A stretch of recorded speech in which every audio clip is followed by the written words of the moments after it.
Good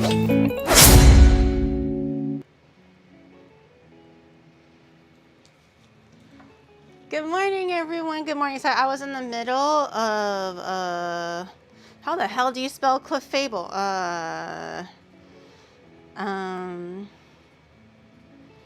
Into cake today. I was in the middle of posting. I was trying to take a photo and then I couldn't take a cute photo, so I was stressing out. I was like, how does one take a cute ass photo? That's why it took a little longer, but I am posting. I am putting in Onigiri EN. That's my name. Onigiri. No, Onigiri. Onigiri EN is not my name.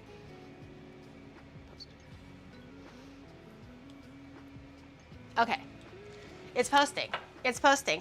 It's not Clefart.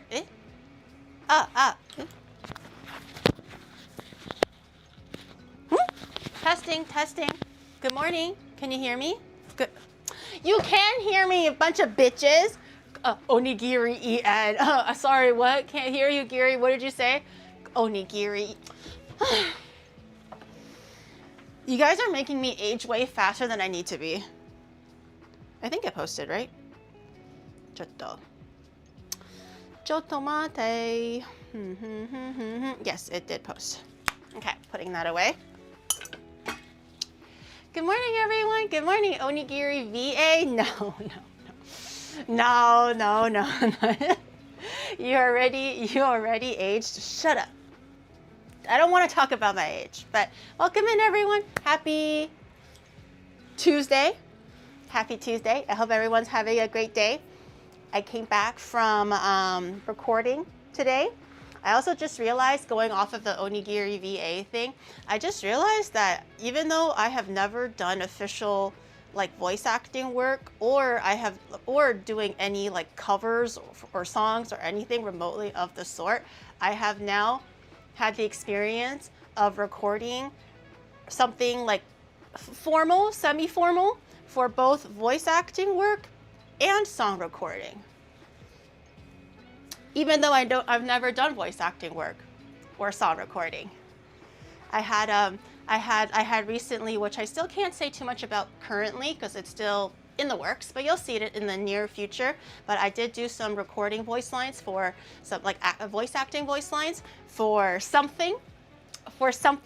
You'll see what it is, but I did have to go into their studio, which is an official studio. The whole room was completely soundproof. You had the whole microphone with the net thing over it, and you have to stand there and you gotta like, okay, well, you say the line now, and I said like that. And then today for recording, I also went to a professional recording booth. I kind of was expecting it to just be like kind of how us VTubers do it, where it's just like maybe like a nice soundproof or sound dampened room, and then we kind of just sing into a mic and we record a few times, and then that's kind of how it goes generally, I think, with like at home recording. But I went to like an actual studio today.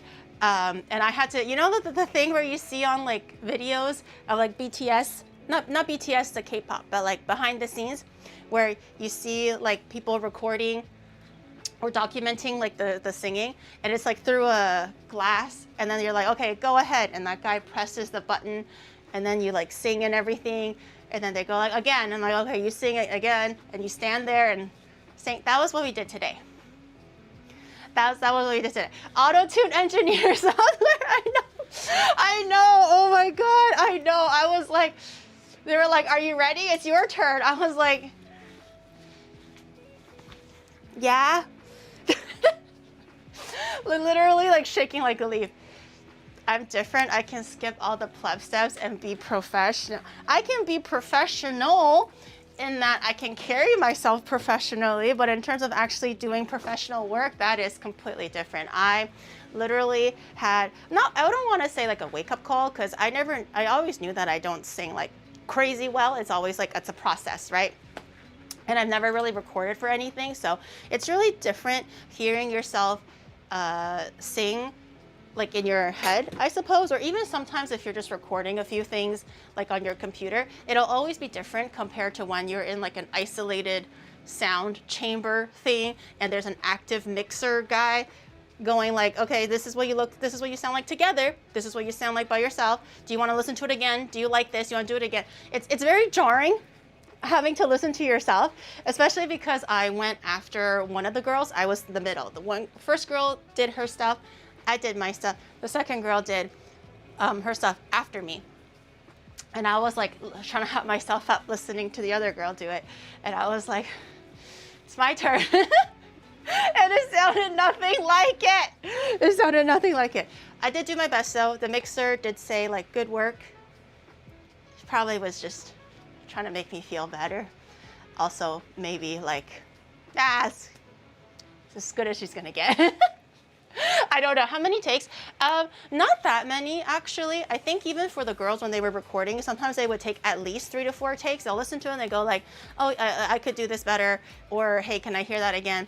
Do it again. So I think for pretty much every line that we had to sing for all the girls, everybody was recording it at least 3 to 4 times. I was also having the same amount. I was also doing the same amount. But the song was really, really tricky. It was surprisingly really tricky with the tempo and where certain syllables fall in the beats. It was quite a difficult song to learn. It was quite a difficult song to learn. When will Shadow be recorded? Maybe he'll do his own K-pop group. Maybe he'll start his own boy band. Giri in the middle, then one of the other idols must play for JP basketball. So I just realized these glasses are cute, but they're kind of annoying for the kitchen. I look like I'm always having those anime smart moments. Oh yes. Soro, little did you know. This is all according to Keikaku. Maybe I'll take it off. It feels cute. And it looks very good with outfits and stuff, but I think for a kitchen with so many lights, I feel like I'm having moments of where it just whites out my eye, and I don't like that. I don't like how that looks. Hi E, welcome in, happy Tuesday. I'm not flipping you guys off, I'm going, yes. If they sit too low on your face? No, not really. I feel like it's just when I lift up and I move my face, which is a lot. It just kind of whites it out. I don't like it, but I'll take it off. But I don't remember what I was gonna say. Fuck, I had a thought. I had a thought and now it's gone. I had a thought and now it's gone. Paul saw your Twitter post after the raid yesterday and was like, what are they're not thirst traps. They're not thirst traps. They're pictures where I was like, I feel pretty. That looks pretty. That is a pretty version of Giri. I'm gonna post that picture of me because I thought I looked cute in that one and I want to feel cute. They're not thirst traps. Thirst traps are supposed to be like naked photos or like those photos. Those are supposed to be a thirst trap. No. Giri trying to riz online. No. I thought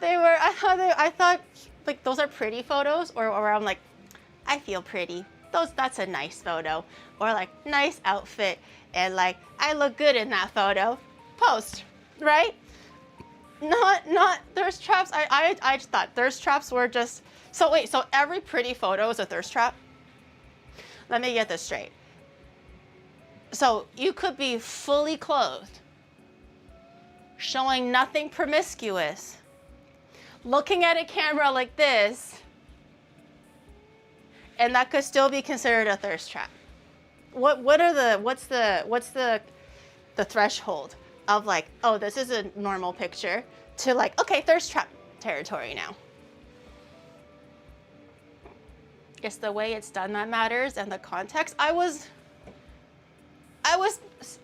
sitting down and I was looking up and I was pretty because I got my makeup. I did my makeup. I put in colored contacts that day too. And I was wearing one of my best, well, not my best outfits, a new outfit. I felt pretty. You were oh God. I was leaned over. That's a okay guys, get ready for the thirst trap. Oh, stop, Giri, stop. Do you feel trapped? I'm leaning in more, I'm coming. Do you feel trapped in this Christian channel? Do you feel, is it thirsty or is it trapped? I can't tell. Do you feel like you're in chains? She coming? Ew. Ew. She's gonna mess up my favorite Pokemon. No. Today's outfit is cute. Thank you. I feel like I'm gonna wear this today. I also wear this for recording today because I wanted to look cute. Also because for all of the as a budget raincoat today. Must be really feeling your age.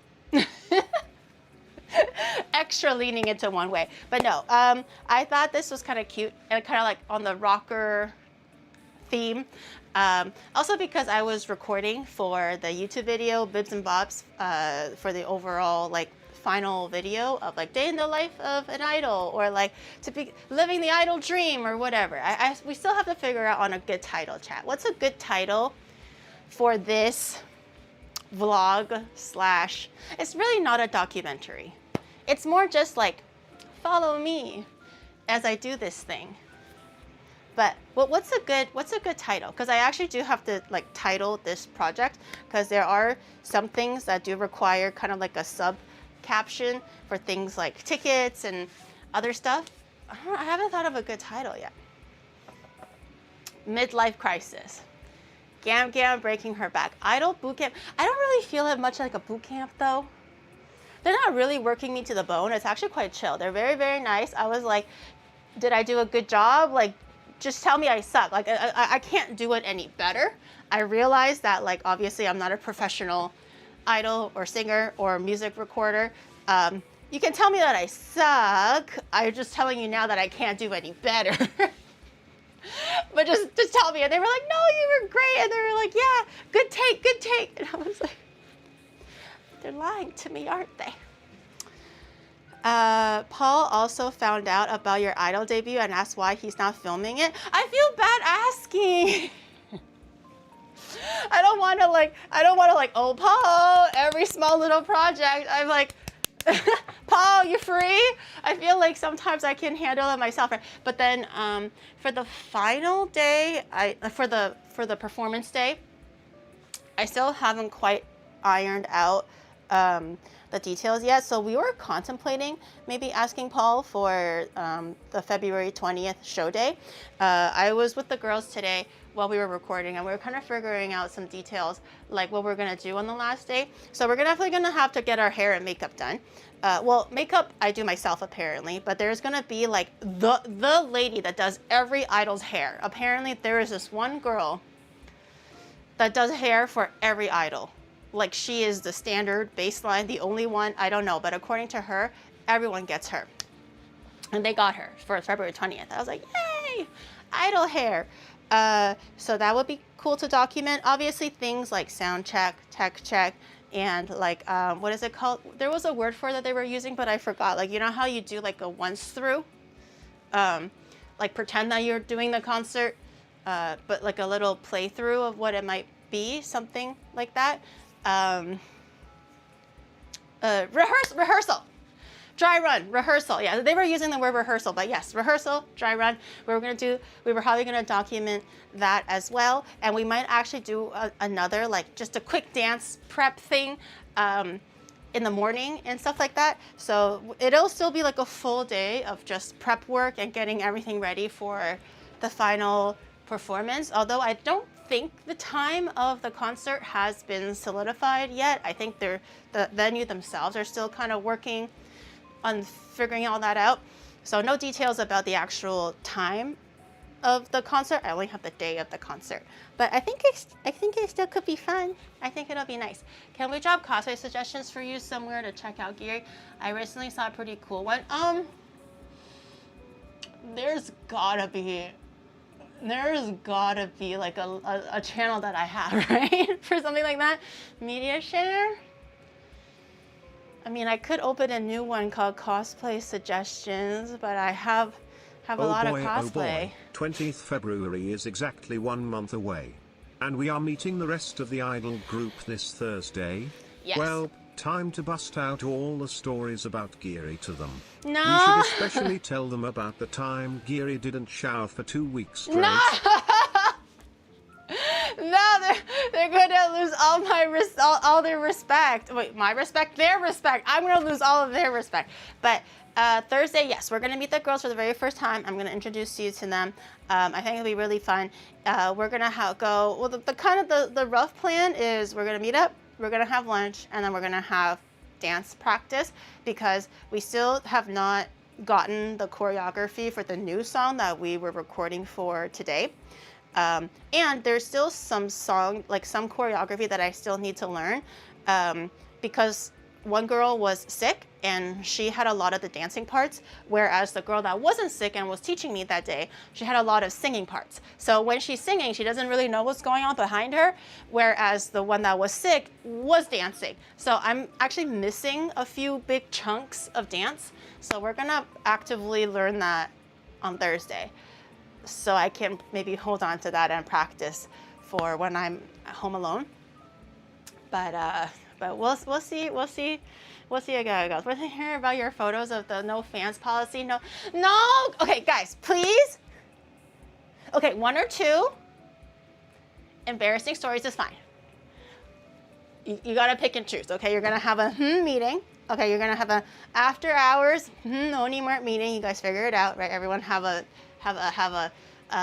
friendly little debate, right? A little discussion. Okay, be organized, be civil, be professional. Okay, figure it out amongst yourselves during off hours. Okay, you get 2. That's all you get. 2. So think about it. Think about all of the things that we've had that's happened, right? You get 2 good ones. 2 and maybe more. No. Just 2. The first story is just 2. Okay? You don't get more than that. Jerry, for your idle luck should be idle gam to idle glam.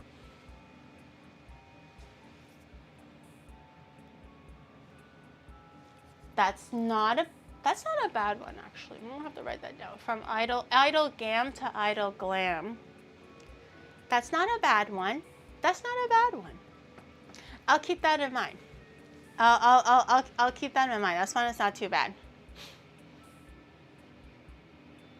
2 decades worth of stories. I have not been streaming for 2 decades. Okay. Shut up. How to add an L to your title. Shut up.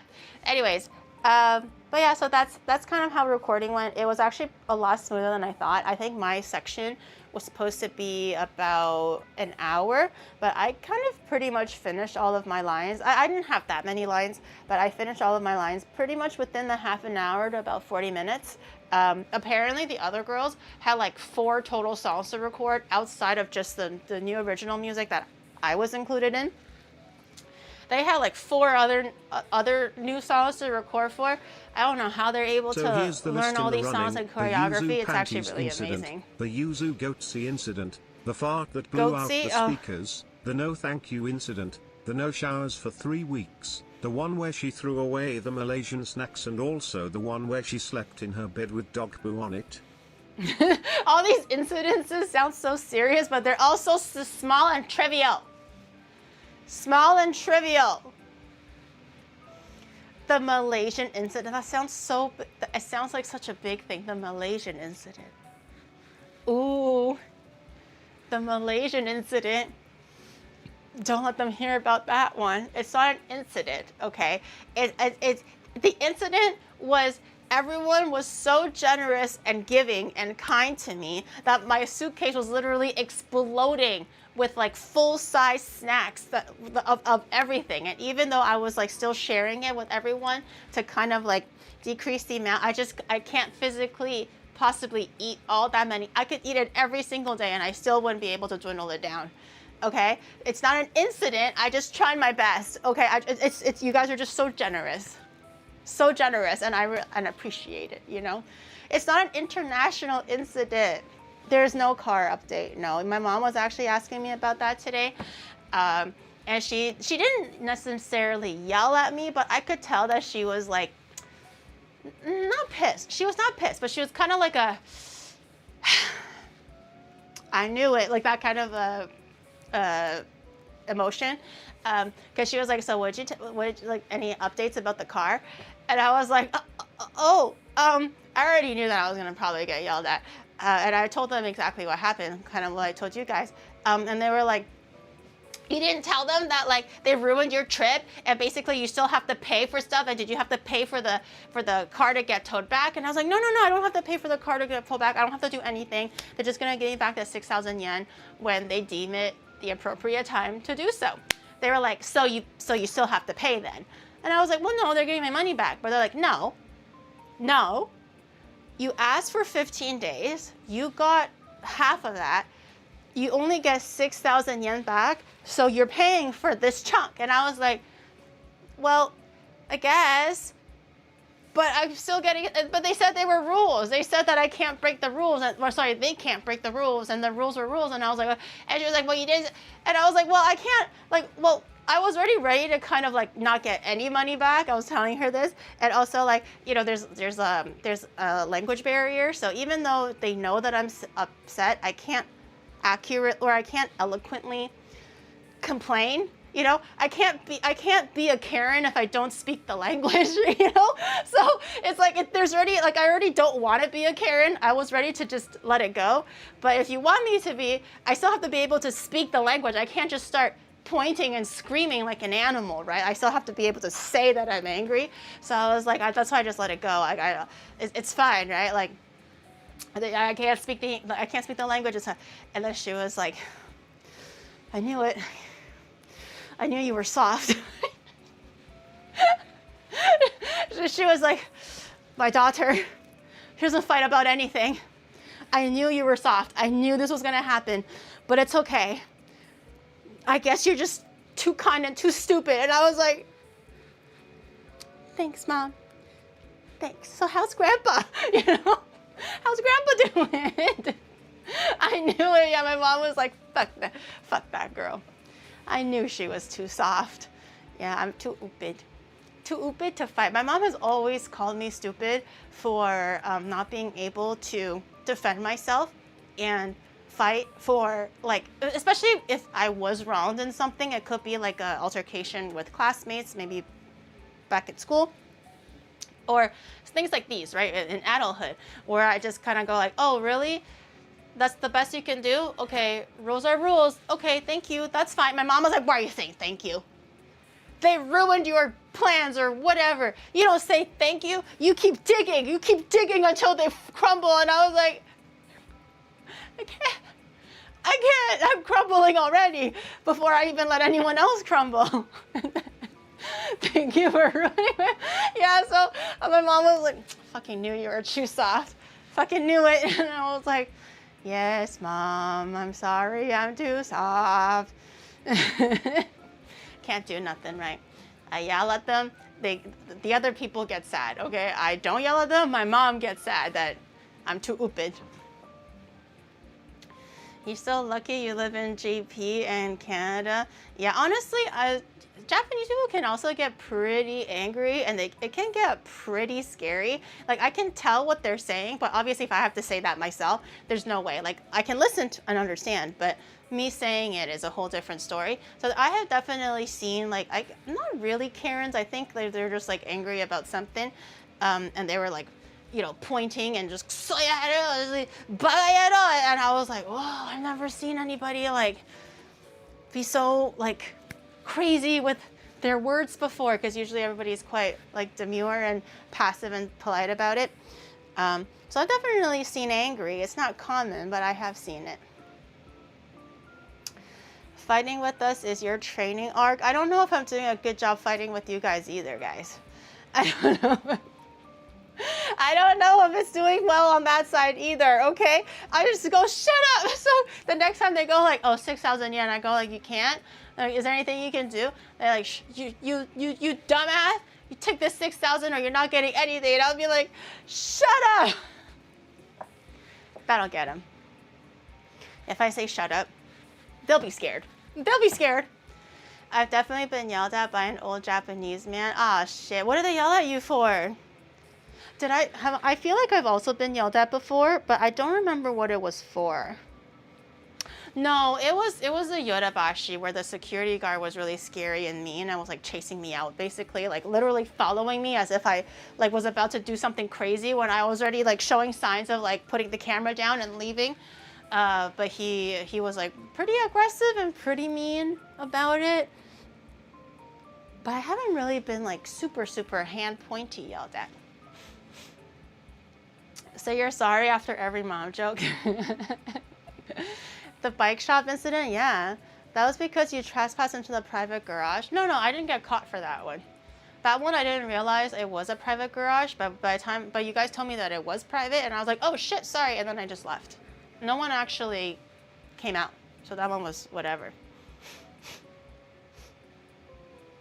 We were waiting in line. My friend left to get a drink from a vending machine. While he was gone, the old man got in line. My friend tried then joining me, and oh, were you able to? Oh, can you not just be like tomodachi desu? Look, you know, foreigner, ishoni tomodachi desu.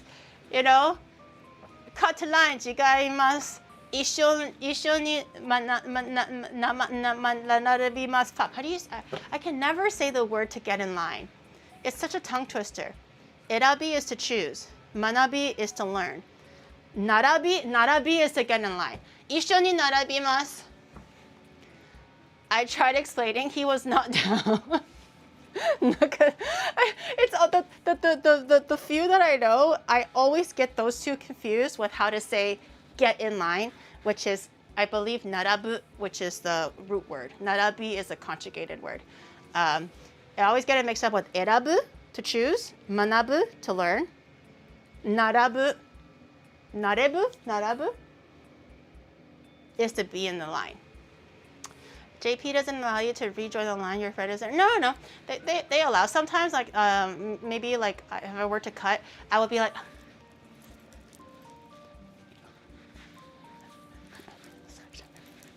and then like kind of like squeeze under like the tape thingy, and I go like that. You gotta really look like you're really sorry. Yeah.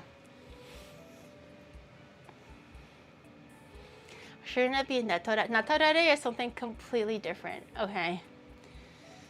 Very grandma posture. No, there was a few times where I had to cut in line. Most often it was actually at the Pokemon store. I would be like, Shadow, get in line. I gotta go walk around a little bit. I am waiting in line for 30 minutes, but you are. So I make him wait in the line while I go back. There was not a few times. There was one time where we're already in the line. I already have the things that I was gonna get. And then I saw someone else getting into the line, and they were holding something that I have never seen the whole store. But it was so unique, and I was like, what is that? Right? She literally like flashed it in front of me, and she was already like 3 aisles, like 3 turnstiles, whatever it's called, that way. So I can't ask her. So I was like, I wish I didn't see it, man. So I was lining up, I was like talking, and I was like, what that? And then I instantly was like, I saw something. I gotta go. So I made Shadow wait in the line. It was a weekend, so it was very long. And I was asking everywhere.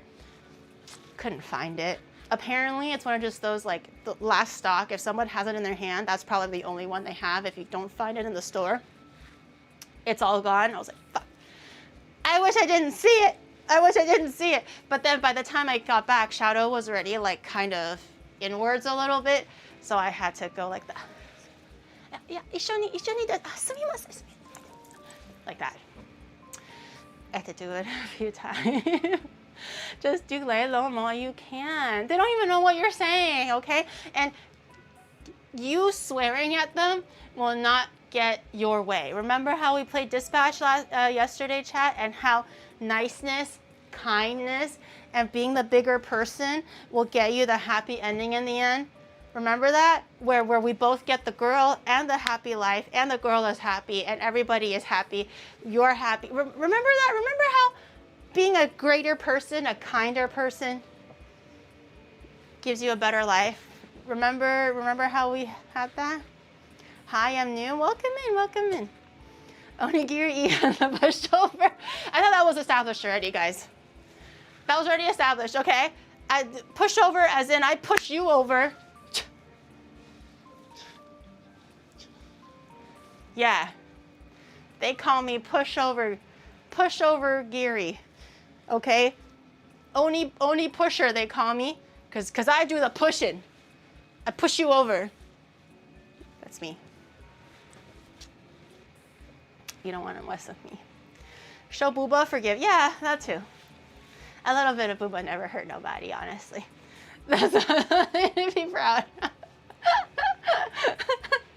That's not something to be proud of. Are you sure? Are you sure? Claro, thank you for the 40 months. Thank you. The 4 decades with the glam gam. Thank you. Level 4 plates. Thank you for the 11 months earlier. Creed, thank you for the 21 months from 5 hours ago. And thank you, Vivi, for the gifted membership on the YouTube site. Thank you. I appreciate it. We pushed your mom over a chair when she asked for... Come here so I can push you over. Come. Please? Please? Here, come here. Come here so I can push you over. Ready? Oh wait, hold on. I have the perfect thing. Look, I hanged you guys on my skirt. Just dangle around here. Look, I have the perfect thing. Ready? Ready? Oh, I'll do it this way. Ready? What'd you say to my mama?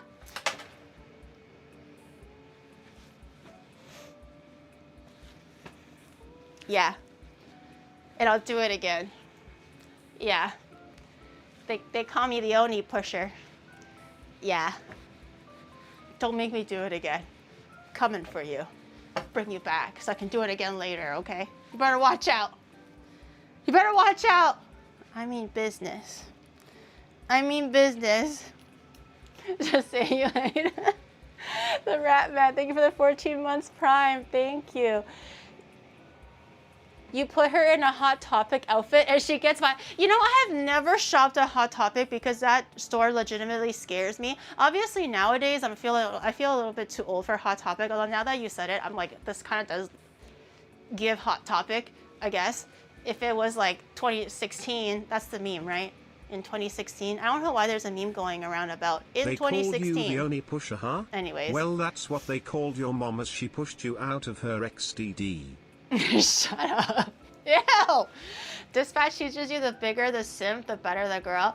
Yeah, that's kind of what I did, where the girl showed titties, and I was like, I forgive you.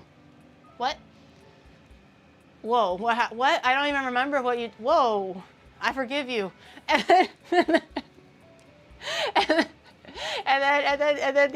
then what was the other situation?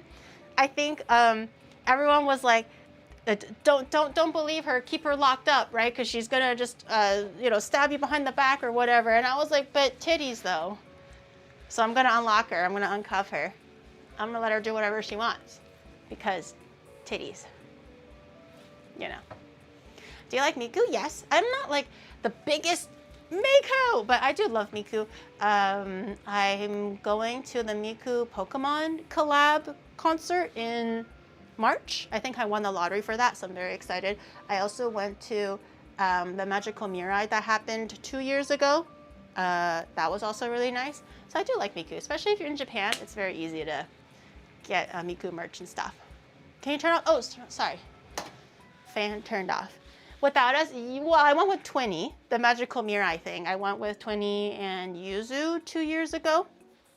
For the Pokemon one that's coming up in March, yes, without you guys.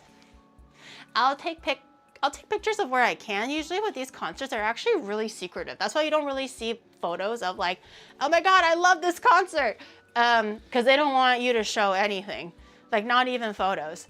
But for better or for worse, I think that's actually kind of a good thing. Because at the Magical Mirai concert, I don't remember if there was definitely rules where you can't record the concert itself, not even like bibs and bobs of it. So because of that, everybody, like all the phones were down. Everybody only had light sticks. You know how sometimes you see like Twitter videos of people going to a concert and the person is singing on stage and you just see like a sea of phones? Like no one's actually watching the person in person.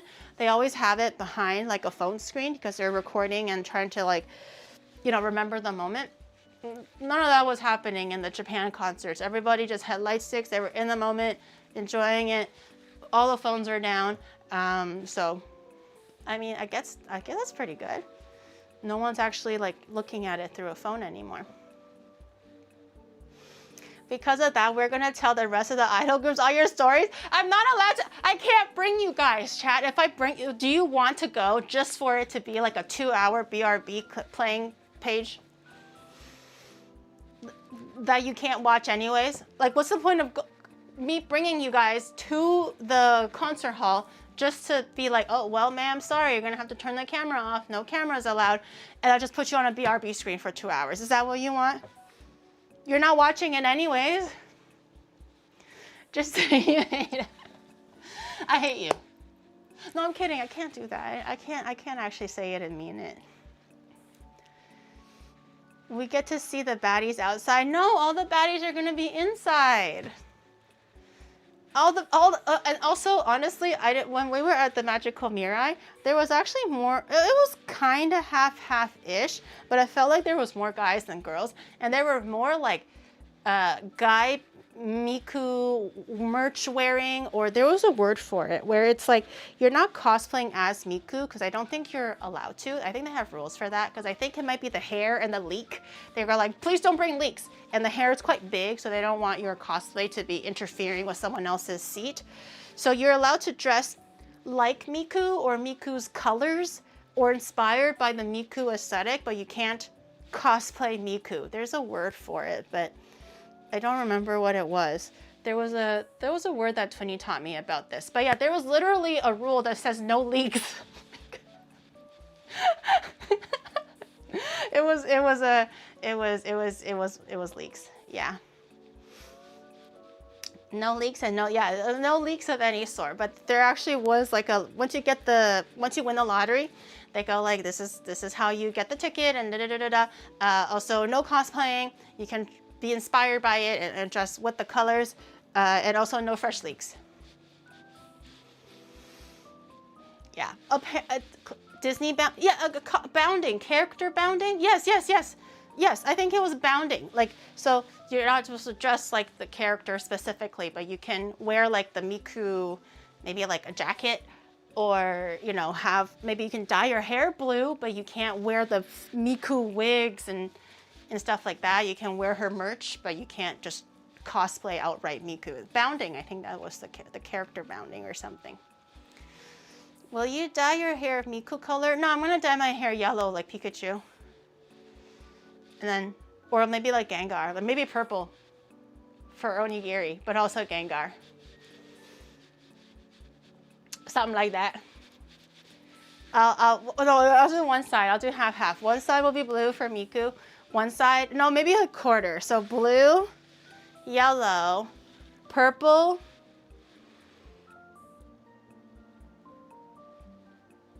no, I haven't thought about this side yet. We'll figure it out. Or like blue, pigtail, right? And then yellow, purple. Something like that. Something like that. Anywhere in the Figurama, I think I talked to Geeks Plus about it and I told them to follow up and they said, okay, we will follow up and send emails and everything.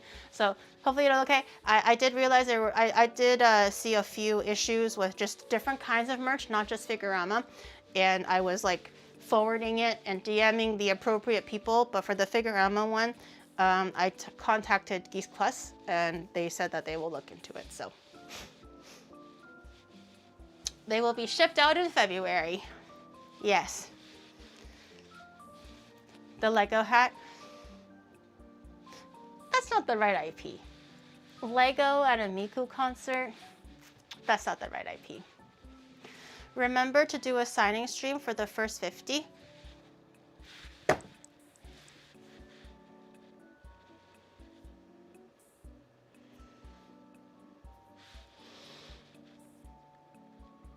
I didn't forget about it.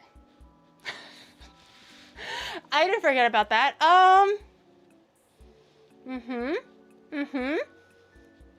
Right. Right. How are we going to handle the logistics for that? Right. I may have forgotten. I didn't forget. I never forget. Unless someone shows me titties, then I forget everything. Sure. Let me make a little note for myself to ask Geeks Plus how that would work. I was like, dear Geeks Plus, I may have promised that I was gonna sign the first 50. Oops.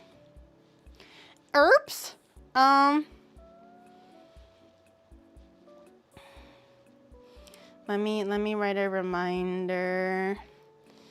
Oh yeah, not this one.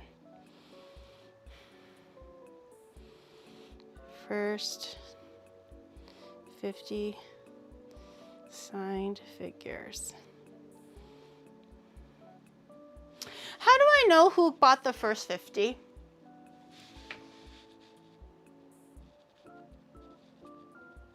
Was that the deal? I don't. Honestly, if you say 100, I will be like, shit, probably 100. I actually don't remember. I don't remember crap. I don't remember diddly squat. How will we know? Order 1 through 50. I wonder what it's organized like. 1,000, maybe 1,000. Because that means you have to sign them all. I mean, it's not that many, is it? It's not that many. That's the fun part. You don't. Oh man, I have to go through.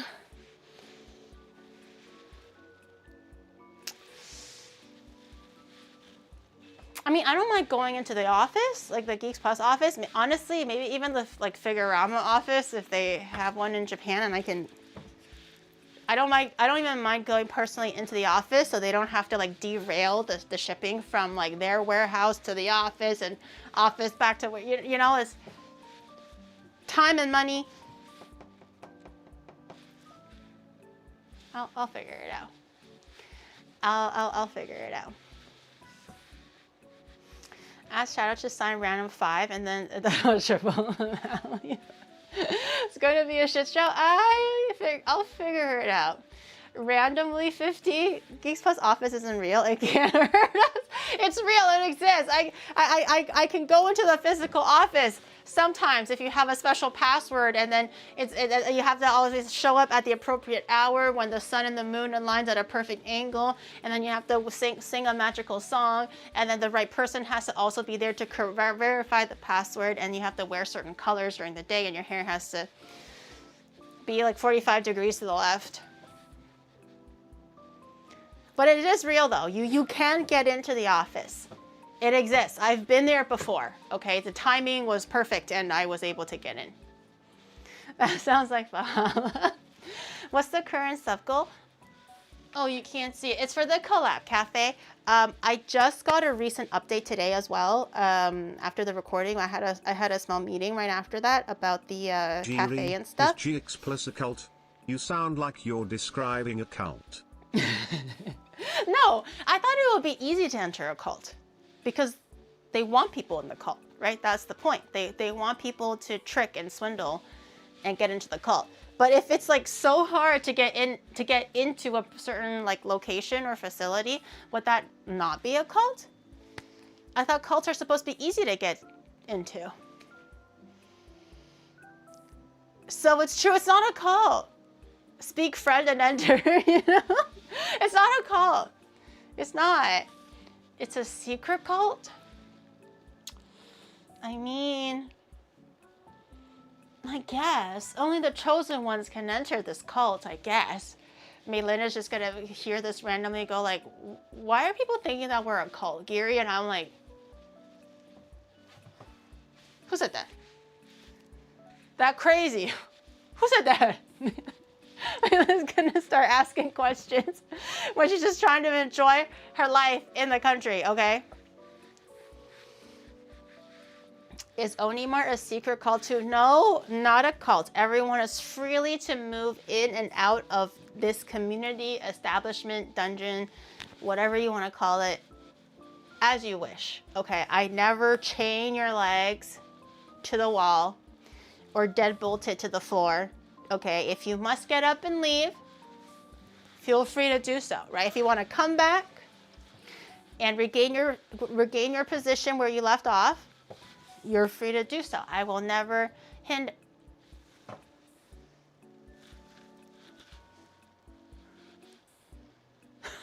Wait!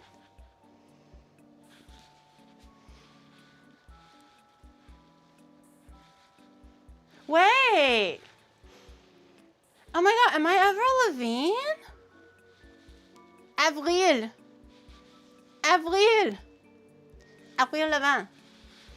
Wait, how did I end up accidentally dressing exactly like her? What the fuck happened? Avril Lavigne is 40? This can't be. Last time I checked, she was 16. Or however old she was. I actually have no idea. I didn't actually really listen to Avril stuff until I was way older.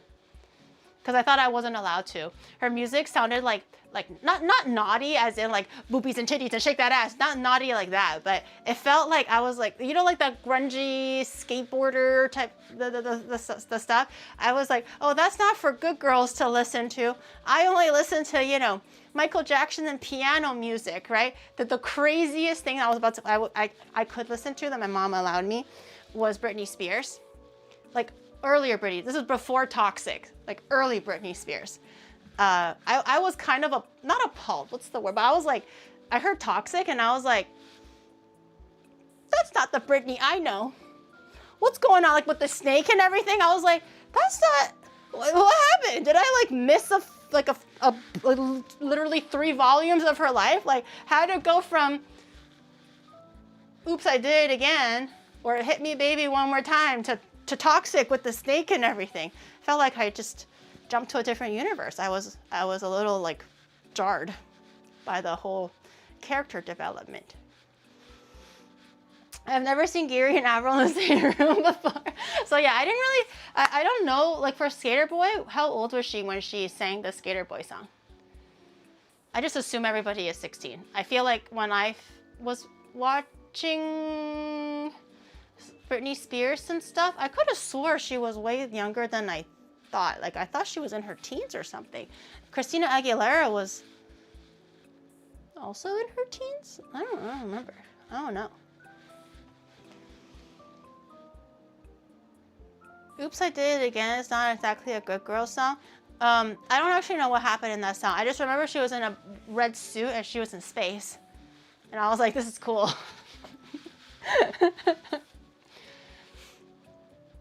She's losing track of the years. I really am. Like the Miley Cyrus. I actually do not follow Miley Cyrus. Miley Cyrus is one thing one day, another thing another day, but I never really felt that deeply about Miley Cyrus. I was like, okay, sure, she's very popular during this time.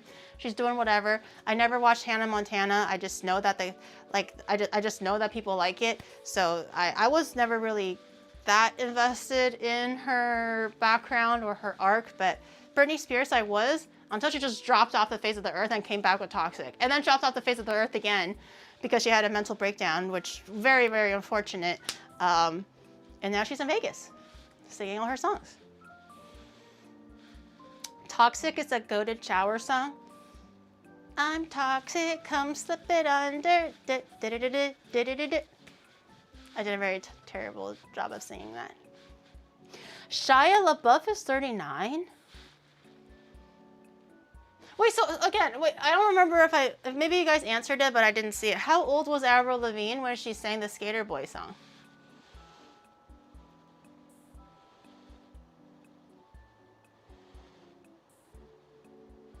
Toxic was released in 2003. Really? I like Emily Osment. Why does that sound so... Does anyone know JoJo? Not Mojo JoJo. Does anyone remember the singer was that her name? Was that her name? JoJo? Did she not sing a song with Little Bow Wow or something?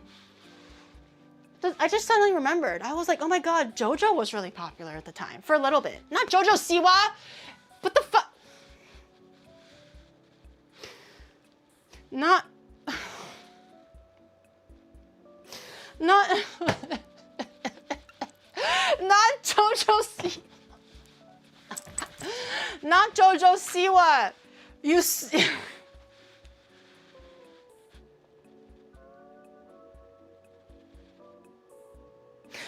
bop, skibby shibby doo bop, skibby dabba doo bop, dabba dabba doo, da da na na bop. I love that song.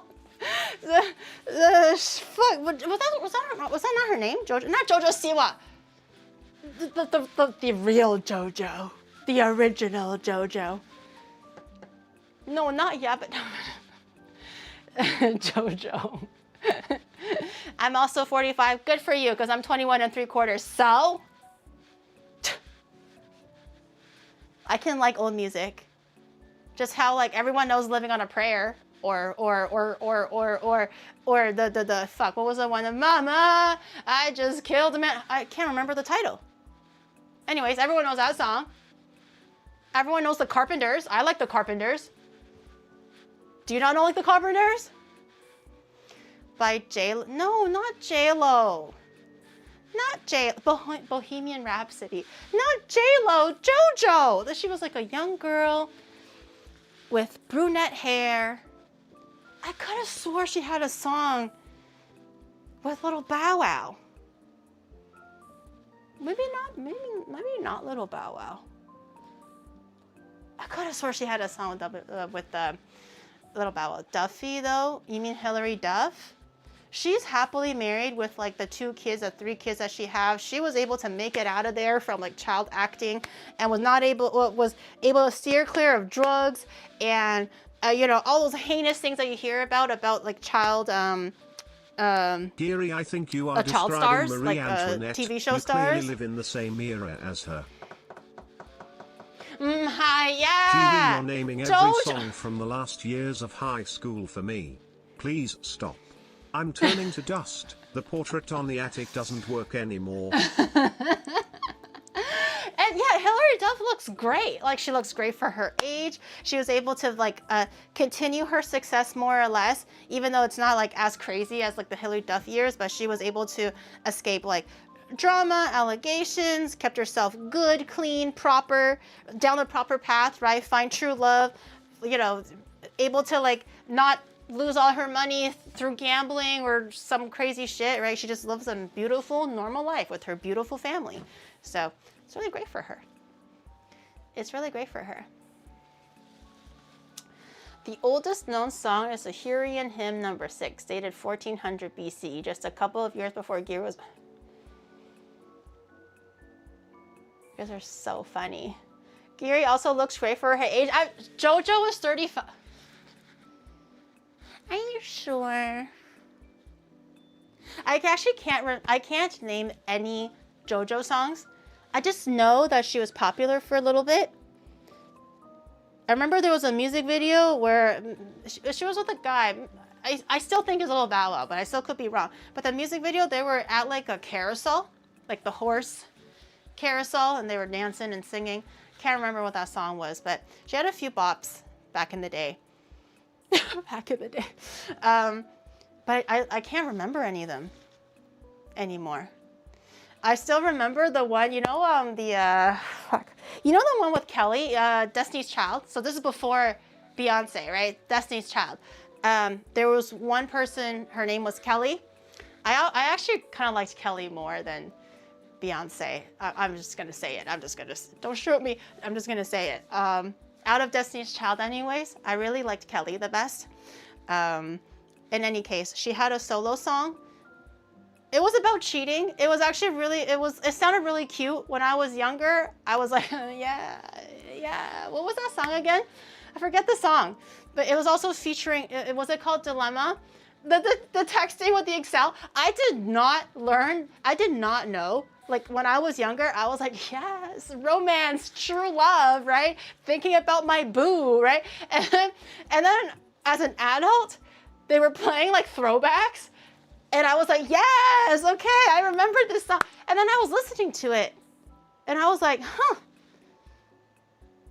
Is she with like another man when she's singing about my boo? I was like, what the hell? What's going on? And then no one actually told me, because I never realized until I think Shadow might have brought it up. He was like, did you know that that's actually an Excel thing? And I was like, you're kidding. You're just a hater. You're being just such a, it was Nelly, yeah. Like, you're being such a hater. Like, obviously not, right? Like, they're not gonna make a stupid mistake like that. And he was like, watch it, bitch. Watch it. And then I was like, oh. She goes like, text on Excel, closes it, because it was one of those like vertical slide phones, right? And then she goes, looks out the window, and I was like, that was an Excel sheet. What was she doing? 1 + 1 = 2? Anyways, I didn't know that Macarena was about cheating too until For like literally last chat, year. Here's a throwback for you. The JoJo that Jiri was talking about dated Freddie Adu, the soccer player who was supposed to finally make America good at soccer. I don't know Freddie Adu. I know Freddy Cougar. The NTR tendency started early on. And I also, you know Shaggy? It wasn't me. There's something on the sofa. It wasn't me. Something on the counter. I thought, I was like, it wasn't me. I was like, oh, I didn't leave that in the kitchen. Oh, I didn't leave that in the washroom. I don't even know what the fuck he was saying. I was like, it wasn't me. And then literally, like 5 years ago or something like that, just randomly, I was like, oh, what do you mean? What do you mean it wasn't me? What does he mean by that? And then I was really listening, and I was like, oh.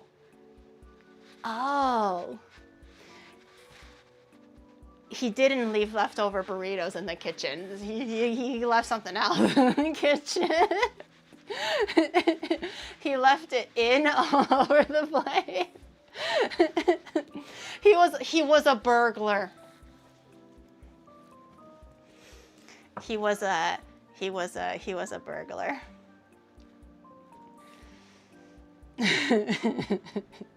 Jinkies, Geary. Yeah, Jinkies.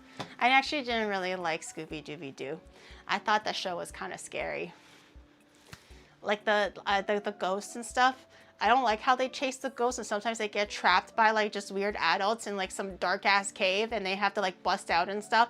I remember seeing a few random scenes where they would get separated, and I was like, no, don't separate. Like, you gotta stick together. Like, they're gonna trick you again. I would get really stressed watching the show, and a lot of times I would just feel genuinely like stressed when you're watching like a horror movie. So I never really liked watching Scooby-Dooby-Doo. It was all over the place though. Stick together. I thought Scooby-Dooby-Doo was scary. The monsters or ghosts are always other. Yes, but they just like look scary, and the lead up to like them trying to find out who the monster is scary, because then sometimes it's like it goes dark and then the lightning flashes, right? Or like the wind blows everybody everywhere, and then the water comes up and there's waves, and now they're stuck in a tunnel, and I'm just pressed watching the whole show. I don't want to be pressed. I want to be relaxed. I want to be like, ha ha ha, funny cartoon next, you know? I was stressed the whole time, so I didn't like it. I didn't like it.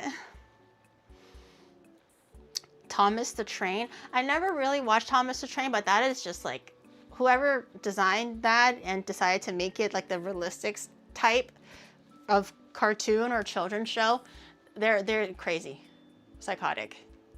His eyes are like, it's very unsettling. Did you know that Brendan Saub from Sweet Life of Zach? I never actually watched Sweet Life of Zach and Cody. I know what it is, but I never watched it. Valor says, I say again, I declare again, I have never seen Geary and Avril in the same room. Do you also think Scotty Doesn't Know is a song about a person about to fail at his exams? No, I just thought that it was like, okay, well, what doesn't Scotty know? We'll never know. I don't know either. I can't blame Scotty for not knowing. I really did not know until I watched that movie again in adulthood. And I was like, oh, interesting. I didn't understand what was happening to the pie in American Pie when I first watched it. I didn't watch it when it first came out. I watched it like after that. But even then, I don't know what he was talking about with the pie. And then I watched it again in like full adulthood, and I was like, and like the Euro trip one, I was like, what are they doing in the washroom? That's disgusting. There's no way it fits 2 people. Like I've been to a long haul washroom in a plane. There's no way it fits 2 people, right? And I was just the whole time I was like, how are they able to fit 2 people? What are they gonna do, 1 by 1? This is so silly. How does this work? You know? and then again in adulthood, I was like, oh yeah, I kind of remember like the Euro trip one, because the girl with the red hair, brunette hair with the big beautiful eyes, I think her name was Michelle something. I was like, oh yeah, she was really pretty. I should watch the movie again in adulthood. And I was like, oh,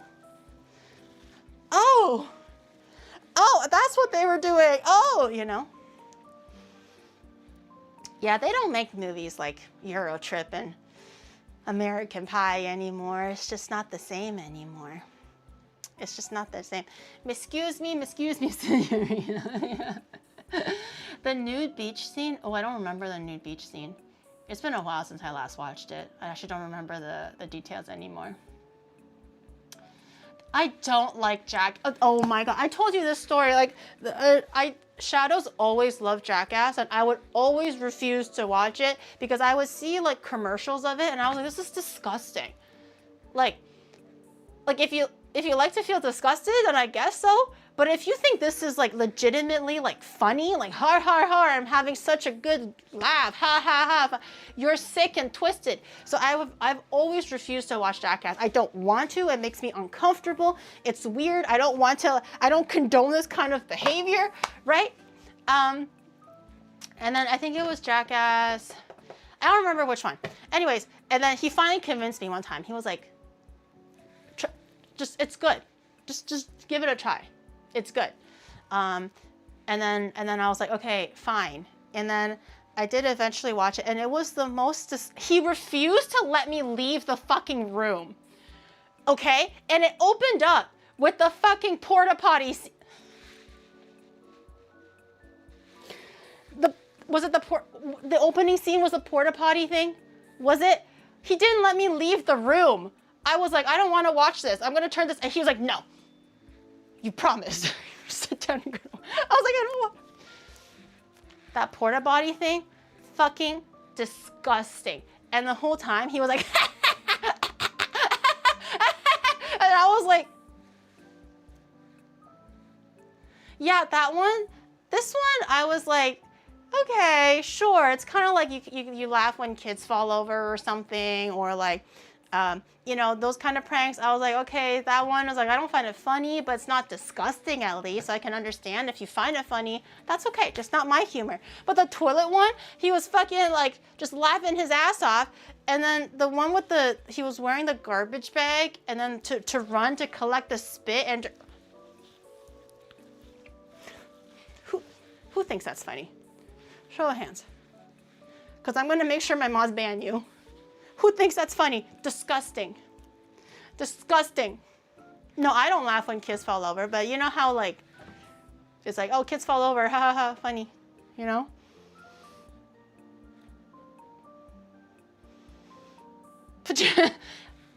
Mods, get them. Get them. That scene with the collecting the sweat to... I can't even say it. I can't even say it. It's so gross. And this whole time, Shadow was laughing the whole time, and I was like, this is what you find funny? And he's like, they're making history, Yuri. They're making history. And I'm over here just like, what the fuck is this? You know? I laugh my ass off at Jack. It's not funny. I hate Jack. Shadow, please make G rewatch the new Jerry that is coming out this year. Are they not, okay, with all due respect, are they not 60 now? They should not be making a new Jackass. Stop. Stop. How old are they, 50? 60? They should not be making a and I swear to God, if they are training like a new generation of Jackasses, Please. Please. Let it down. Let it travel down in history in infamousy or famously, notoriety, whatever, okay?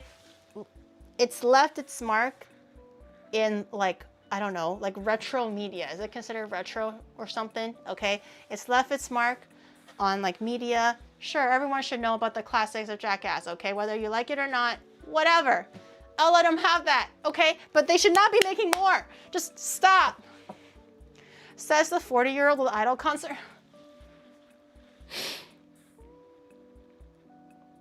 I'm not 40. 21 3/4. Mods, can you ban that guy? I don't want to see him for the rest of today. You can free him tomorrow. Can you, mods? I think it was Nord, not NordVPN. I think it was Nord. He's got the, what was that guy with the red cloak? He's got that image on his name. Can you get him, please? Just saying. Tied with what? Tied with what, huh? The last movie had Eric Andre, I don't know who they are. Tyler, the creator, to have younger guy. I don't know who, literally the only person that I know, not by name, is maybe his name was Max? I don't know, but he's the taller guy with like he always has like that chiseled jawline, even though like every time I see him, he's a little bit older, and he has like beautiful, luscious, like tallish hair. Johnny Knoxville. You're really gonna regret asking. Tied with Fat surrounded by disgusting men. Disgusting, heinous men who also find Jackass funny. Disgusting, okay? I freaking knew you guys would have liked Jackass. Anyways, Johnny Knoxville, I know him, and obviously Steve-O. I was genuinely so worried for Steve-O, especially with the one Jackass movie I did. I sat through half of it. I feel like after the spit one, not the spit, the sweat one, I really couldn't hold it any longer. Like, I was literally feeling nauseous. I was like, I'm not watching this anymore. I'm leaving. I'm turning this shit off. So I don't actually remember what happened after that. To do your vile bidding. I was genuinely worried about Steve-O. Jiri grey hair. Your vile bidding. My vile bidding? My vile bidding. Johnny is old now. Yeah, I'm sure. That's why I'm really, with all due respect, are they not 60? Youngest gotta be 50, right? I'm just guessing. But I was really genuinely worried for Steve-O with just like the crazy shit that he was doing personally for a lot of those stunts. And I was like, it's not good. And I heard that off camera he does like drugs and alcohol and stuff too. So I heard many years ago that he got clean, he became sober and just like, detoxified and stuff. I don't know if he maintained that, but I was worried about his health. I was really worried that he was gonna, like, God forbid, keel over and something happens, Watching it in small portions on MTV is fine. The full movie is it's too much. Like, I don't even want to watch it on like the clips on MTV. I've seen a few of them before, and I was like, what the fuck is this? Jackass? Ew. And then after being forced to sit through a movie while I was just absolutely, genuinely mortified and feeling like literally nauseous, while Shadow was like,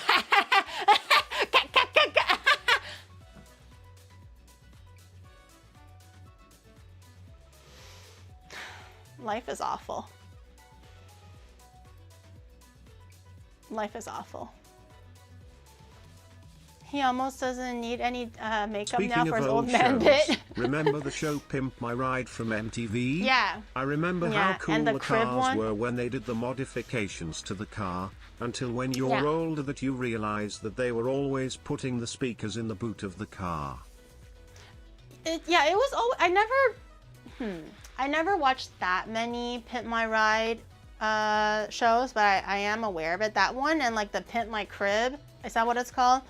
That one was also pretty good. Oh my god, like the America's Great Renovation. What was that one called? That's aside from MTV stuff. It was America's Great Home Renovation. I used to love that shit. I used to watch it with my dad all the time until I found out recently that they were all fake. So now my heart is broken because my dad and I were legitimately like, oh my God, she's got horses in her room, you know, which was really, really cool.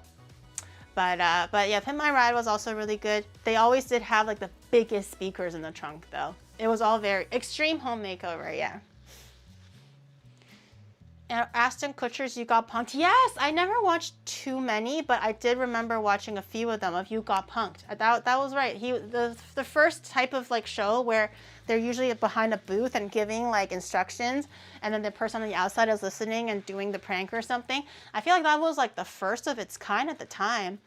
I didn't see any other ones like that before, especially for like mainstream television. Like MTV shows were good. They were funny. They were unique. Until, no offense, Jersey Shore came on and I was like, what is Jersey Shore? Never watched it. I didn't vibe with it though. I could be just jumping to conclusions. Maybe it's a great show. I'm just being bitter and old. But prior to Jersey Shore, shows were great. And then Jersey Shore happened, didn't know what the fuck was going on, and after that, MTV I don't know what was going on with MTV. That's like Robbed and Big. I don't know Robbed and Big. Oh, is that the magic show? Reality TV ruined it all. Yeah, Jackass over Punked if you're like 14 or 15. I don't know Celebrity Deathmatch. That one I don't know. The old MTV times were Pog, nice mud flaps. Surely a good idea. I thought they were good. I thought they were good. I don't know Celebrity Deathmatch though. Robin Big was a skateboarder and his bodyguard. Oh, I haven't watched that one before. I've actually never watched a full season of Survivor either. Everyone talks about it. All my friends love it. Teachers love it. Everybody loves it. Doesn't matter how old you are. I only know about it because everyone just won't shut up about it. But I've never actually watched any particular episode the whole way through, ever. I hear so much about it. I feel like I know what the show does, but I've never actually watched anything. I'm back from my lunch. Have I missed anything? You know me. Nothing has actually moved from the... The only thing that's moved, if you fast forward, it will be like...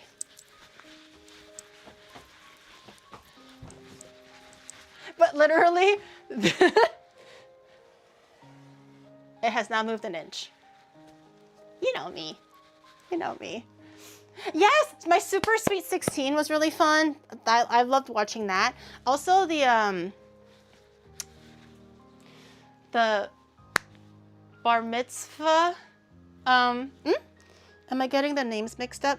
It's for the girls though. Bar mitzvah is for the guys, right? I remember on MTV they had a show, or was it TLC, where it was the girls and they were was it 16? Maybe it was just Sweet 16. And they had like these big puffy dresses and they cried because they got a BMW instead of a Mercedes. Or like, I asked for white with pink interior, but the mom had like white with like red interior and she just like fucking has a breakdown. And like the hair was like sky high and I was like, yeah. Yeah, I don't know which planet they live on, but this is good. I like this. I like this. MTV was popular how long ago? Honestly, they're still popular. They're still popular. They're pretty good. They're still really good. Red and pink fair. Pink is Sweet 16. Red is midlife crisis unk. MTV doesn't exist anymore. Yeah, it does. In my ideal world, it does. Didn't MTV shut down? Nope. I refuse to believe it. In my head, they're still playing, you know, Pimp My Ride and all those fun shows. All the good fun ones. It's dead? No, it's not. Don't say that. Okay. Oh, I forgot to take the cake out. I had cake. We have enough cake to make the Clefairy and the Clefairble, but I totally forgot to bring it out because I came home. I was working on my 3D stuff for the debut prep, which took a while. We're having a bit of struggles with like the 3D stuff, but all good. And then I practiced my dances. So I kind of forgot. I kind of skipped my mind. It'll warm up. They're like rock solid right now. I didn't even freeze them. It's just like the butter in the cake gets really solidified, so they're like they're tough right now, but they'll warm up. Today, yes, Xena, Warrior Princess, and Sinbad. Oh my God, Sinbad was so fucking hot. That actor was so handsome. That was on MTV though, if I remember correctly. I could have swore that was a different program or a different television provider, but I could be wrong. Hercules? No. Either I didn't really watch it or that wasn't really for me. I just really liked Sinbad. I think the song for Sinbad was also really catchy. In my memory it was. Can't remember what it sounds like anymore. And honestly, I liked Xena Warrior Princess because I liked watching it with my dad. Also, it's kind of like fantasy and everything, but it was actually my dad that really loves Xena Warrior Princess. Now that I'm thinking about it, like literally at this moment, I'm processing this information. I'm like my dad really likes Xena Warrior Princess. Like every time it was on, he was like, oh, Xena Warrior Princess, good for English, good for English. And I'm like, now that I'm thinking about it, was it really the English? Was it really the... Daddy, was it really the English? Or was it just the fact that fucking, what's her name? Lucy Law? Xena? Hot as fuck, huh? Hot as fuck. Good for English. Man, how convenient. How convenient. Easy to follow, Doctor. Yeah, good for English. He was really, I've never really seen him go like, oh, I love this show. It was Iron Chef, the original Iron Chef. It was so much better than whatever slop they have now. But the original Iron Chef was so good. He always looked forward to watching Iron Chef. It was on TV. Maybe like a movie from Spike, right? Because we don't go out to watch movies, so he likes to watch whatever movie's there. And Xena Warrior Princess. He also really liked Art Attack. That was also another show where he was like, oh, Art Attack. I'm going to sit down and watch it with you now. But Xena, he was like, daughter, come. Okay, together with Xena. And I was like, yeah, Xena, because I was like, yeah, to hang out with my dad, learning English. And I was like, now I'm thinking about it. He didn't really like Sinbad as much. I loved Sinbad. He never really liked Sinbad that much. Funny how that happens. Funny how that happens. Do you remember Blue's Clues? Blue's Clues I've watched, but for whatever reason, I never really loved it. I only loved it when it was Steve, the original guy. Once they started changing the guys, I kind of started falling out of love with it. I thought the original, like Dora, I liked Dora too. Blue's Clues, Dora, I also liked, but I just like eventually drifted away from it. But I just remember things like Art Attack and like Big Comfy Couches really had my heart. And then when Blue Clues came on, I was like, this is really nice. But then they changed the person and I was like, I don't like it anymore. I saw it was on TikTok or something, right? Like Steve was like, hey, if you have problems, don't worry. Like, I'm listening. Like, it's okay to share. It's okay to be vulnerable. Like, I saw the really nice message. It's nice that like Steve is still like kind of doing this type of like positivity work, I suppose, even outside of Blue's Clues. But I said, yeah, Magic School Bus was a good one. No, not Sinbad the Comedian. Magic School Bus was really good. My dad also really liked Magic School Bus because it was educational. Also great for English. Things like Arthur was like the something walking down the street. You know the meme of Arthur clenching his fist? I used to watch that cartoon. My dad really liked that one too because also good for English. Magic School Bus, great for English. Also educational. So obviously he really liked that one too. But yeah. Steve remembered us when he gave that message. He really did. He saw all of us. He saw every single one of us. Caillou. I loved Caillou. Actually, I didn't really love Caillou that much because it wasn't too much talking. I was just kind of like, okay, yeah, Caillou. It was also just always airing. So I'm like, okay, fine, Caillou. Until someone mentioned that Caillou was a big fat bully. This is like in adulthood. And I was like, that's not true. Caillou's just bald. Or no, was he a bully? Wait, shoot. What was the revelation? Oh, wait, I think he was a bully, right? Or something? He was a brat, right? Okay. And then I was like, no, he's not. And then I watched like a random clip because someone was like, proof that Caillou was a bully. And I watched the clip because I was like, ah, Caillou. And then I was like, oh my God. He was a brat. He's so annoying. Why did I think he was kind of cool? I was like, why did I like Caillou? Because he really was kind of annoying watching the clips as an adult. I never watched Peppa Pig. I just heard that Peppa Pig was problematic or something. The sudden realization decades later, yeah. Well, like more like a few years later, but yeah. He had cancer and his parents babied him. That's what I heard as well, which also made me sad. I was like, wait, he has cancer? Like, I guess maybe that makes sense. But also like, just because the kid is bald, he has cancer? I don't know. What if he has like alopecia or something? Anyways, but it still made me sad that he could have been like a sick child. But then I saw the clip of him being a fucking brat. So I was like, oh, can't believe I liked Caillou. Animals of Farthing Wood. I don't think I've heard of that one before. I've watched Peter Rabbit. For a briefest moment, Peter Rabbit was a cartoon. Like the little rabbit in the blue jacket. And the mom is like, don't go to the farmer's house. I forget the farmer's name. And like, cause Peter Rabbit likes to steal the carrots or something. Like, don't go to the farmer's house or something. And he would always go to the farmer's house. That was called Peter Rabbit, right? Is it not Peter Rabbit? I could have sworn it was Peter Rabbit. Pingu was a good one. Pingu was peak. Typical Pete behavior. Peter Rabbit, the one with the hand drawn, like pencil crayon drawn like rabbit, with the blue jacket. Peter Rabbit. Clifford. I like Clifford too. Watership Down. No, I don't. That sounds like a movie, not a childhood cartoon.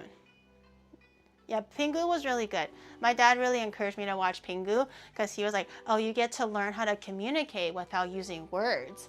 And I was like, oh, I just really liked it when he goes newt newt. But to be fair, I think Pingu was also a bit of a brat because at some points I remember watching it as a kid and I was like, why did he push them? Why is he being spoiled right now? Like sometimes you'll see like images of Pingu throwing a tantrum and I was like, why is he doing that? Just tank it, man. I tank it. He can tank it too. But in general, I liked Pingu as well. Flying Rhino Junior High. No, I remember there was one that was more for like, you know, high schoolers. It was a show about a high school guy that plays football, like a jock type of a guy, but he turns into a werewolf. Anyone know what I'm talking about? I don't remember the title of the show anymore, but it could have... Big Wolf on Campus. Is it called Teen Wolf or is it called Big Wolf on Campus? That one.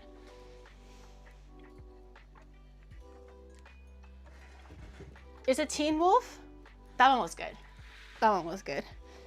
I had a crush briefly on the main character, but that one was really fun. I don't remember too much about it anymore because it was so brief, but that one was a good one. I don't like Happy Tree Friends. It's too violent. Too violent. I was like, what am I watching right now? It feels uncomfortable. I can see why it was popular and why friends like laughed about it and stuff, but I didn't like it at all. Oh, thank God. I thought I lost my mixing bowl. But we got it. We got it.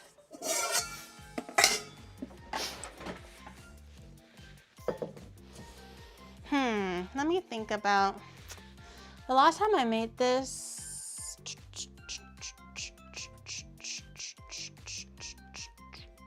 Okay, it should be okay. We might just have to do it a little bit earlier. Did you watch the elephant show? I watched Dumbo and I didn't like it. I did not like Dumbo. I did not enjoy Dumbo in the slightest. Okay, this pot is way too big. I have to get a smaller pot. Actually, you know what? This pot is fine. I'll just decanter it from one pot to another. We're gonna make Swiss meringue buttercream because I ran out of Swiss meringue buttercream. I have like the smallest little dollop of it left. So, and it's been a while since we made buttercream, so I figured now would be a good time to make another batch with you guys. So what I was doing with the pot was the cooking begins. Babar. Oh, that sounds so familiar. Babar? Is that the elephant one? Why does that sound so familiar? Babar. That sounds so familiar. I don't like Dumbo. It's so sad and depressing and honestly terrifying. Pinocchio was also terrifying. Like, that was a horror movie. That was not made for kids. That just meant to terrify kids. The main guy from Big Wolf on Campus makes a lot of Hallmark movies now. That's nice. Glad to see that he's still doing like what he loves or what he's good at. I have a pot here boiling with water. I'm gonna separate 5 egg whites. We're gonna make Swiss meringue buttercream. Swiss meringue means that we're heating the egg whites gently until all the sugar has been melted and basically tempering the egg whites and then whisking it into a meringue, which gives it a stronger structure. When it comes to the strength meringue, French is the weakest, easiest to make, but the weakest. Meringue is middle. So stronger than French. Also, with a few extra steps, i.e. to heat up the egg whites, and then you whip it, but very simple, easy to do. Italian is the hardest. In terms of durability, it lasts the longest, will be stable even in like warm temperatures, but also hardest to make because it involves you making like a sugar syrup and slowly drizzling it into your meringue. I don't even make Italian because that scares me. Working with sugar syrup also always makes me a little bit nervous. It's messy. If you don't get the temperature right, you can like make sugar shards in your meringue. It's awful, but it's the best way to make the most stable and strongest meringue. So I like to make Swiss meringue because it gives you strength, but also not too hard to make. I'm gonna get a glass bowl that can float on top of the pot. You don't want it in the pot. You want it floating on top of the pot. And then once we're done heating it up, we'll put it into the mixing bowl. So we're gonna do 5 egg whites. I'm gonna get a little bowl. Oh, now that I'm cooking, everybody, when I was talking, people were like, oh, Gary, did I miss anything? Oh, what? And then now that I'm actually cooking, everybody's, you guys shove this up your ass. Up, all the way up. I hate you. Shut up.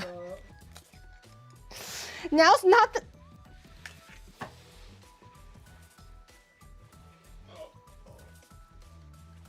I broke the egg. You do not want egg yolks in your egg whites when you're making meringues. You do not, okay? You want your egg whites pure or else it will not whip up. You don't want extra water. You don't want extra oil. There's a lot of things that can fuck up egg whites, i.e. egg yolks. So you gotta clean that shit real good, and I'm just sad now. I'm just sad. I want today to be over. I'm gonna wipe this nice and well. Wash this nice and good. If you're unsure if you have like oil in it in the bowl or water in the bowl, best to just wash it with soap anyways, and then just make sure you dry it down completely. Or else you're just gonna risk having your meringues not whip up again. So just to avoid that, better just to wash everything thoroughly, whether your bowl is clean or not. It's imperative. Typical Giri cooking strategy. Can I put mayonnaise in my meringue? What did I just say? What did I just say? Tell me what I said. What can you put into your egg whites and what can you not put into your egg whites to make meringue? What did I just say? Come on. Thank God I had 6 eggs out. I had 5 eggs and I was like, I needed 5 eggs for the recipe, but I was like, you know what, I'll just do 6 just in case. And then I was literally about to put one back in before I started stream because I was like, I just need 5, it's fine. Thank God I knew that I was stupid. Thank God I had 6. These are all room temperature eggs, room temperature butter, as with all buttercream and baking. Room temperature, especially for things like cakes. So this has been sitting out in the counter since this morning. This has been sitting out since yesterday, just to make sure everything is equalized. Room temperature eggs do actually get a lot like more delicate. So it is a lot harder to split the eggs if you're doing like the shell way, which is the way that I prefer it. So in that case, because it's more tender and easy to break, I'm actually just gonna crack everything into the, oh, there's a bit of a shell, it's fine. I'm gonna crack everything into the bowl first, and then we're just gonna fish out the egg yolks by hand, which is probably the safer way. I just wanted to be faster, which honestly probably isn't even faster. It's probably faster just to do it with doing it like this. It's just messier. 5 eggs. 5 eggs, okay. And then just with a clean hand, again, dry hand, no oil on it. Make sure you dry it nice and good. Fish out all the egg yolks. You can use the yolks to make a custard, a flan, mayonnaise, whatever you want. No sense wasting the eggs. Usually I like to make like creme brulee or something. That's always a good one. It's the easiest. Okay. Ah! Okay, safe. It did not crack. I would have shat myself if it cracked.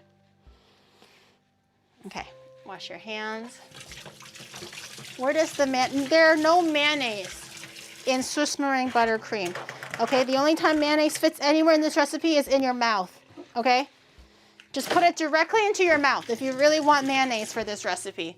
Do not put it anywhere near the meringue.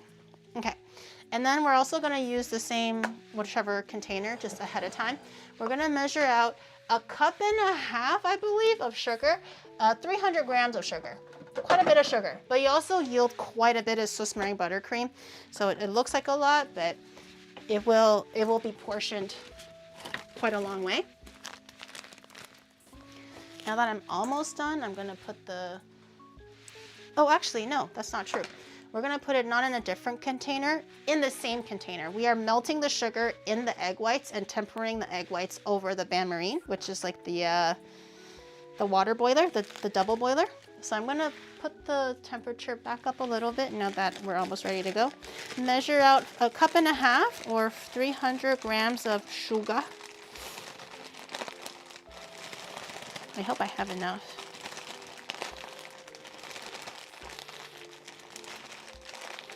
Yeah, I think I should have enough. Oh. Oh. Okay. Oh! Ah, I got sugar in my... Ah! Ah! Ah! I'm being assaulted by sugar granules. Okay. That got dangerous. I had granules that were resting on my bottom eyelid and it was so close to entering my fucking eyeballs. I was worried for a second. Where did my whisk go?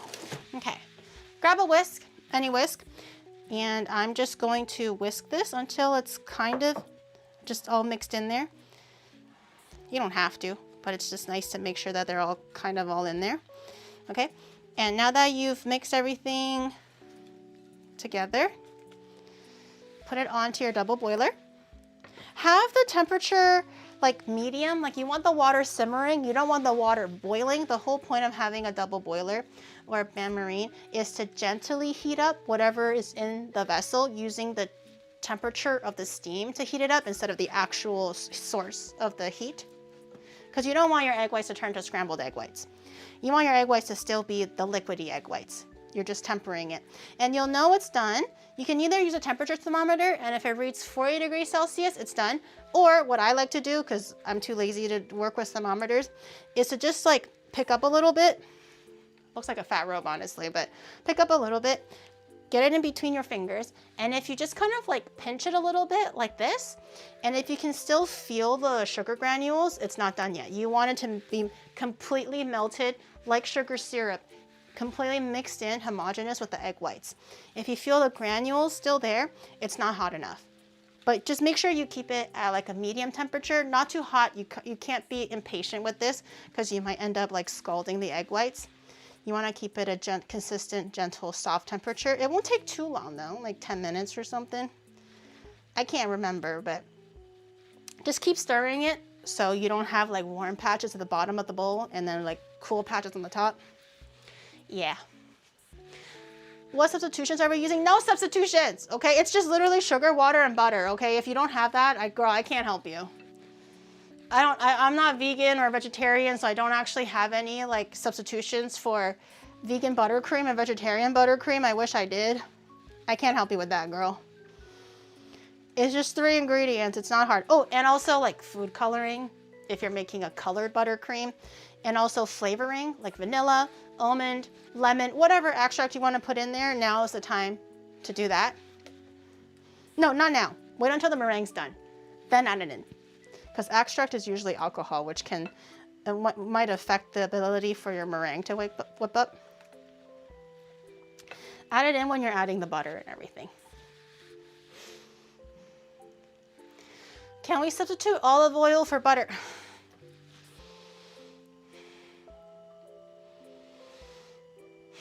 They don't know.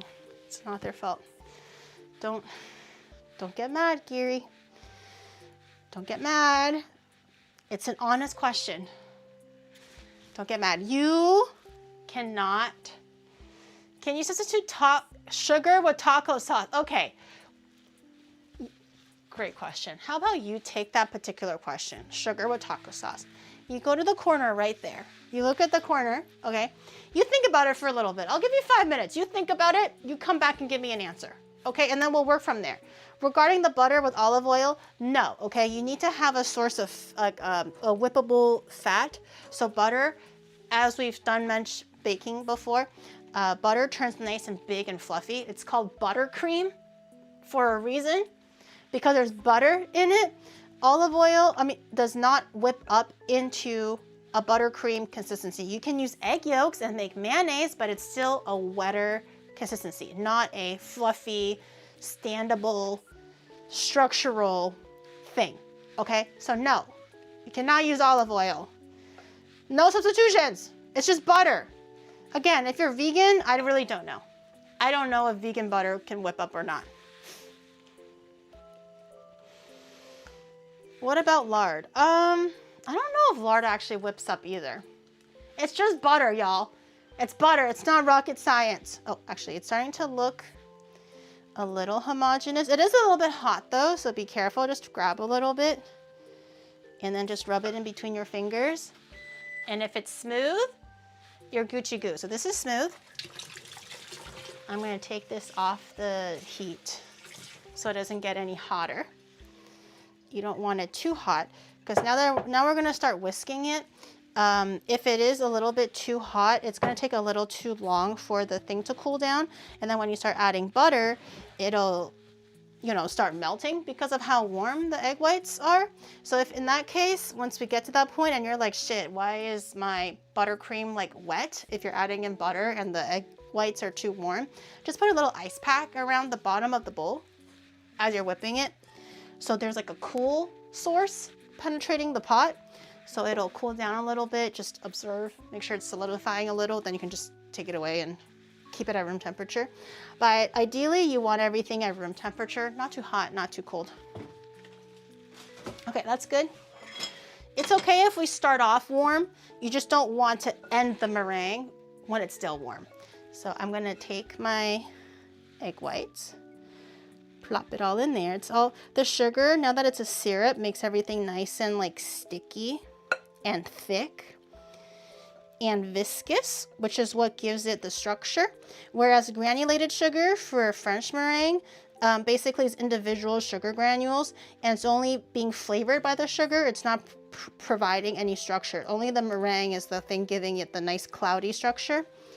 Whereas for Swiss meringue, the sugar helps with the structure too. Okay, I'm just putting some water in there so the doesn't become a nightmare to wash later. Okay, why is there so much shit here? Okay, I'm gonna grab my little guy, put him in here, lock it all in. Where is my whisk? Grab my whisk. Also lock it in so it's not gonna fall off. And we're gonna start at high speed. You can just keep going. You don't have to add the sugar in increments like you do for French meringue. You don't have to do anything crazy, you know, starting slow to going fast. You can just pretty much go fast. I usually put it at like just a smidge under fast. I feel like when it's the fastest, it goes too crazy. So I put it just like 1 or 2 levels after the fastest or before the fastest. And that's just gonna keep going. And then you're gonna see it slowly turn into a nice big fluffy meringue. And obviously this is still quite warm because it just came off of the heat source. But as it's whipping, it'll eventually cool down and it should get to like a comfortable warm to slightly room temperature. It's okay if it starts off warm, but it shouldn't end very, very warm.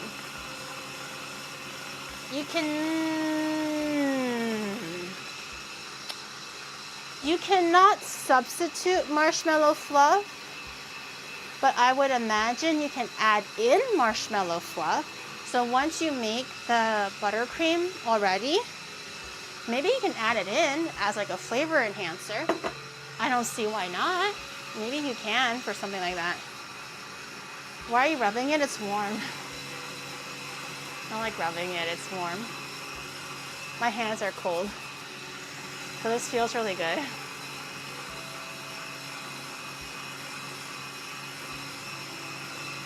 A long time ago when Gary was a VTuber and played video games like Dispatch, it seems like only yesterday. It was yesterday, you boo-boo head! I can be VTuber and IRL, okay? I can switch. All right, it's getting a little whiter now. It's not fully puffed up yet, but it's getting a lot more dense, a lot more opaque as well, which is good. We're gonna keep letting that go. In the meantime, let's open up our burrata. Oh shit. No, I fucked up the rip. I thought it was last year. It was not last year. You better enjoy it because those gaming streams are gonna be every 3 fortnights, you know?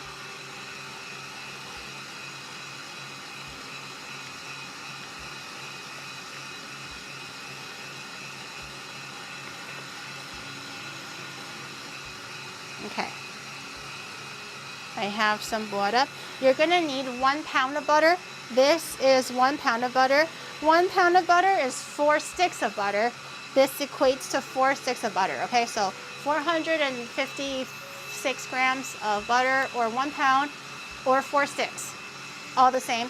Make sure they're room temperature, okay? So what that means, I've told you guys many times, room temperature is soft, where you can press down into the butter, but it will not stick to your hands. It will not be like super wet and like liquidy. It should still stay generally quite solid, but very malleable, like it's like, you know, plaster or like cement. But no matter what you do with it, it won't actually stick to your hands, okay? But you can do whatever you want with it. Is Firewatch? I don't know the game Firewatch. I want a KitchenAid, dude. My first KitchenAid that I had, I saved up so like 3 years almost for a KitchenAid because I wanted to make macarons for the longest time. I wanted to tackle them, and I would do it by hand because I couldn't justify the price of a stand mixer, like a KitchenAid. And then my friend was like, "You should just get one." And I was like, "Come on, I'm not just gonna get one. It's so expensive." They were like, "If you use it every day or every weekend and you're consistently making macarons, success or fail, you keep trying and eventually getting better, every use you do, you're decreasing it into the value. So you're making it worth it with every use that you're using." A grow mat, basically, right? And I was like, I guess you're right. So I was able to find like a secondhand one. They were selling it at a secondhand store, and it was like $100 off. And I got it. It leaks oil a little bit in like one of the back piston areas, but I got it. And I used it pretty much like every weekend or like, 2-3 times a month because I really wanted to try to make macarons. And I've had it for years and years and years. Like the green one that you see for cooking streams in Canada, that was the stand mixer. It's a secondhand one. But then I had to leave it because it was so heavy, and I bought a smaller size, but a new hand stand mixer for Japan. But that first one I saved, like I mulled it over for like 2-3 years because I wanted to save up for one. It was so expensive. Okay, it is getting a little bit more puffy. You want it nice and airy and cloudy. You want it to look satiny, so it should have a nice glossy sheen, but still have like that stiff peak. You don't want medium peak, not medium this time, stiff. So if you lift it up, it's firmly erect. No drooping, no curling, no wiggling. Okay, you pull it up, turn around, and it should be like, bing, okay? Stiff peaks for buttercream, not medium peaks. We were gifted a KitchenAid from a friend's dad. I don't even know what to do with it. You can make things like bread too. I use my stand mixer to make bread. Things like flavored butter. You can do a lot of things with a stand mixer. If you're just too lazy to do your hands, just chuck it in there. Like a meringue. Well, we're literally making a meringue. Meringue has like soft peaks, medium peaks, and stiff peaks. Soft peaks, you rarely need soft peaks for a lot of things. We don't really do soft peaks. Soft peaks is you lift it up. It's like, it's firm-ish, but when you lift it, drag it out of the meringue and hold it upside down, it's very like, right? Even from the root of the mixer, it bends. Medium peaks is if you lift it up, turn it around, the base is firm and stiff, but the tip is like this. Instead of this, it's like this, right? That's usually for things like chiffon cakes and stuff. Perfect. For meringue, because we want it nice and rigid and stiff and sturdy. When you're piping it and making designs, you want to make sure it holds that design. You want stiff. So when you pick it up, it's like from base to tip, like that, okay? So like performance issue, no, it can get to stiff. Don't worry, don't be nervous, okay? If you think you can only get to this soft peak or at best medium peak, just give it time. Let it keep going, beat it a little more, give it time, and it will surely get to, it's all a matter of time. No, you don't give it a blue pill, you just beat it more, okay? It happens, okay, it does happen. I'm saying it's not weird, just give it time. You'll eventually go from soft to medium to firm. So this is already getting quite glossy. We can check on the condition. It's not stiff yet, I can already tell. It's definitely not at the stiff position, but it's very like satiny, it's very slick, very glossy, very beautiful. Let's take a look. Always good to take a look if you're unsure. Oh, it's nice and firm, or like nice and like rigid. So we're gonna grab a little bit, okay, pull it out. That's a long pull. That's a long pull. Can I pull it a little smaller? Okay. Actually, this is almost pretty firm. Look, it just holds its shape. It doesn't bow or bend. I'll put it against my shirt, see? It just fights against gravity. You can also see how shiny and glossy it is. I'm not sure if the camera's picking it up, but it's very, very like smooth. Very pretty, very shiny. Okay, I'm gonna let that go for just a little bit more in case my judgment is wrong. Oh! That was dangerous. In case my judgment is wrong. Oh God, what the fuck is happening? Why is my shit falling apart? Actually, you know what? This fell into my butter, so I'm just gonna wash it. I'm gonna let that go just for a little bit more. You don't wanna go too overboard though, because it could separate, especially for fresh French meringue. The minute it passes peak, it's separating. So you wanna make sure you're always like stopping, looking if you're unsure. But for Swiss meringue, it's pretty sturdy. So I'm not too worried. But this time it's at medium, I think. It's at medium. Like medium high, a little bit lower than last time. Since we're already confirmed that it's quite firm, we don't have to beat it too hard. I'm just giving it some final reassurance. And now what I like to do to make sure that the air bubbles are nice and fine and dense and sturdy, you don't want the big air bubbles. Big air bubbles, when they pop, they'll fall over and then your meringue will lose structure. You want nice, firm, dense little bubbles inside. So to do that, I'm gonna put it down to a lower speed, and I'm just gonna slowly for like 2 minutes work out any big bubbles kind of hiding in the meringue, and this will give you the final super firm, super glossy, super shiny, super dense meringue that you want for your buttercream. So give it like 2 minutes at low speed to just work out all the big kinks. Yeah, you wanna have some reassurance that it's like, you know, it's gonna be stiff forever. Always gotta stop and look back to make sure your grandma is alive. That too. The lower speed gives it shine. It'll get shiny when it becomes a meringue already because of the air. The air is what kind of makes it shiny. But lower speed is what gives it structure and make sure that it stays stiff or stays in that particular stiffness. If you're doing medium peaks, you can also stop at medium and then do it at a lower speed. So it just gets all of the bigger bubbles out. Kind of like when you make latte art. If you just eject a bunch of air into your milk, you get froth because the bubbles are big.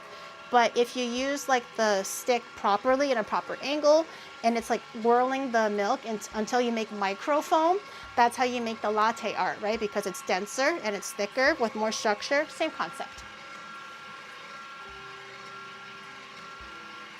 Wake up! This is gonna be on the test next week. But doesn't shiny pop like randomly? No, if you do this and get the big bubbles out, it won't pop. Well, it's not, like I'm not saying the bubbles are so big, it's all of a sudden you're gonna see it go like boop, and then it'll just leave a big crater. It'll never be that big. It's still like bubbles that you can't see. But compared to the micro bubbles that we're making now, this one is always better than having them a little bit bigger because they can deflate easier if the bubbles are bigger. Half of the shit I make like this or dough never makes it out of the bowl. It's just straight to the stuff. Everything just mixes, eating the raw ingredients. It's cake in my tummy already. It's like that. Okay, I think that's pretty good. I'm gonna stop it. I'm gonna pull it out. That's very nice. Very nice and beautiful. And if I'm feeling the size of the bowl, it's still like the smidgest warm, but it's not so warm where I'm worried that the butter is going to melt in it. It's not that warm. It's just like the smidgest, a little bit warm. And that's what you're aiming for. A little bit warm is fine. Room temperature, also fine, but you don't want it too hot. If it is, if you're touching it and you're like, I don't know, I feel like it might start melting. It might be a little bit like teeny weeny bit like hot warm, just grab a few ice packs or like put some ice in like a little Ziploc bag or something, and then kind of like curl it along the bottom of the bowl.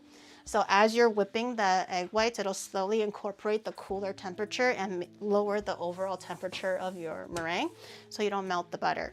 If it's a smidge too cold for whatever reason, same idea. You can just put like a warm towel, like run it under hot water, put a warm towel, and that'll slowly soften the meringue. So for example, if your butter was not fully room temperature, it's still a little bit solid, you can put a warm towel here actually, and then slowly warm up the whole thing and make sure everything is ideally eventually room temperature. So in this case, this is fine. So I'm gonna put them back in. Oh, and another fun way to test if your meringue is done or not is you wanna grab it. I got a little guy. I think even for soft, I don't trust this test. I feel like for soft peaks, it could be a little bit like a 50-50, but for things like medium peaks and firm peaks, if you hold it over your head, it won't fall. Not a magic trick, it's still fully in there. If you fold it over your head, it won't fall, okay? So that's kind of what you're aiming for. Even for medium peaks, you can do that. Soft peaks, do it at your own risk. That one I'm not too confident with. Okay, put it back in. Ideally, you would have put like maybe a flavoring at this step, just to kind of mix it again a little bit, make sure everything is nice and mixed in with the meringue. But I'm gonna put this at a medium, should be medium, okay? And we're just gonna start scooping like tablespoons of butter into the meringue until it gets mixed in nice and smoothly. At the beginning, it'll curdle. There is a chance that it will curdle, especially if the temperature of the meringue and the butter is a little bit too different. But just keep whipping it, keep beating it. It'll eventually come together. So don't worry about the curdling. Unless you know for a fact that the meringue is too warm, it'll curdle. If the butter is too cold, it'll curdle. So you just use the tips that I said earlier to help that. But if it's like quite even for both, it'll curdle a little bit, but it'll find its home eventually. I'll just put it in with my finger.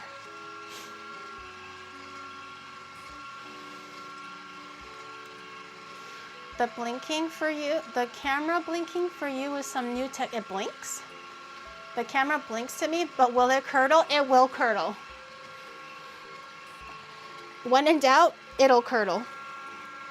The minute you sear the buttercream, it'll curdle. You look at it wrong, it'll curdle. You didn't do your homework, it'll curdle.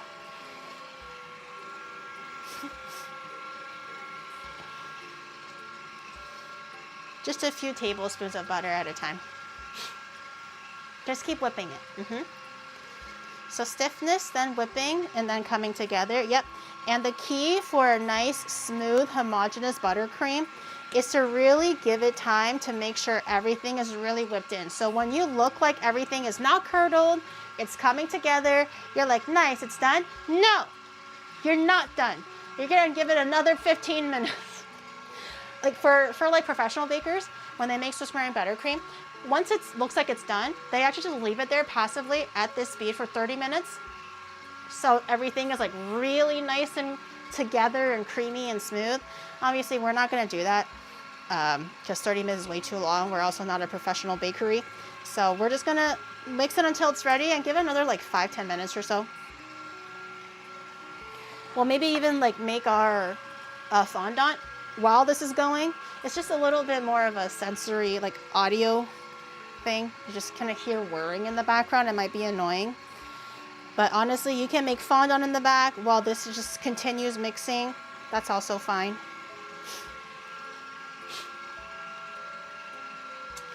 If Gary didn't do our taxes, it'll curdle. I'm on that. I'm on that. There's no bakery here. Onimart can be professional. Wait 30 minutes. What do you mean? Onimart is always professional. When am I ever not professional? I always carry myself with professionalism and grace. I will never bring shame upon you guys.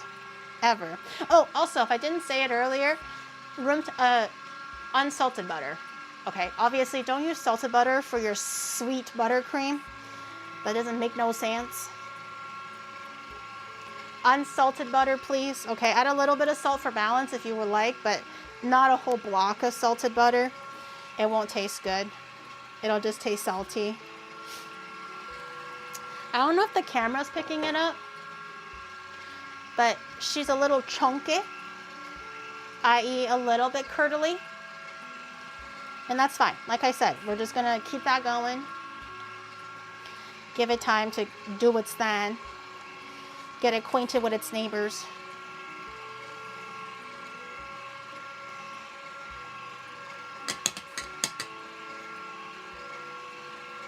Yeah.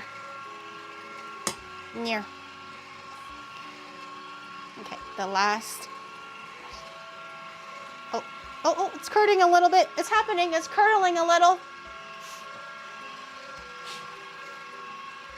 Now let's start all over again. Wait 20 minutes, no shorter, no longer. It's a very precise science. See, it's curdling. It's getting a little chunky. It's not super smooth. That's okay. That's okay. Don't panic. Just let it keep going. Let it do its thing. Okay? It'll eventually come together, especially now that I've added the room temperature butter. If you feel the size of the pot, it's all like one nice, even room temperature, well, temperature. So the temperature is definitely fine. We don't have to worry about that. We don't have to put ice or heat. But this is normal. Don't panic. We're just going to keep adding our last 2 tablespoons in there.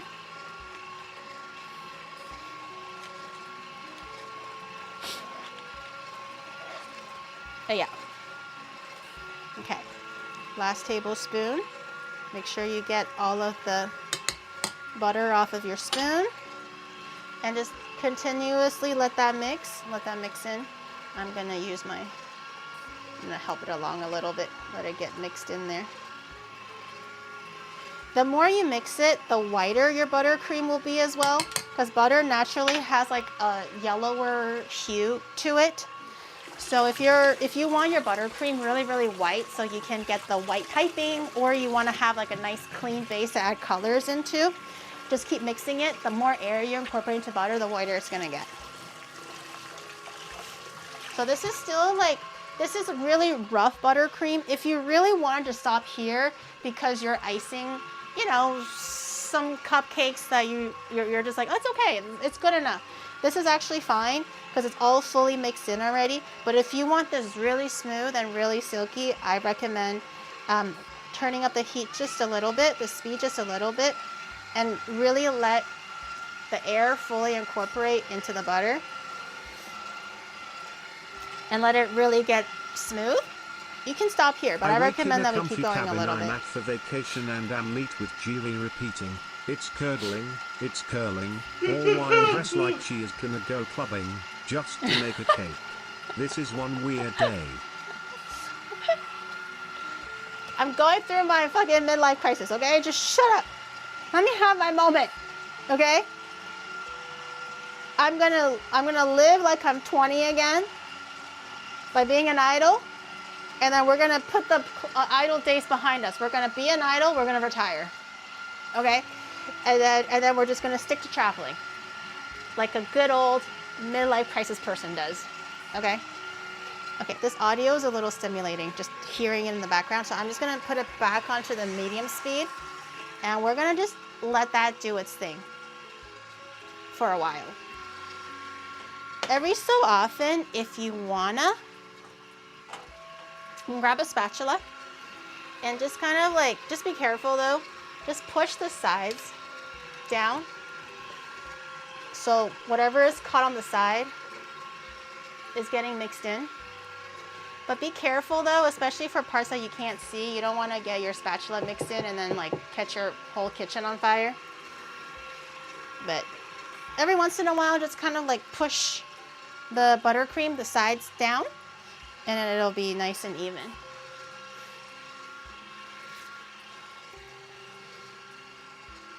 She puts the choker on herself. She's a good girl. I think it's a cute choker. Look, I got this in, shoot, I actually didn't get this in Tokyo. I forgot where I got it.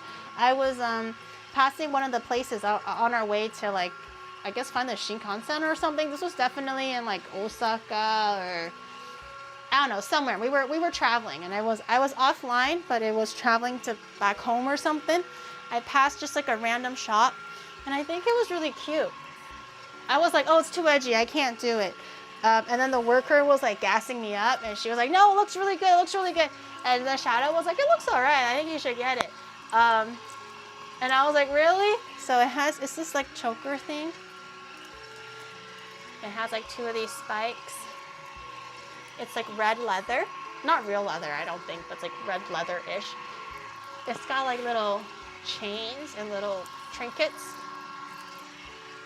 I think it's quite cute though. I like it. It's very like punky, so I just don't really know what to pair with it all the time.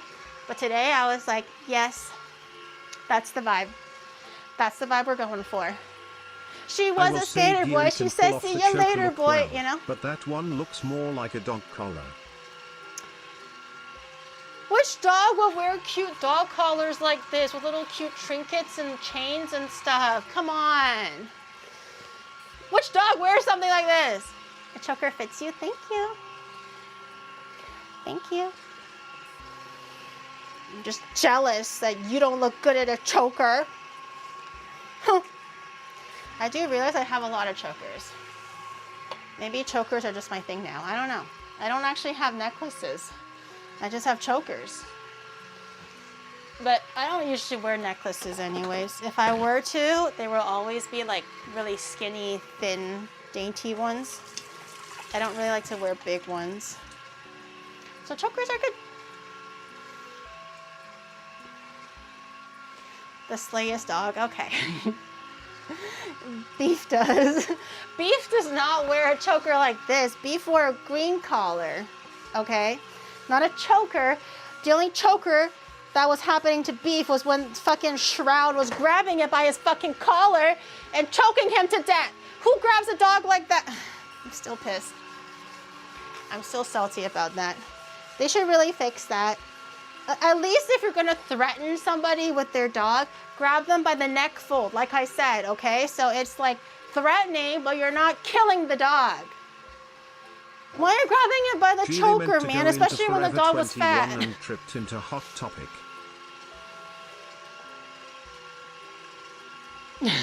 Oh yeah, Hot Topic. I've actually never really shopped at Hot Topic. Ever. Because when I was younger, like I always thought the clothing was really cool and so edgy, and I was like, man, one of these days I'm gonna get it. But because it was always really dark back in the day, it scared me. I was like, oh, I can't go into Hot Topic. Like, they'll see me. Like, it's not appropriate. I was scared to go in because I felt like I wasn't able to like carry the clothes well. Also, just because it was really dark, and I was like, I can't see anything, you know. No, Hot Topic isn't the same anymore. Hot Topic is now more like well lit. Although some clothes are still kind of this like esque, I feel like there's a small shift in styles recently, but there are no Hot Topics in Japan.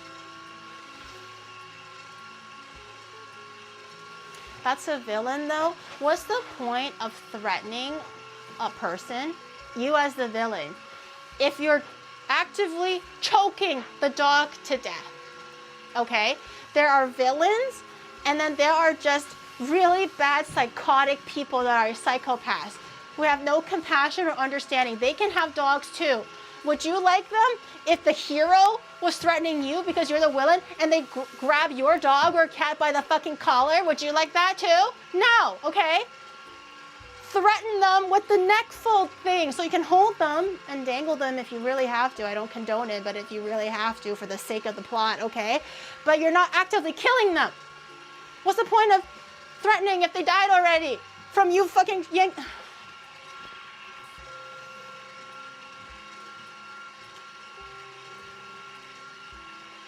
It's no longer golf alt now, it's something else now. It's like a little bit more like mainstream friendly, I suppose, or like a little easier to, what am I doing? A little easier to swallow.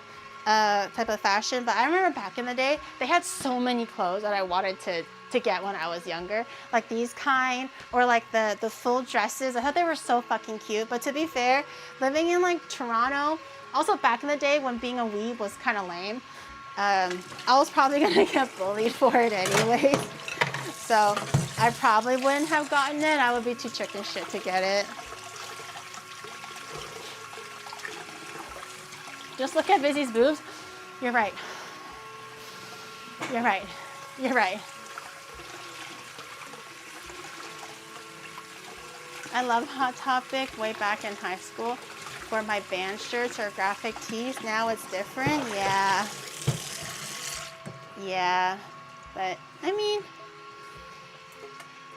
things change to match like the current trends or the current themes. And I remember, like I told you, I went to Hong Kong and I got some like, you know, Lolita clothing, like everyday Lolita clothing. So it's still very Lolita, very frilly, very like lacy, like lace details and stuff. But it's made so that it can be like a dress shirt. You can wear it as skirts and stuff. It's not like super, super intense Lolita.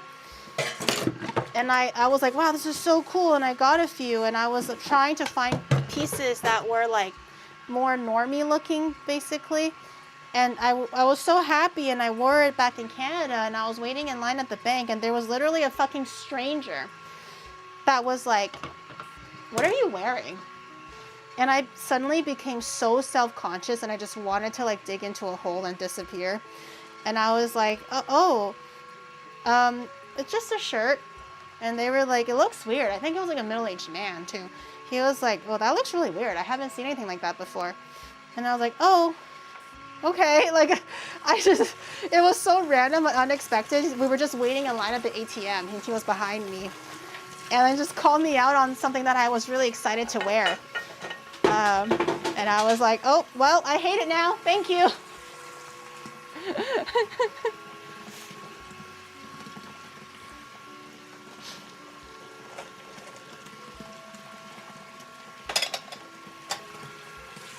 It's called fashion. Look it up. Yeah.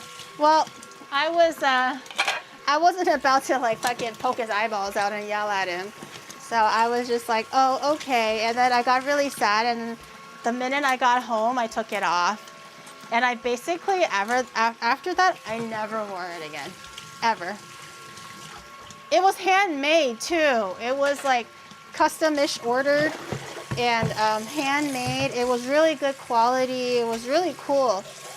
And I never wore it again to just do like normal, regular like chores and stuff or like errands. I would maybe wear it if it's like with friends or if there's like an event and you have to dress fancy. I'll wear something like that. But for everyday errands, I never wore it again because I got self-conscious and my feelings were hurt. Dig it up, wear it again. I think they might actually still be in Canada. I think they might be in Canada. I don't think I brought it here. Because honestly, I can just buy more Lolita stuff here if I really wanted to. But I thought it was very unique because it's more like a blend of Lolita and modern fashion. Just like a nice, you know, white collared shirt, but it's like Lolita white collared shirt. Or like a nice top, but it's kind of like frilly and lacy. I thought it was a nice blend. I think I left them in Canada. My gimp suit? I have my gimp suit. I just didn't have the time to like do the actual cosplay yet. But I have my gimp suit. Aren't you a little old? That's why I was kind of like, back in the day when I got it, I feel like that was age appropriate clothing to experiment with. But now I'm like,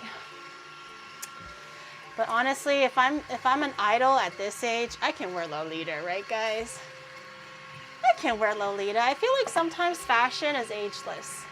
Timeless? What's the word? Ageless, timeless. I can wear Lolita. I could be 60 and I can still wear Lolita, you know?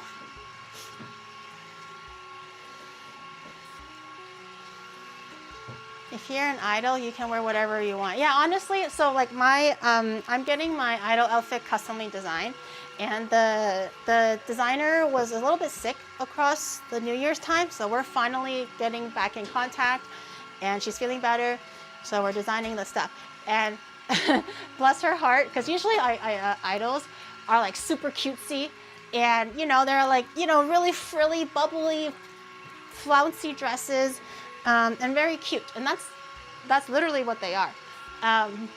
But then she gave a little, what is it called? A little mock design of the dress, and it was like super puffy round sleeves, hearts, and like an apron, and then because we were going for like the cooking style, right, and everything. And I looked at it and I was like, man, I think this is a little too cute, especially for my age. I feel like I'm a little too past that point now to be wearing something like that, like super round and puffy and everything. And I was like, you know, all pastels and bright colors. And I was like, that's a little. So we're going goth. That's the idea. I want to still keep that flouncy, happy, like twirly, kind of like the skirt and the aesthetic, but for the overall vibe, we're going goth, like this, basically. But still, like, idol. We'll see what happens. That's kind of like the mood board that we sent. But if she really disagrees or she has trouble finding things or that, we can modify. But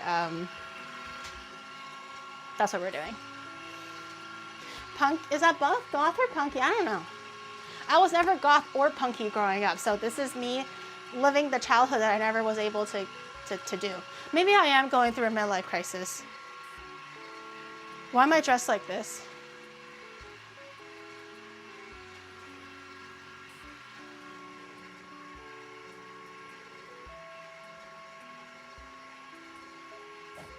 Is it?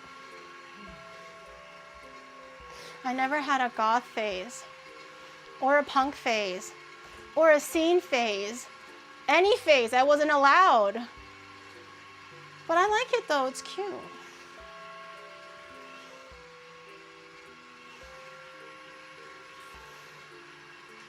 It's cute. Fuck all the haters, including me. I can't believe I doubted myself. It's cute. I just never had like the money or the freedom to get what I want. Now I do. Now I can get whatever I want. Honestly, these were all from like AliExpress anyways, so it's not even, it wasn't even that expensive. I like it. Fuck everybody. Fuck myself too for doubting myself. Okay, it looks pretty good. Yar, that looks quite good. Yar, okay. I totally was gonna make fondant while this was happening, but I kind of forgot because I started talking about fucking, what was I talking about? Hot Topic. Whoever brought up the topic of Hot Topic, I hate you. I'm kidding, but I hate you because I was supposed to make fondant. Damn it! Damn it all! We're back again. It's just the wheel. It's just like the hamster wheel. He's always running super fast. He's going crazy style. He's like, oh my God, I'm so good today. He didn't move a single inch.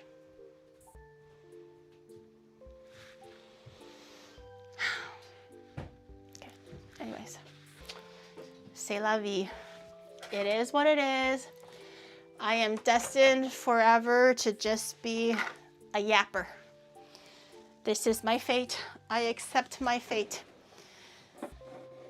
It is what it is. Okay, I'm trying to find a bunch of little containers to save my buttercream because I usually rarely use like one big serving of it, especially for cakes, and especially for like the Pokemon cakes. Normally if you're icing a cake, obviously you're gonna blow through this so quickly.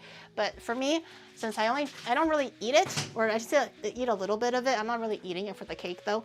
I don't really use buttercream as the icing. I only use it to make the cake pop batter for molding. So I never really use like big chunks of it. So I'm just trying to find like different sized bibs and bobs of containers to put it all in. I have a Hanyadon one. This one I can probably put like this instead. I got this one. I got this one. I have a few of these like tiny ones, but I feel like I'll usually use a little bit more than just this though. We'll see. We'll see. We'll get there. I'm gonna unplug this shit first before I kill myself accidentally. Grab a spoon, forget the cake, take the bowl to the sofa, watch TV. That's a lot of buttercream, girl. This is a lot of buttercream for you to watch TV too. Let's try a little bit. Oh, it's all over my hands now. Ah!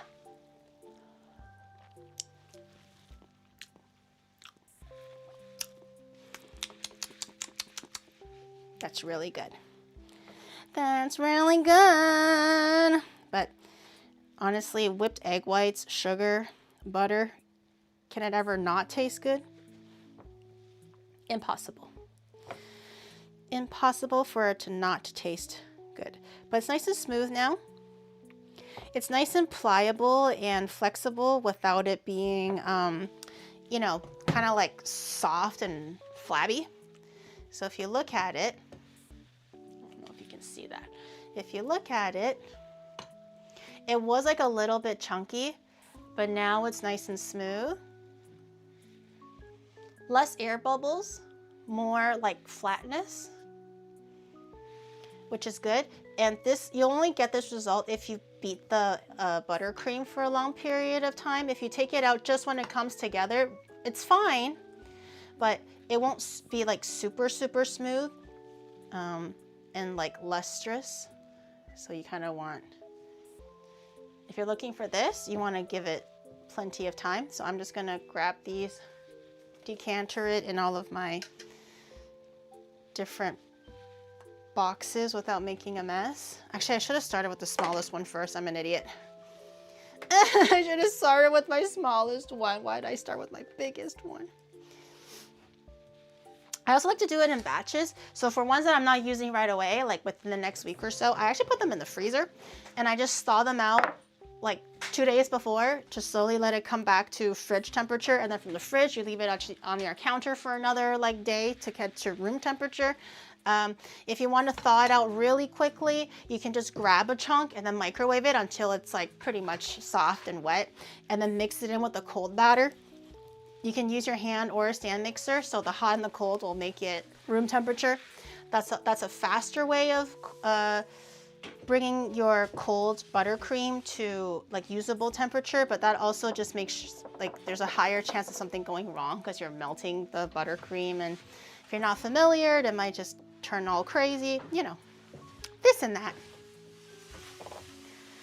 But it is quite easy to save and reuse and all that. So I like to put them into smaller batches. Unless you're an avid baker and you need a lot for your next bake, then feel free to just save it in one big container.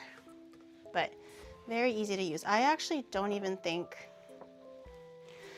I needed this big container, this one. I'm an idiot. Now I gotta wash it all.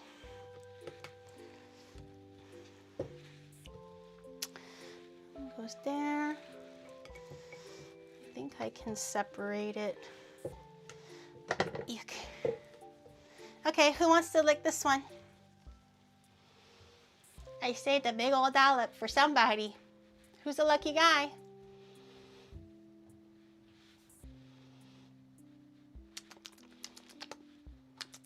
If you don't want it, I'm gonna put it in the container. It's gonna be gone.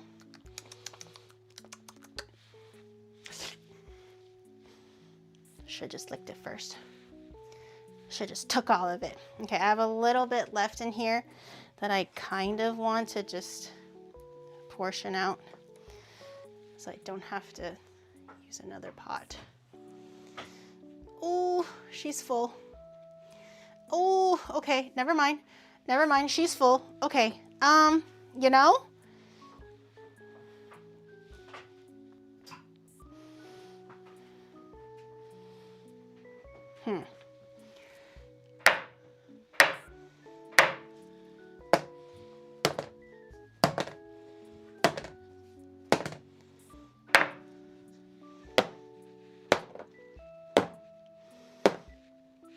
I'll just grab this little one. Fuck. I don't see why I need to like occupy one big thing. Especially because I cook a lot. I might need some of these containers for leftovers. So I'm just gonna use this small tub. I hate washing extra dishes. Okay. That's good. That's good. Who wants to lick the bowl? That's a lot still. That's a lot. It doesn't look like much, but that'll keep you busy for a little while. Who wants to lick the bowl? Gary has no idea. What? What did you do? Did you do something again? To my face? We're licking something out. Ew! I only just saw that. Okay, that's fair. That's fair. I'll leave that there. You guys enjoy that licking while I wash all this butter. The part that I hate most about making for buttercream is washing the buttercream.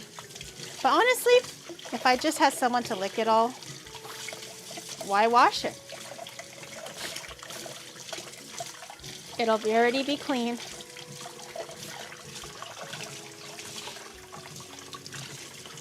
Cleanup always sucks, yeah. But that's okay. That's really good though. If you're lazy and you want to make just like a quick buttercream for like maybe macarons or for a cupcake or something like that, American buttercream will also do. This is more like it takes a little bit more time, a little bit more measuring, heating, this and that. If you want to just like go straight into it and you don't want to fidget with a bunch of other things, American buttercream is the easiest. I would say structurally it's the weakest because it's literally only sugar and butter, nothing else in there to give it some like stability. But it is the most easiest to make. It's just literally room temperature butter, whip it until it's like almost white, make sure it's nice and fluffy, incorporate a bunch of air in there, and then add in powdered sugar, not regular sugar. I don't remember why you add powdered sugar, but I think powdered sugar gives it a little bit of extra structure. Not that much compared to like a meringue one, but a little bit, better than nothing. You want to do icing sugar or powdered sugar, they're the same thing. And then mix it and add in the flavorings and colors and all that stuff. It'll still be nice and creamy and nice and yummy, but it is a little bit sweet because you need a lot of sugar to hold the buttercream together. Whereas for Swiss meringue buttercream, it's not as sweet compared to American buttercream. But there's also like egg whites cutting that sweetness in half. So just keep that in mind. It gets pretty sweet and it's just straight up just butter. At least the meringue ones has a little bit of protein in there. Better than nothing, I guess. So it's an option. I don't like to use that option because I don't think it tastes as good. I like the silkiness of meringue buttercream. Also not as sweet, but if you're really, really lazy or you just don't have, you know, with the economy and the eggs and all. Although if you can afford butter, you can afford eggs. I feel like butter is also quite expensive. I don't know. How much is butter? Does anyone know? In America, I remember butter in Canada, like the exact block that I get from Costco, used to be $4. And then I went to $5 or $6 and I was like, oh, that's so expensive. Then I come to Japan, it's $16 and I'm like, I shouldn't have complained. My annoying ass just had to complain about Canadian butter prices before I left for Japan, and now that I'm paying like $16 a block for the same butter that I can get at Costco. $5. So that's like 6 or 7 Canadian, right? I mean, still more expensive than $4 because I used to pay $4 Canadian for a block. But I pay 16 now, so yay. That's why I don't ice my cakes anymore because it's like, not that I necessarily can't afford it, but why? What are we doing here, you know? I'm not really eating it all. I have to blow through like 5 pounds of butter a month. I can't. That's why we're using small amounts for the cake pops, and that's it. Economical. Okay, put our little lids together.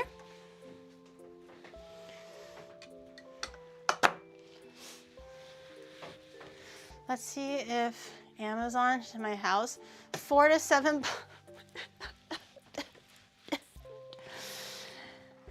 It's not fair. The Americans get everything. Actually, that's not true. Count your lucky stars. Gary, count your lucky stars. That's not true. That's not true. That's definitely not true. But man, I miss the days where it was $4 for a block in Toronto Costco's. I got some buttercream on my cabinet. JP butter is expensive to do domestic production. Oh, I mean, to be fair, they're all Hokkaido butter. Are they lying to me? Maybe. I wouldn't know. But they are all suspiciously Hokkaido butter. And I was like, is there no, like, not Hokkaido butter? Like, I will pay half the price for Tokyo butter. You know? Can I get Tokyo butter?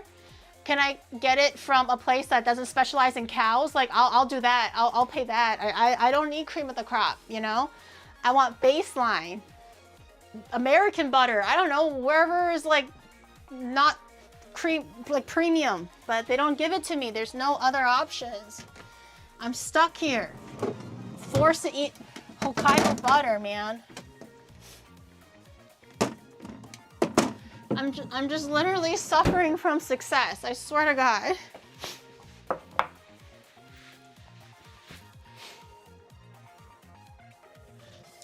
That's why it's expensive. The JP government protects Hokkaido dairy heavily.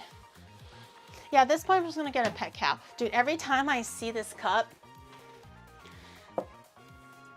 I think it's orange juice. So from the corner of my eye, I'm like, oh shit, orange juice. And then I go like, oh, that's egg yolk. That's egg yolk, not orange juice. And then I talk, I do, and then I go look again. I'm like, oh shit, orange juice. I just always forget. I always forget it's yolk. So that literally, I kid you not, there was 5 separate times where I was like, oh, orange juice. I keep on forgetting. I hate myself. I get myself all riled up and I'm like, ah, orange juice, nice. I could use some. And then I just get disappointed. Why'd I do this to myself? Why do I do this to myself? It's the orange juice. No, the orange juice will make my throat clog up, especially when I talk a lot. So usually tea and water is better. Usually sweeter things will kind of like increase like phlegm production. So it's not really good for stream. That's why I try to stay away from juices if I can, unless I'm like, you know, drinking a Coke for like dinner or something. But normally I don't like to get all clogged up. Oh yeah. JP fruits are already expensive or fruit juices super expensive? If you get the ones in the glass bottle at like a farmer market-esque vibe type of a store at a mall, they'll be expensive. I have seen like, I've been to those like shops before we walk past, and then Yuzu loves fresh fruit, or she loves like 100% juice.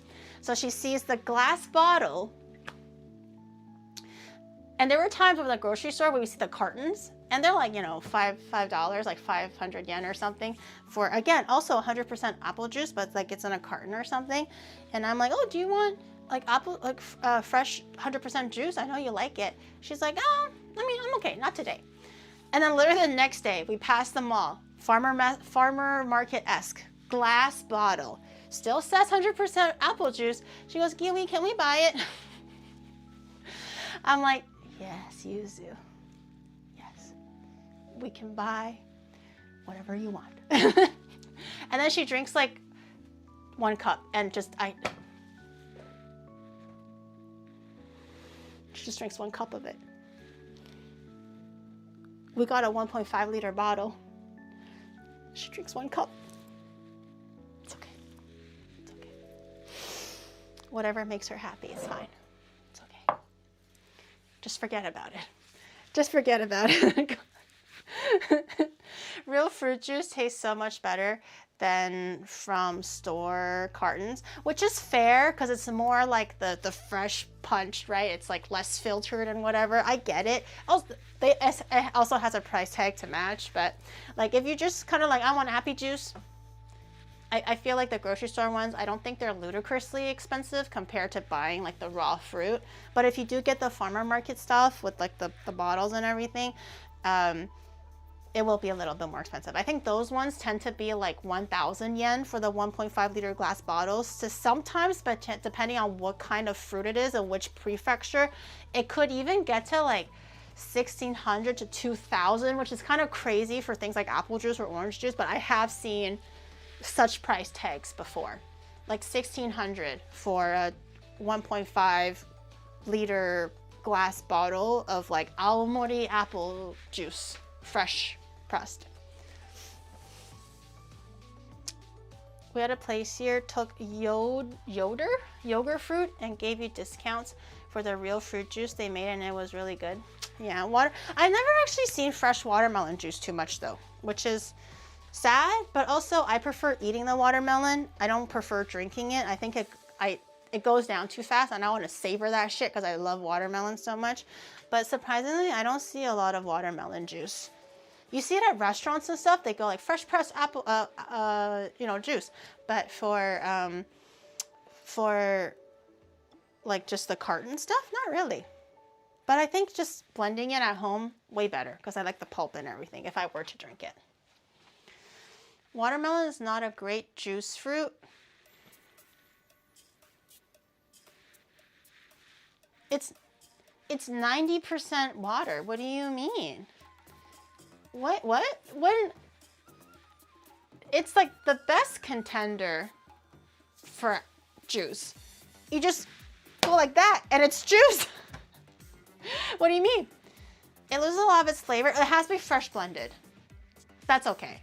But I don't really see it. Oh, is that what you mean? Because it doesn't keep the freshness with the original taste, so they don't really ship it out in like bulk as the cartons and stuff. I guess that's fair because I've only ever had it if I blend it myself. Ah, okay. I was like, are you dumb? I was about to get attitudey and sassy. I was like, girl, you did not just say that my superior fruit doesn't make juice. I was ready to like,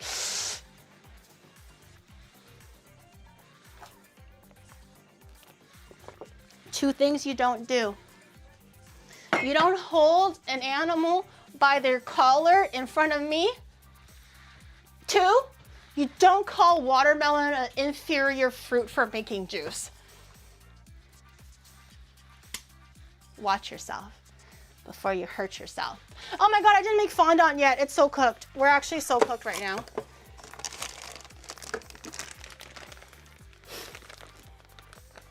No, we don't have to make fondant. It's fine. No, it's fine. We're gonna put that back. I was gonna make fondant and I was like, what am I doing with my life right now? We're gonna try to try to re-enliven the fondant that we had last week, which is actually quite fresh and quite soft still. I think it feels beautiful, honestly. We probably don't really need to do too much work on that one, but this one was from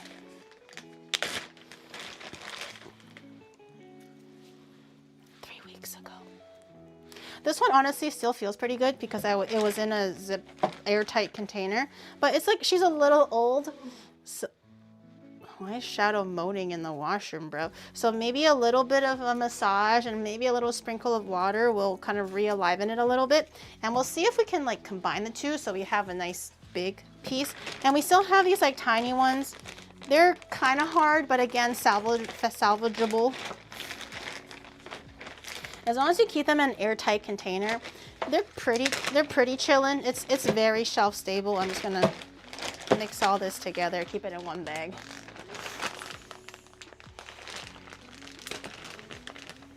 Throw it in the window to see if it breaks it. It's not that hard. It's not that hard, guys, okay? It's just a little hard. I've seen harder, okay? That's what she said. Oh, dear. I'm sorry. I meant the fondant, but I'm sorry if that brought up sad memories. That wasn't the intention. Okay, cornstarch. We have a little bit of water, but in case we don't have enough water, we're gonna grab a little bit of water, just a nub, to lubricate our hands as we normally would. And this is to prevent non-sticking. This is to prevent drying out, and also just to, you know, make sure it's soft and pliable.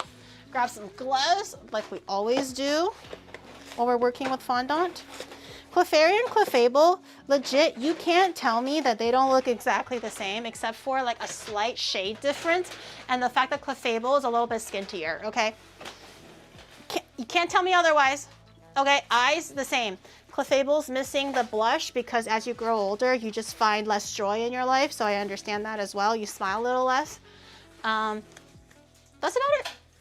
You lose a little bit of weight, you get a little bit taller, you lose the whimsy in your eyes, grow some wings. That's about it. So we're gonna just, I think combining the two is gonna be fine. We're gonna make a transformer Pokemon. So we're gonna make a Clefairy and it's gonna transform into a Clefairble.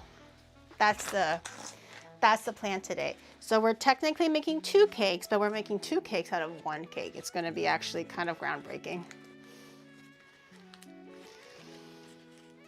And become competitive in Pokemon as a punching bag. What is Clefairble and or Clefairy good for? Are they not healing Pokemon? Or I thought like they had the option of sleep? Or was that Chansey? I heard that sleep was a good move to have for competitive Pokemon, like the online Pokemon game. Not ZA, like the classic Pokemon battle tournaments. I heard that either this or Chansey was good because sleep was good. It's good to put the Pokemon to sleep. So while they're sleeping, you can attack it.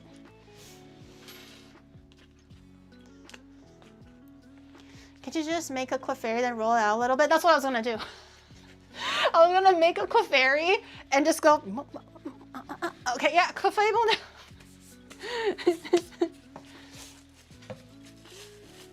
It's a sing for Clefairy, Yeah, I remember there was one of the moves that were like actually really good for competitive Pokemon. Oh, this is actually not too bad.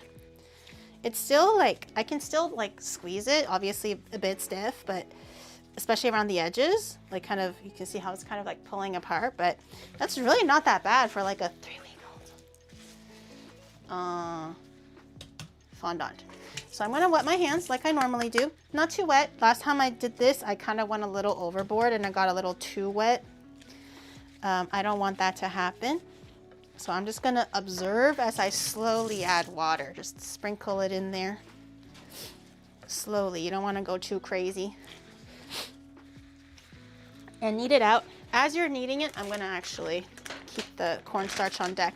As you're kneading it, it will get a little bit softer and more pliable as you go. So you wanna start adding in cornstarch a little bit.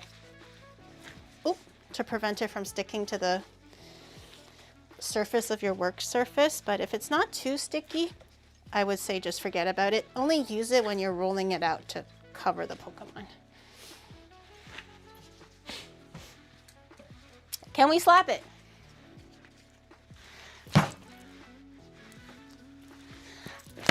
Oh, wait, that's actually kind of... Oh, I thought it was going to stick. Oh, I thought it was going to stick. You need a moonstone to evolve Clefairy? Oh, I don't know. I don't actually know anything about Pokemon. I just collect the cards because I'm annoying. I don't actually know anything about it.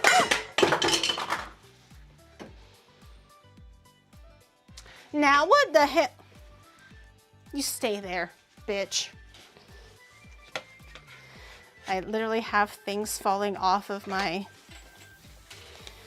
what is it called? Dishes rack. The violence in that kitchen, not your day. Not my day, man. Not my day. Okay, as I'm feeling like it's getting a little bit tacky or a little bit sticky, it's kind of like sticking to my hands a little, sticking to the board a little bit. I obviously still need to work it out. It's still a little bit too rough for it to be like workable for the cake. So I'm just gonna grab room temperature butter. Works a little bit better because you can just like smear a little bit and rub it over your hands. But cold butter is fine too. I just kind of use it like soap almost, and just put it all over my hand and continue working that way.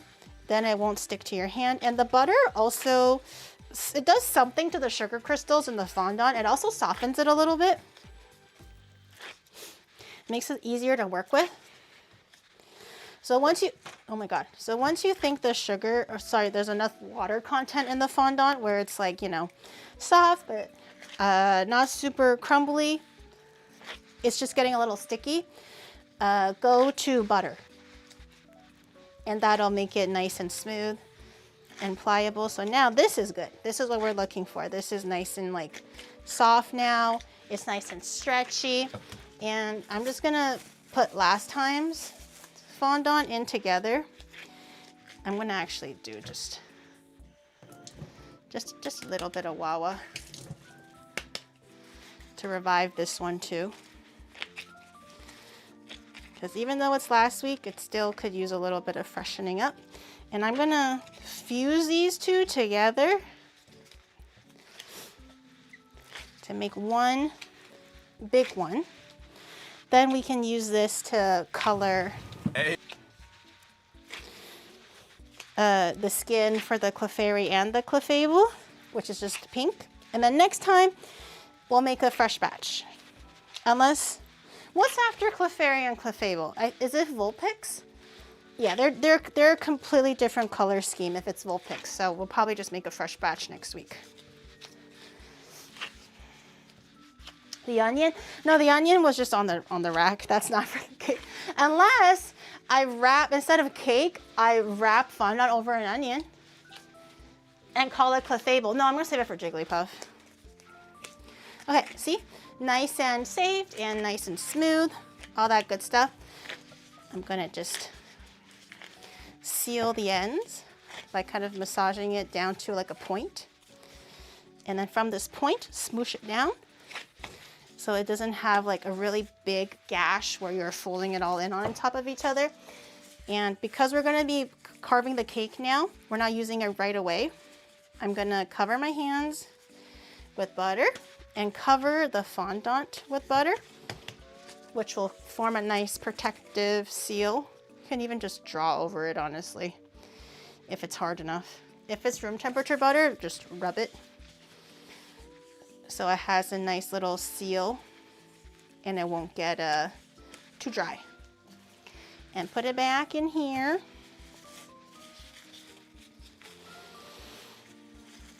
Okay, and since we're using it today, like immediately, you don't have to put it back into the Ziploc, but you should.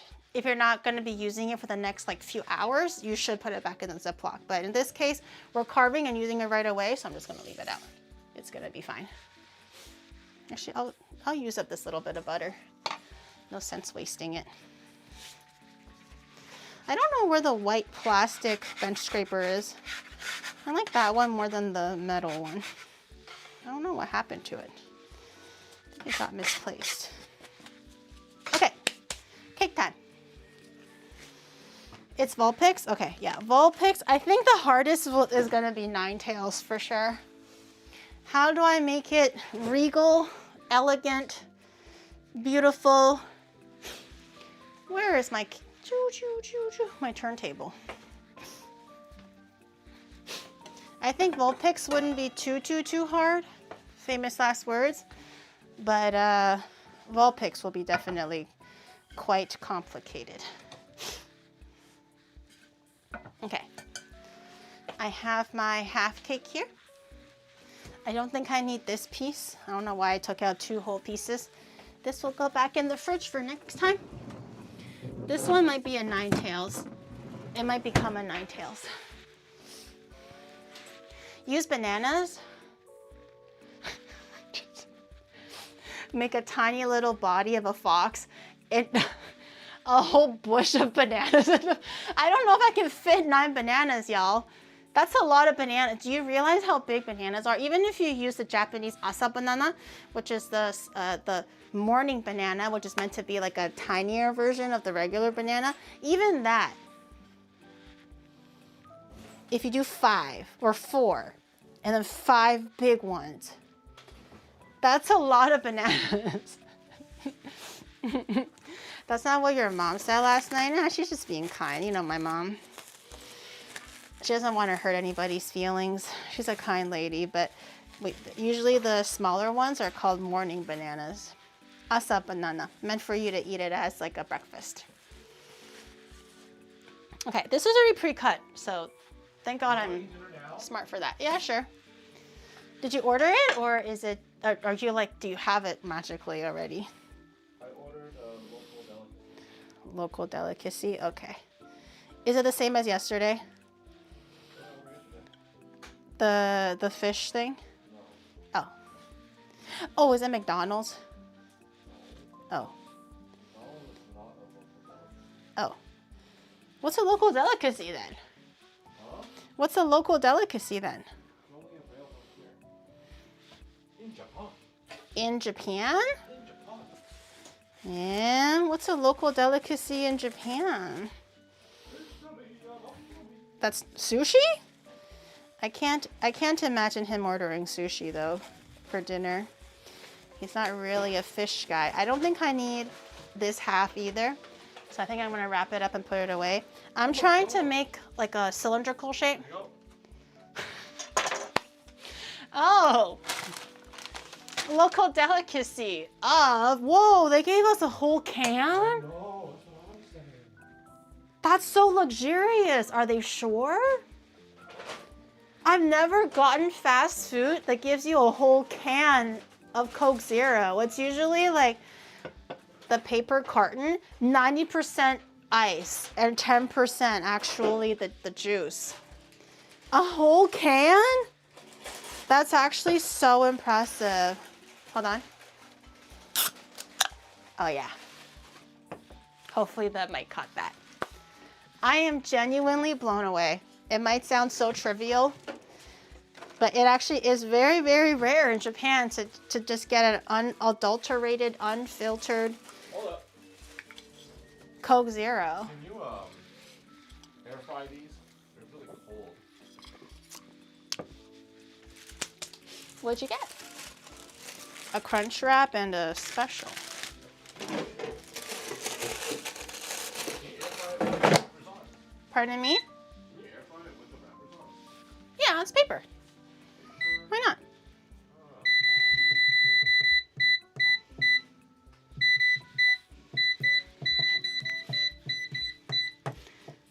Oh, guess the tempo.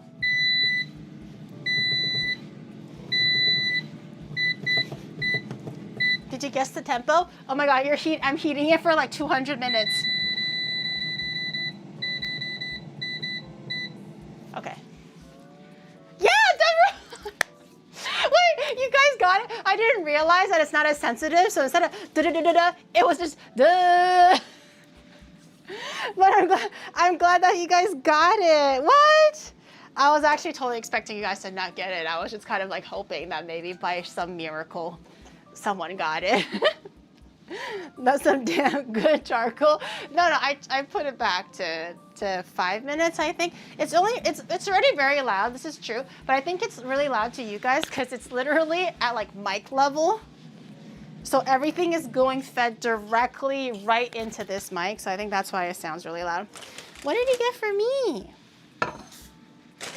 Taco Bell. Huh? Oh, I'm not that picky about it. I think I'm chilling. Oh, we got some.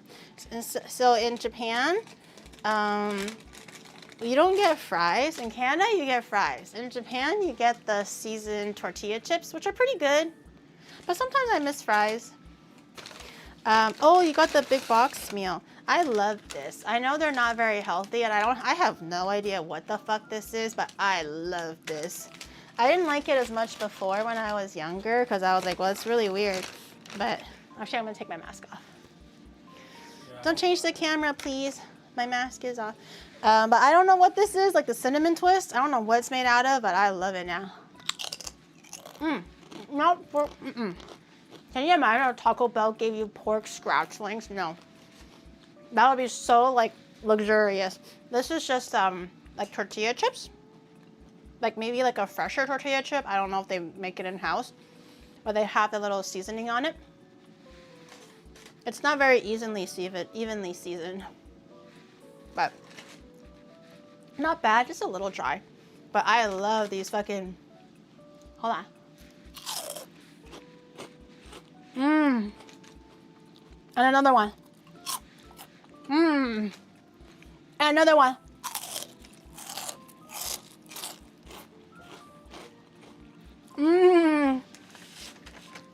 Yeah. Oh, these ones. This is not chicharron. It's cinnamon crisps. They're sweet. I think they're like, actually, does anyone know what they're made out of? Because I have no idea.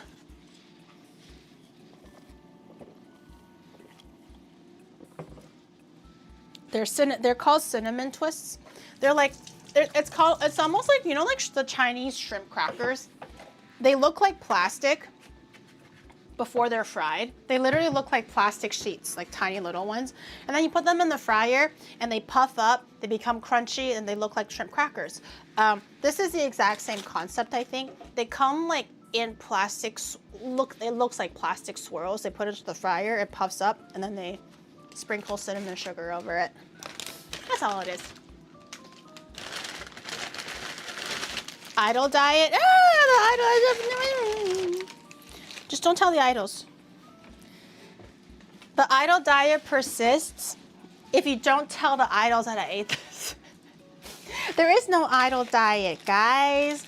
Even idols shouldn't starve themselves. That would be irresponsible. So I got a crunchy taco, or Shadow got me a crunchy taco, and no idea what this is. A cheesy core burrito. That sounds so Gen Z. Like it's so like goth core. It's so you know, farmer core. It's so, you know, weeb core. This is cheesy core. Hard shell? No, I'm a soft shell guy, but Shadow loves hard shell, so I think he gave me hard shell too. I'm a soft shell eater. He likes the crunchy stuff. I guess I got fire sauce, which is not even that spicy, but anyways. Wasn't there a time where Taco Bell had the sauce packets and it had like little messages on it?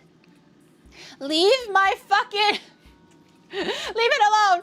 Don't get your saliva on it. But wasn't there a time where the sauces had like little messages, and at one point there was one that said like, will you marry me or something?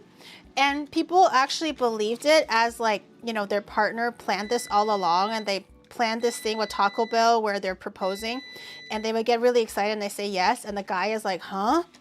What? I think Taco Bell got in trouble for it, understandably so, I suppose, because people were getting confused. Ouchie. Aya. Oh, hot. Ouchie. Oh, hot. Aya, lay whole baby, lay. I could have swore I remember seeing one too, because I was eating by myself and I saw the "Will you marry me?" and I was like, what? That's an odd thing to write. And then literally, like, you know, 6 months after, there was like a news article that says that a guy got in trouble because the girl thought he was proposing to her when he was just trying to eat his damn tacos. Okay, well, bottoms up, everybody. Classic hard shell taco.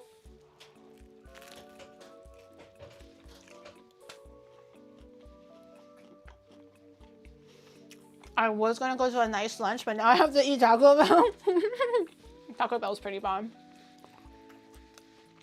Euphoric Dragon, thank you for the 27.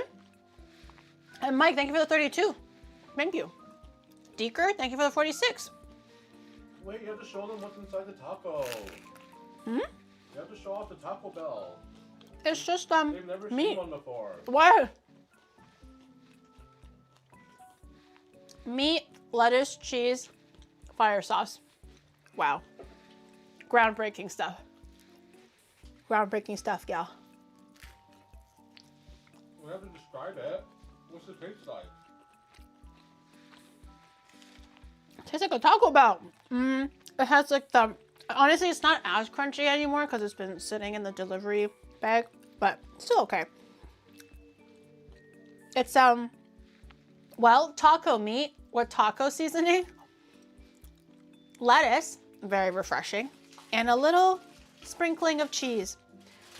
Together, perfect little bite of crunchy, corny from the tortilla, saucy from the meat, not really spicy, but whatever, we'll just think it's spicy from the sauce. Very nice.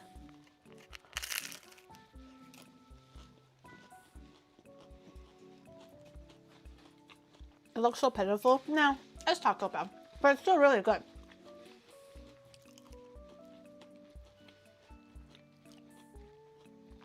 I hear white people taco night. That's a song? I've never heard of that before. You know, Taco Bell should really do like a special promo where they make actual tacos and like they make your bomb ass tacos. I think that would be too expensive for them. For like a day, you know, like it's as like a whoa. We can make tacos.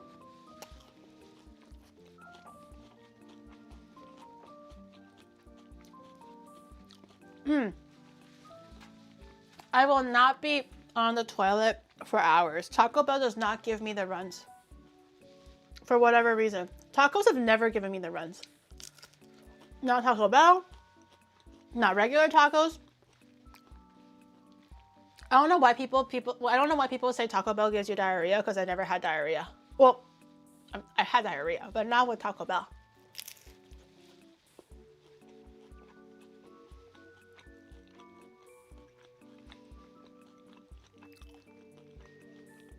Oh my god, it's Taco Tuesday, that's right. Today is Tuesday. Yeah. Oh.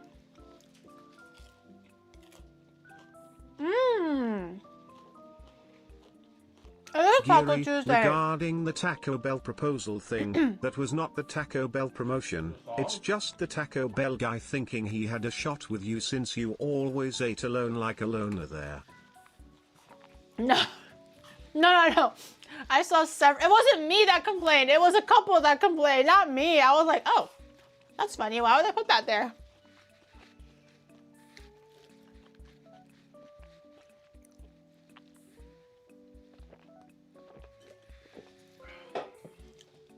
Where's the QTE where we eat the taco and we wait for the transition? Wait, there's QTEs for taco eating? Okay, I don't know what a cheesy core burrito is. Like, is there no cheese in there? It's supposed to be fake cheese? Which way should I eat it from? The more bulbous side? It's not a big one.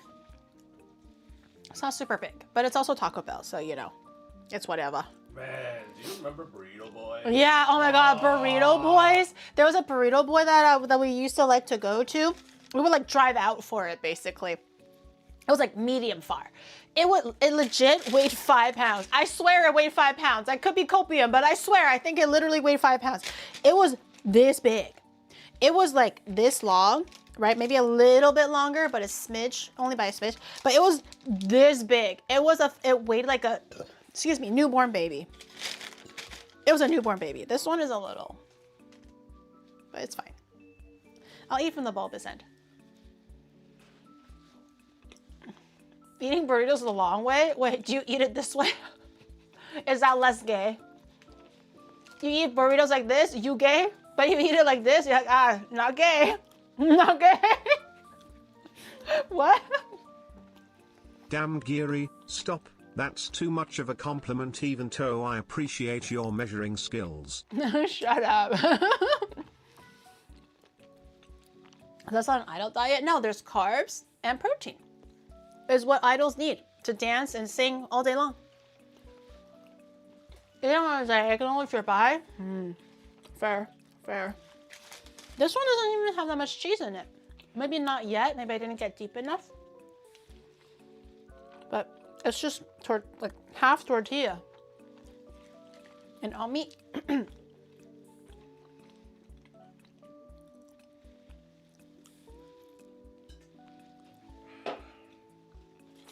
My cheese is on the surface. I don't know what that means, but that sounds gross.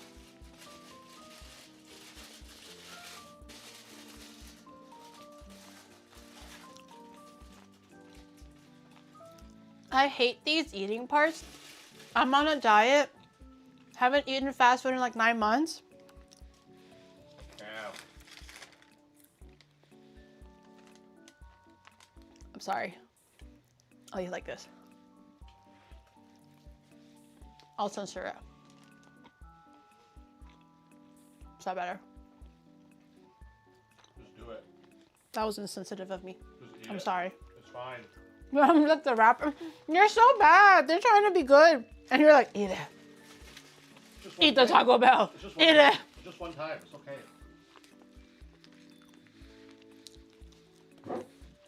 He's trying to be good. Idols survive off of the moe of their fans. I guess that's true too, but I'm not an idol yet, so I don't have the moe of fans, guys. I gotta just eat Taco Bell, man, to sustain me.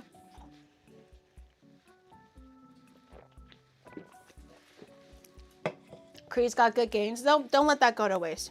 I think gains, you feeling confident and healthy, your body feels good, is more important than, you know, going back into fast food. I feel like also the less fast food you eat, the easier it is to remain on a cleaner diet, because eating fast food just genuinely makes you feel really gross. Like things like McDonald's, obviously I still eat them. I eat them on stream too.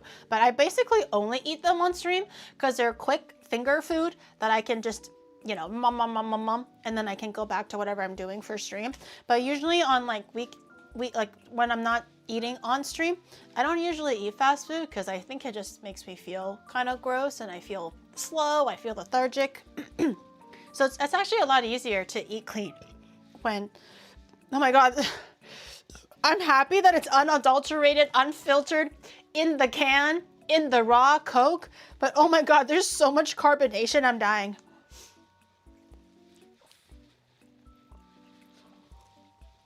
You're on stream 5 days a week? Yeah, but I don't eat every stream. Wednesdays, I eat the food that I make. Tuesdays, I eat on stream. Monday, it's usually like a bowl or something. Not always McDonald's. Or I buy like salad from 7-Eleven. And Thursdays, we usually just eat at a nice restaurant because it's for IRL day.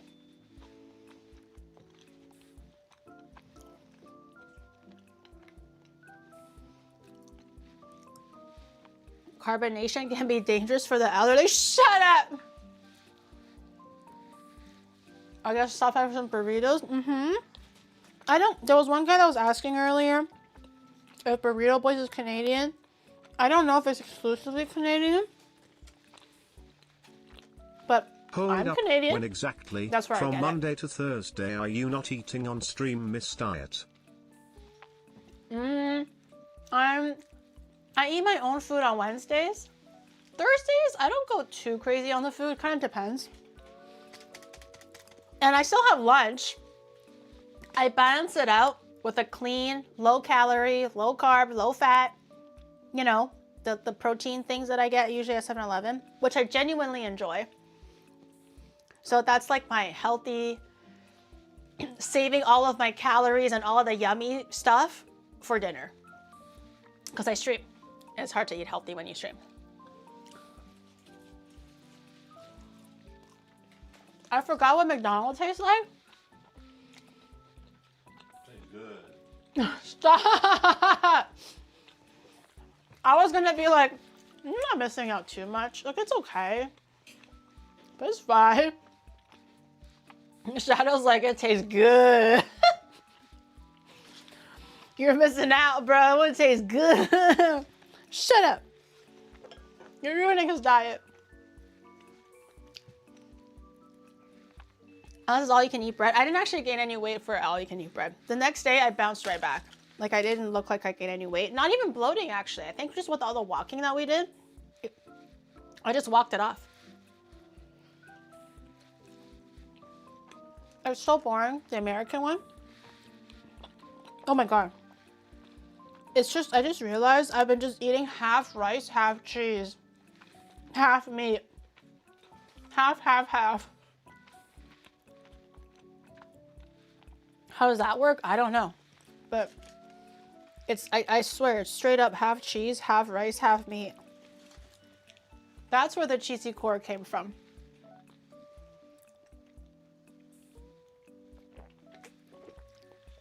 I don't like it. Yeah, I think for the average person,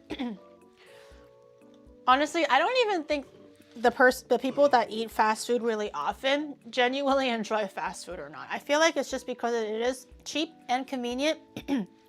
It's hard to get away from it, especially with the economy and everything. I think if you were given a proper steak or like a nice whole food, kind of a pasta or something, I don't think anybody's gonna be like, no, I'll eat the Big Mac instead, you know? It gives you that quick dopamine, but I don't think anybody genuinely prefers fast food over a good made balanced meal, you know? Not cheap.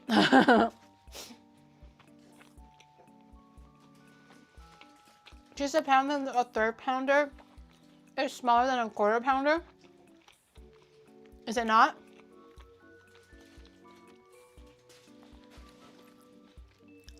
Isn't it?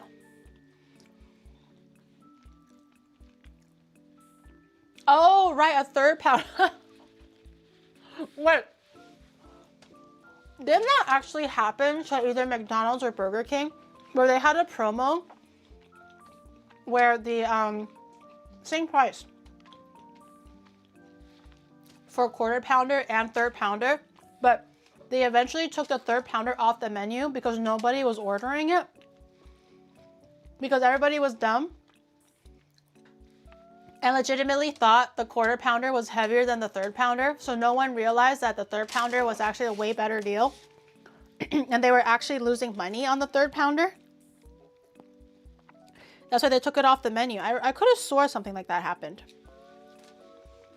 Yeah, I'm one of them. I'm one of them. Well, this is just a big hunk of tortilla left in here now. What if I just ate the meat part and left the tortilla?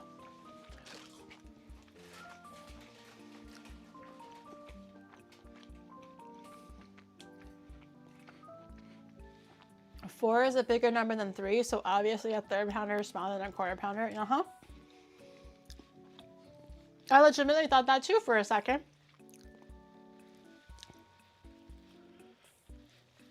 No wasting food, but my idle diet, guys. Remember? Oh my god. It's so chewy. This tortilla part, very chewy.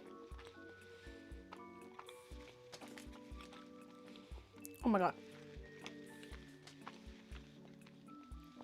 Can I have it? Okay. Just don't eat tomorrow. That's unhealthy. I still have to eat tomorrow. I'm making a 5-course Panda Express meal tomorrow. What do you mean don't eat tomorrow? I gotta stand here and make 5-course? Chat ordered Panda Express order, bitch. Bro, man.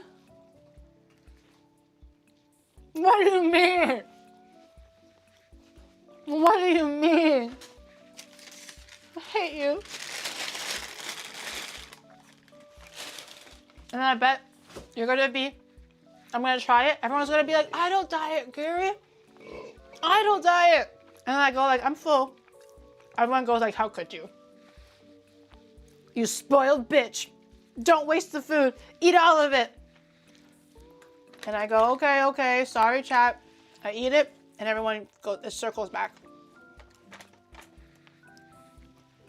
Your idle diet.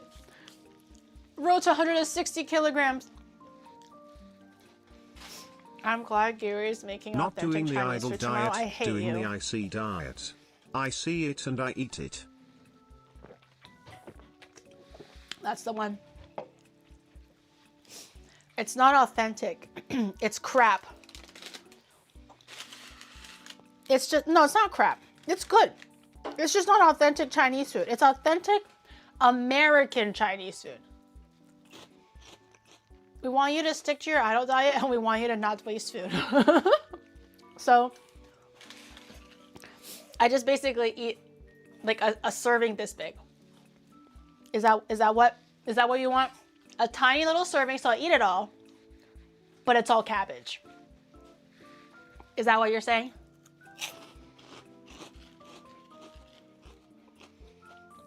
It's not real authentic Chinese food. Don't lie to yourselves. Panda Express is lying to you, and you're lying to yourself. We don't even have things like fortune cookies, man.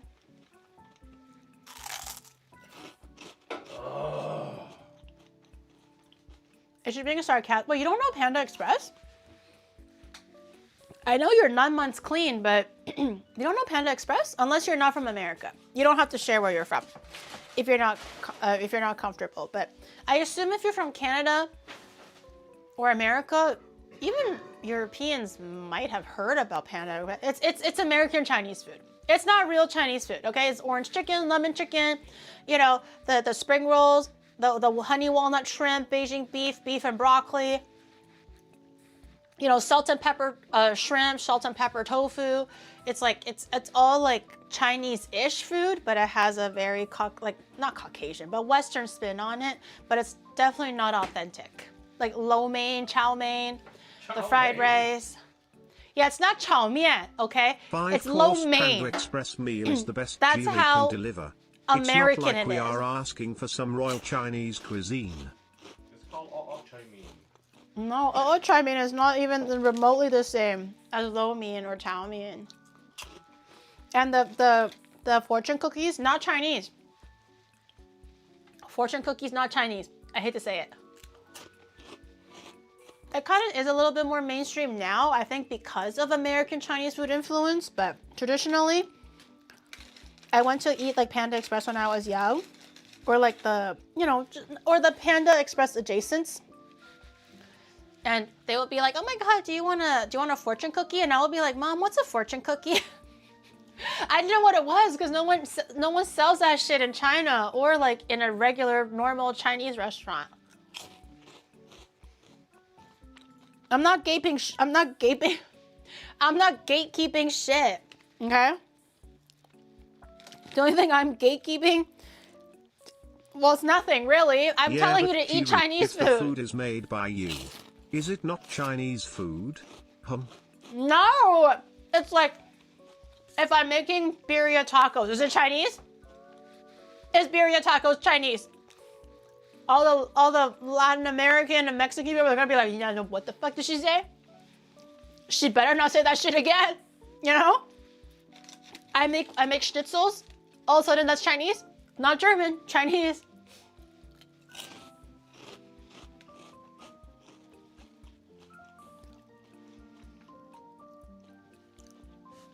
You're in Japan, wouldn't that make Japanese? I give up. You know what? It's Swahili. It's whatever you want it to be. I give up.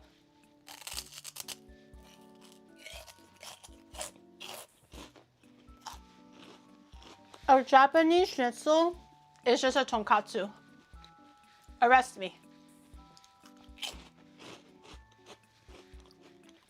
Except for Malaysian food, that was a butchery of Malaysian food. No, I actually think I did really good for Malaysian food. Honestly, it's always Mexican food that I do a horrible job because it's just so hard to make. Italian food, surprisingly, is very good in Japan. I don't know why all the Japanese people love going to Italy and get inspired and become a chef in Italy and then come back and open their own little bistro in Japan. But they are all not all, but there are a lot of really good, authentic Italian bistro restaurants in Japan. They just love going in Italy. Get inspired by the food.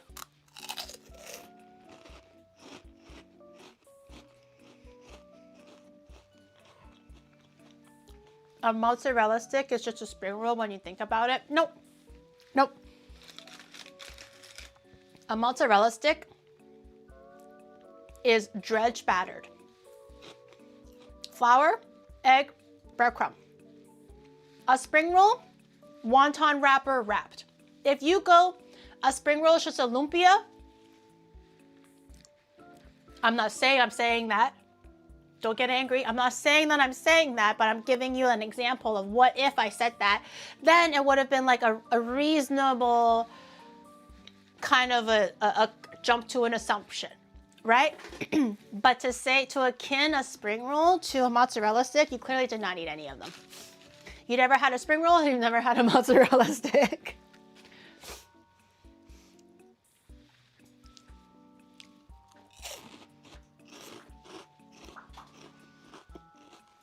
Ooh, Gary, I'm just saying. I'm just saying. A spring roll and a lumpia, very similar. The filling could be a little bit different depending on the restaurant or depending on the house, because I think lumpia has a little bit more meat in it, but similar. But if you're like, well, what about the Vietnamese spring rolls? No, different. Because it's not wonton wrapper, it's rice paper wrapper. Completely different. Whereas both lumpia and spring rolls are wonton wrapper. That's where I'm making the connection here, okay? There is a reason to my drama farming.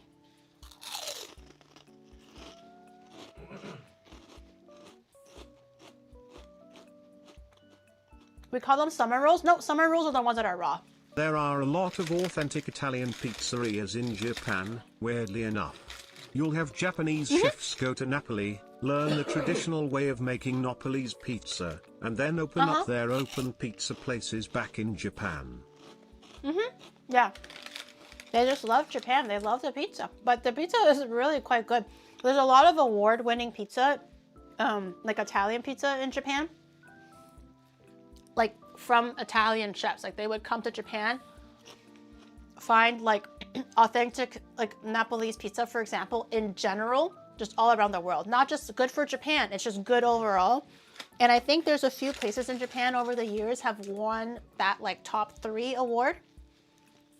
So it's not just, you don't have to go to Italy to get authentic pizza. You can just get it in Japan, honestly.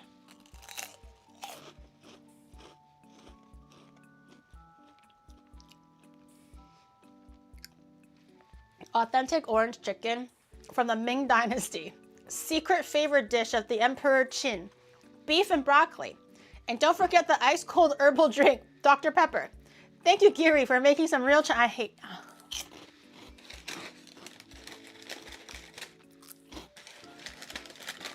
It's not their fault.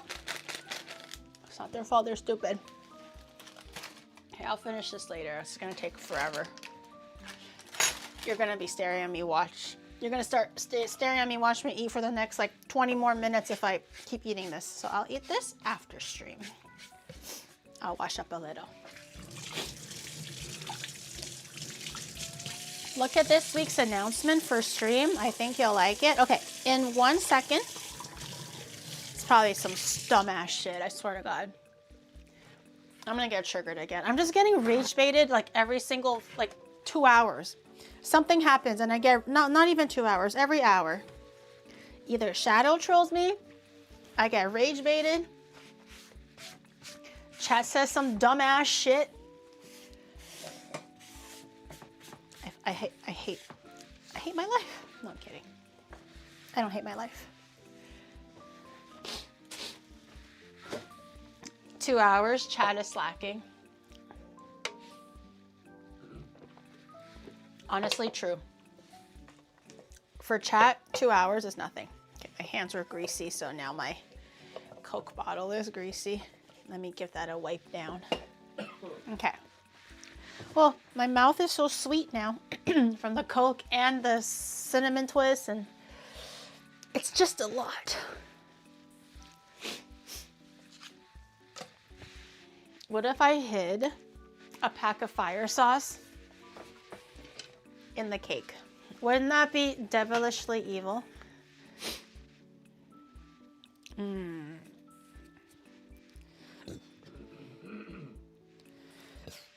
Matcha. Oh my God, that Coke, it's so bubbly. I'm dying. I'm not used to the carbonation.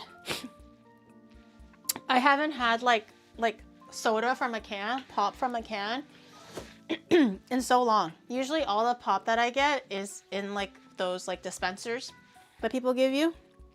That or just drink water or tea.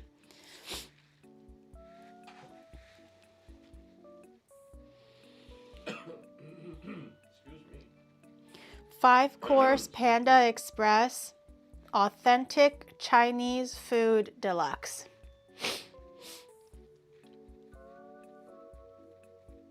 Uh-huh. Uh-huh.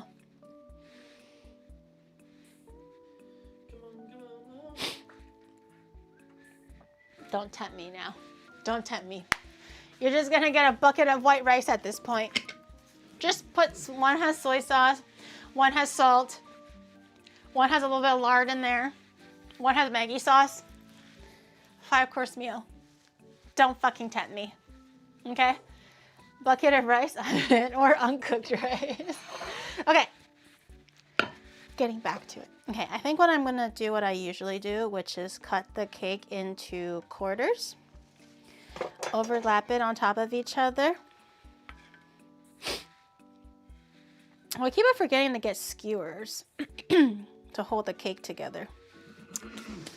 I have chopsticks, but they're not ideal because they're a little bit too fat. But I have to write it down in my little shopping list. I need to get skewers. Okay, I'm gonna break this a little bit. I'm just kind of measuring to see where it's gonna land because I kind of want to stick it all the way through so it doesn't stop. So it doesn't start wobbling. So I'm gonna push that all the way in. And one thing that I see bakers do is to push it all the way in because this chopstick is a little bit lower. It's not flush with the cake. It's about here. Obviously, you don't want to jam your fat fingers into the hole and agape the hole. So what they do is they just use the other side of the dowel, skewer, chopstick, stick, whatever they're using, and they just kind of push it all the way down. So now you don't have to use your fingers to push it in, and it just has like a nice clean, a nice clean hole here. And you can just cover that with buttercream later on. For us, we're just gonna cover it with fondant later. No biggie. And then now it's like, it's not gonna move around, which is pretty good. We're not gluing the cake, okay? I glue the cake. Everyone goes like, I can't believe she glued the cake. No gluing. None of that shit. Are you okay? Or is the Taco Bell fighting back or something, Shadow? Yes. Do you need assistance? It is always fighting back. Okay. Okay, you don't gotta go sounding like that, man.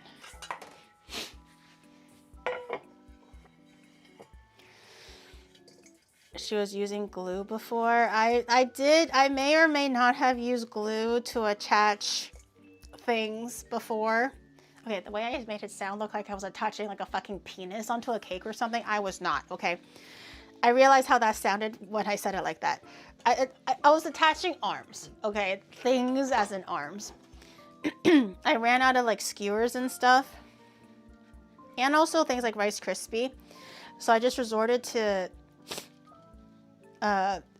making it out of cake, but obviously cake is quite heavy, so I couldn't really keep it like upright. So I was gluing arms at the shoulder joint onto cake, and it just kept on sliding because it's, well, literally hot glue on something that's like oily, like buttercream. So that's definitely not going to stay upright. It did not sound like that? Oh, really? Because I was like gluing things. So that pause made it sound suggestive. So I was like, wait. I don't actually mean like things. It was just like things, you know?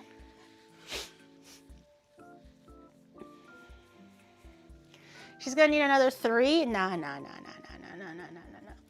You just wait and see. No. I am a professional. We are what, week 30 something? 38? Please tell me 40. This is a walk in the park for me. A walk in the park. I'm just carving the body like I normally do. I do want this quite round though, because both Clefairy and Clefairble are quite round. I also want to make sure the bottom of their body is quite round. The back is a little bit difficult because the back of the cake is kind of flat. And I want it more rotund, but I'm also using the straps for the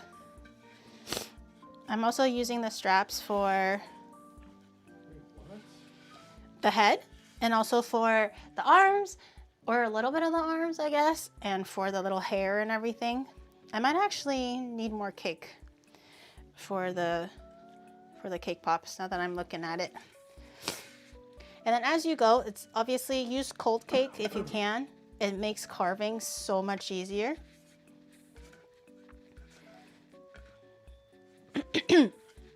Oh no, I went too overboard on this side. Oh, now I have to even it out, and now it's gonna fall. I went a little too heavy-handed on the bottom. I carved it like a little too in, I think. No. Okay. IKEA is closing their Harajuku and Shinjuku locations. There's a Harajuku location for IKEA. The one next to the Cosme. Oh, that one's... I've never actually been to that one, so I'm not surprised. But the Shinjuku one is pretty popular, no? There's always people lining up for ice cream and stuff. You know what they need? Not every IKEA in Japan, or in Tokyo anyways, has the restaurant upstairs. They just have the bistro. So they sell the little skinny hot dogs and the ice cream and everything, which is fine. But I think the Shibuya branch does really well because people go there for like lunch or dinner. I think having the restaurant is really important. I actually really rarely go in just for the hot dogs or for the ice cream. I'm pretty much always there, if I am there, to actually just get a meal. I actually just treat IKEA as a restaurant at this point, not even as a furniture store. I don't even look at the furniture. I just go, what do you want to eat? And I'm like, IKEA? So I think having the restaurant is really important. In North America, every IKEA has a restaurant. But in Japan, only the Shibuya branch has the restaurant.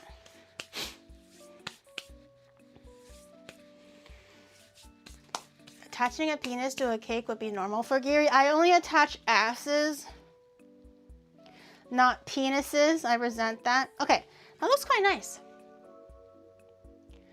She's giving round and okay. Oh, I forgot that this whole thing is gonna be a cliff.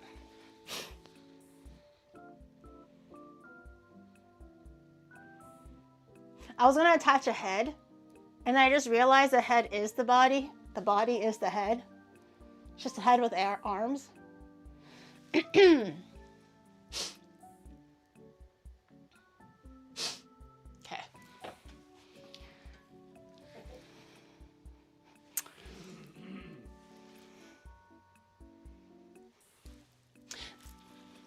It's fine. It's fine. It's fine. It's fine. It's fine. I just didn't realize. I just forgot. It's fine. Everything is under control. It just means that I don't have to make a head because the head, like I said, is the body. The body is the head. She's trolling us? I would never. Why do you suck at this? I don't. I think it's perfectly egg. See?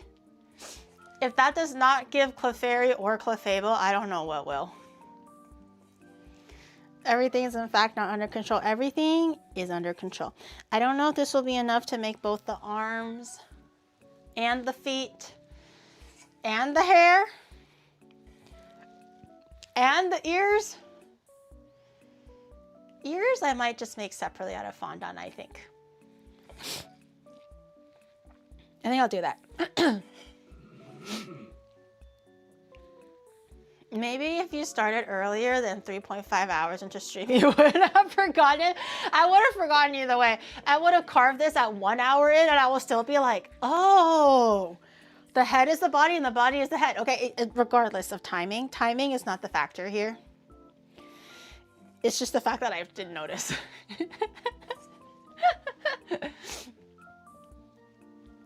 Don't make feet, just carve a notch out of the crotch. I was also considering that, but I worry that it's not going to stand upright anymore. It loses a lot of stability if I do that. Because I already cut, like the bottom base is already so like small compared to the middle part of the body where it's widest. Oh, that Taco Bell hot sauce is sitting in my throat. But I worry about if it's gonna be too lopsided.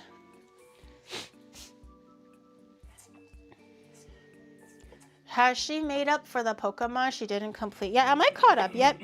If I make Clefairy and Clefable today, like if I finish it today, I'll be on week 36?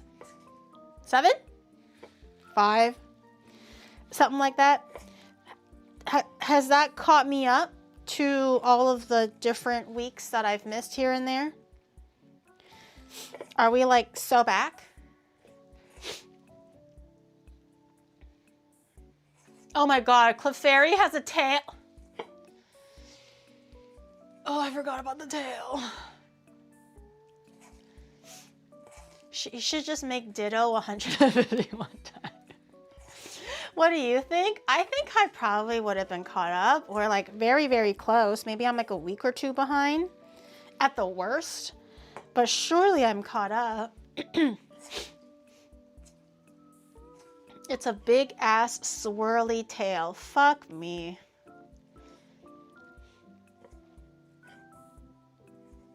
I mean, you're not wrong. I can definitely use the tail if it's like thick enough to be the support structure, so I can lean on the tail. You're not wrong. To be continued next week? No. No. You should have done a subathon where you make all the Pokemon at once. No, that'll be, do you realize how much buttercream and cake and fondant I have to make throughout the whole stream? Well, one, I'll be here for like months, not 1 month, months. Okay. I'm going to just be making cake, like pounds and pounds and pounds of cake and fondant. Japan's gonna think I'm running some kind of an illegal butter distribution system or something. I actually will need like a whole pallet of baking supplies. Stop saying pound and cake. See, this is the issue with the internet, you know? For whatever, regardless of context, someone sees feet and they go like, oh, TOS, it's a foot. It's an appendage. You walk on it, okay? The internet has made it automatically some lewd, disgusting thing. And the fact that I'm saying pound as in 1 pound, 2 pound, or even saying anything like pound cake, and the fact that I'm saying the word cake bothers you. The internet has truly rotted our brain to the core. Gary selling buttercream now? I'll take 3. 3 what? Like spoonfuls? Containers? Batches? 3 what? That's what worries me. 3 of what? Just 3. My yeah, like oh. Like oh my yeah. Okay, I have this much cake for the, oh actually you know what? I'm gonna cut a notch. Okay guys, I'm gonna do it. I'm gonna take, wait, isn't it? Wait, it's gonna look like it has a penis because it has a chopstick through it.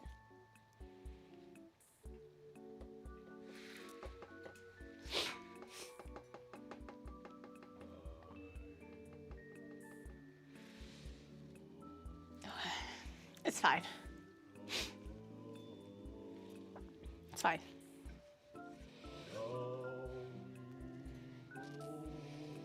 It's fine. Okay. I don't actually know. Oh, the chopstick is like sideways. It's not even in the middle. I think we'll be okay. I'm going to cut. I don't know how big the notch. Oh, I almost cut my hand. Ah! I don't know why I keep almost cutting my hand.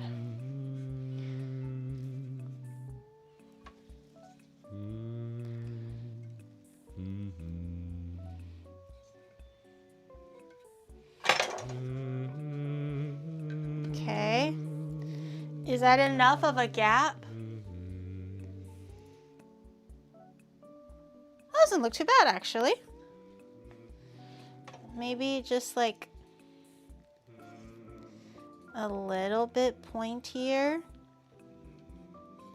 I'm gonna cut the crotch a little bit so it's not like, it doesn't look like it's carrying like a huge package payload thing, you know? Make it a little bit more decent.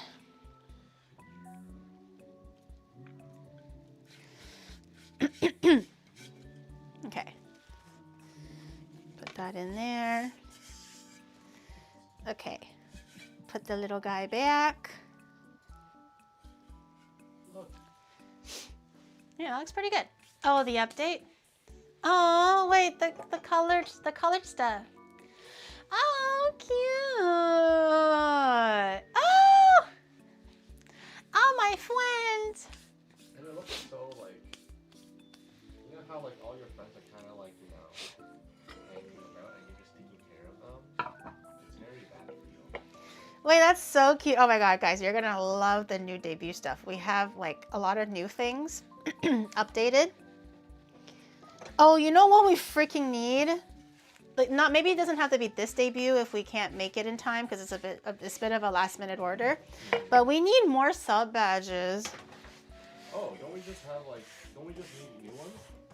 Yeah, we can just make more, or we can do like refreshes. But now that we're entering, this year is gonna be my 5th year of streaming, and we only have up to 3 years. We need more sub badges. Yeah. No way. This year's gonna be my 5th year of streaming. I'm a fucking old streamer now, in terms of like just how long I've been in the biz. Oh my god, you haven't dropped off yet? Damn. You're gonna be the one that kills me first if I drop off. What do you mean? This guy is like, you haven't dropped off yet. As if he's not going to be the one that goes like, Hoi Muna, why? He's gonna chase me like a fucking debt collector. Why you drop off, bitch? I've been telling you, I know, I actually remembered what you said, and I was like, wait, yes. Crazy's been always asking for new sub badges, and I never do it because I always forget. It's never at the top of the priority list. I draw the new sub badges.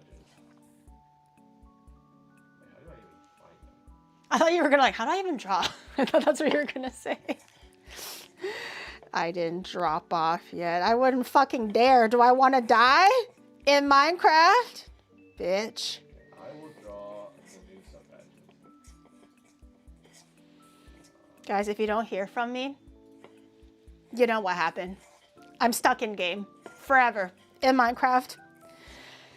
I dropped off the face of a mountain in Minecraft and never to respawn ever again. How do I draw? How do you draw? I always knew she hated us. Okay.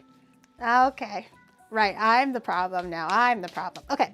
I mushed up the other little extras, but I think the legs are quite cute, honestly. It's almost got a little bit of a butt crack thing going on. Anyways, we're gonna do that. I'm gonna grab a little bit of the buttercream that we made today. Also, look how beautifully white it is. Well, one, the meringue helps a lot, but two, we gave it enough time to kind of mix all together, so the air makes the butter white. This cake is quite moist. I'm like touching it, and it feels quite moist still. It's not very dry, so I'm not gonna put too much. This is like a tablespoon. Not that much. We can always add more, but it's hard to add more cake because I have finite crumbs and I don't want to dig into my unopened cake. So I'm just gonna grab like a small amount. Hopefully it's not too overboard, and I'm gonna again just continue kind of mushing it with my fingers. Wait, chat, what do you guys want for the 3.5 year sub badge? What does the...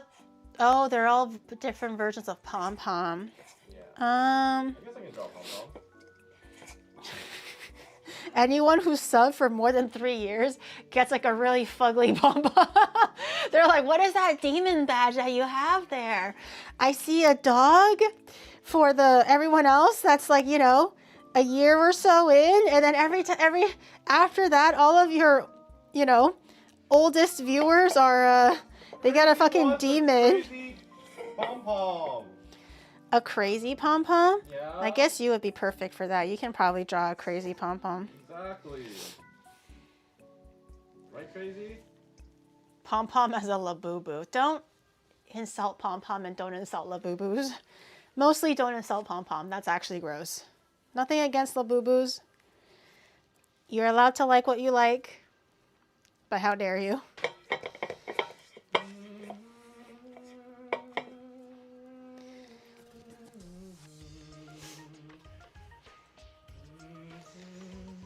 A left-hand drawing of pom-pom. Shadow can draw with his dominant hand and it'll still look like he drew with his feet.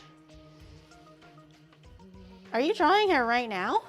I'm updating the iPhone. So you can draw? He's gonna be doing this all night, man. He's gonna be like, okay, I'll try it. Someone has to do it. I guess it's gonna be me. And he's gonna just be on his bed and it's gonna look like nothing. Have you seen my Reze helmet? Please. That's not a painting. That's just you coloring something. Same. Okay. You just wait. I'm gonna draw a Mona Lisa, and you're gonna be like, oh, this is. Your own shit. You are disgusting. This is actually really good cake pop. It's like it's malleable. It doesn't crack too much. It's not tacky. Like it doesn't stick to your, well, okay, a little bit, but if you're just like touching it like this or like massaging it, it doesn't have like, you know, cracks. It looks like one big homogeneous piece. It doesn't stick to your hand. You can like kind of touch it and it just, you know, bounces right back. This is actually really good quality. Nice.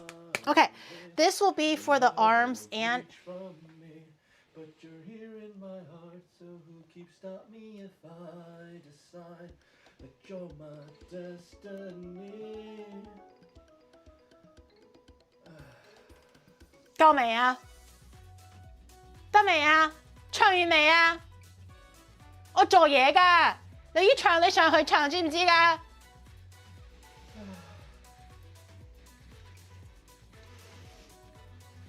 Anyways. What if we realize? When is Shadow's idol concert? When he gets over his shyness. Idol concert. He's more shy than me. I want you to know. I'm gonna sing. I'm shy, but he's more shy than me. I'm gonna sing right after you. You're basically my opening act, okay? You just wait. Okay, bitch. Who's gonna watch a guy throw ass at a female predominant idol concert?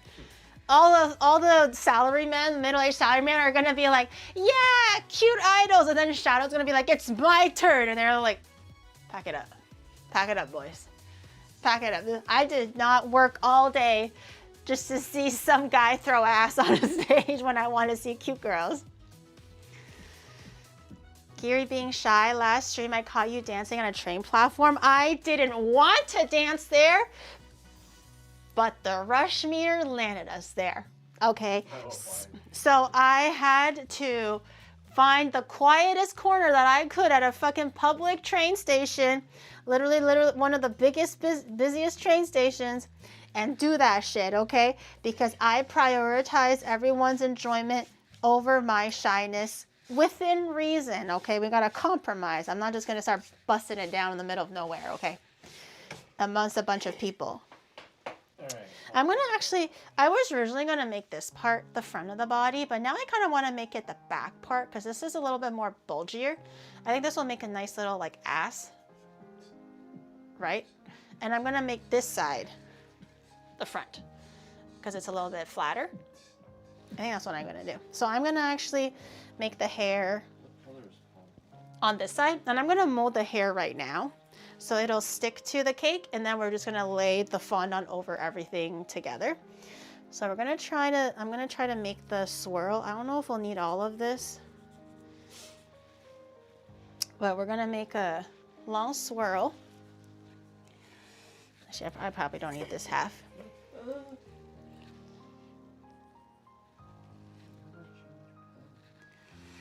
And then we're gonna try to, I'm gonna try to make the shape of the swirl, but at the same time, I'm gonna try to make the swirl. How does the swirl look like? Oh, this way. I'm gonna make the swirl, but at the same time, I wanna try kind of pressing, like keeping the indentation of the hair, but also at the same time pressing it into the cake so it kind of becomes one with the cake. So when we're attaching everything together, it doesn't look too disconjointed. So something like this. I know it doesn't, like, it's not too obvious. It kind of just looks like it's a donut on his head. But once the fondant goes on, I'm gonna use like a knife to kind of press the indents a little bit deeper. So it kind of looks like it's coming out of the head instead of just having it like magnetized on top of the head. You know what I mean? You know what I mean? The indent is not super obvious right now, but you can kind of see it. Kind of looks like a butthole.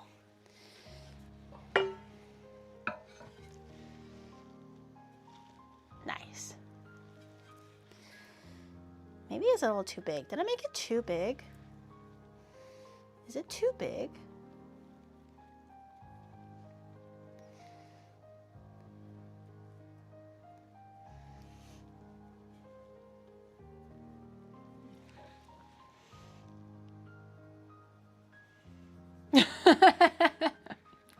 Why does Clefairble have a brain tumor? Wait, I just realized if this is the hair, where the fuck are the eyes gonna go? Here. Wait. Okay, maybe it's too big. Hold on. I'm gonna take the weave off. Let's reevaluate here. Let's reevaluate. Okay, hold on. I might have made a grave calculation error.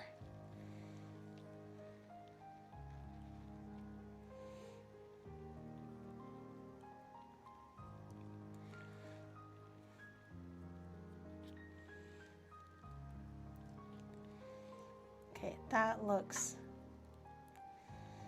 like it makes a little bit more sense. I'm actually gonna give up making the swirl right now. I'm just gonna focus on kind of making the hair like lump. Because it's gonna be cake pop underneath anyways, it'll be easy to kind of use like a dull knife to kind of score in the swirl. So for now, I'm gonna focus on just making sure at least the swirl, or like there's like surface area for the swirl. Just adding a little bit more. And for cake pop, it's really, it's like clay. It's really malleable. So even if you have two pieces, you can join it quite smoothly.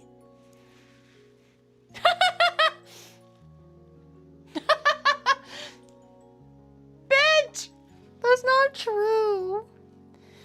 That's not true. You take that back.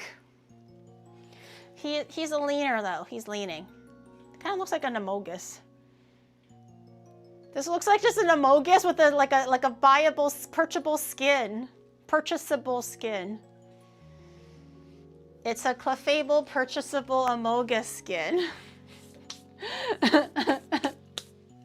Okay. So well, that's great. That's good. I will make the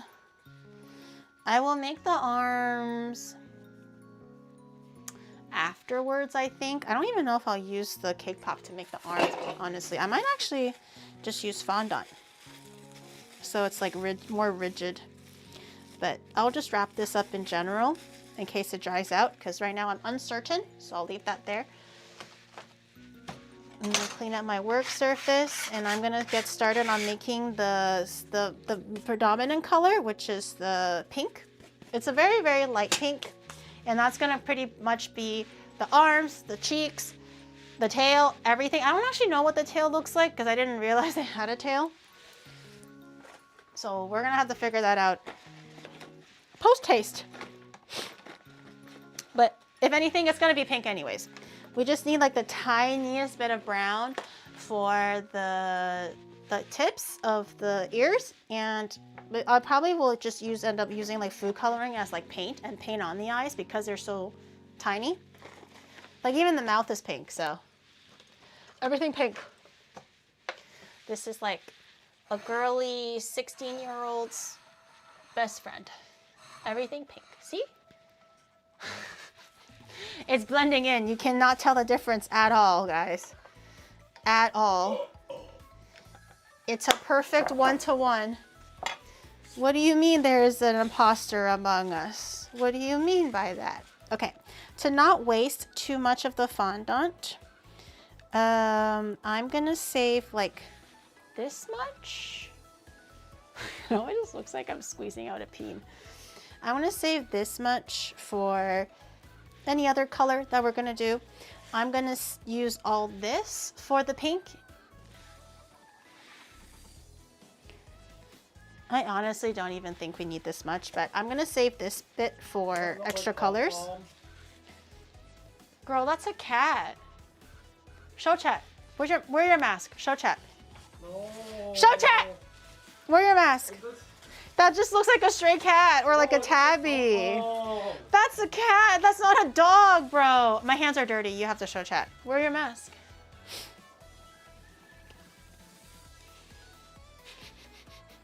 You guys like your new That's a cat. Okay, not really. Hey, it's not done yet. Very cute outfit. Thank you. How can you see shadow? Shut up. He's talking about me. Not shadow. Surely Da Vinci in this era. You guys are so disgusting. The fact that you'll just blindly support your king like that is actually kind of gross. That's male toxicity for you guys, okay? Male supporting male. Gross. I never want to see that. Not in my playground. Not in my playground. You're not supposed to support. Okay, I don't actually know. Okay, I'm not going to add in too much pink. It's such a big piece that I got a little bit carried away, but I don't want it to be too pink, actually. I don't want to be too vivid because Clefairble isn't super vivid, whereas Clefairy is a little bit pinker, so I'm going to aim for like something slightly in the middle. I forgot to wear gloves. Let me put my gloves back on. Literally the most toxic woman on Twitter. Just because I have a little bit of mold in my fridge, I get called toxic. I can't believe this. Can't support the homies anymore.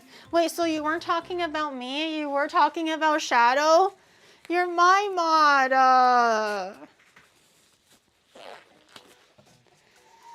That looks like an Amogus Pikachu. No, it's Clefairy and Clefairble. And you leave it there? I don't leave it there. I clean it out. But you find mold in there.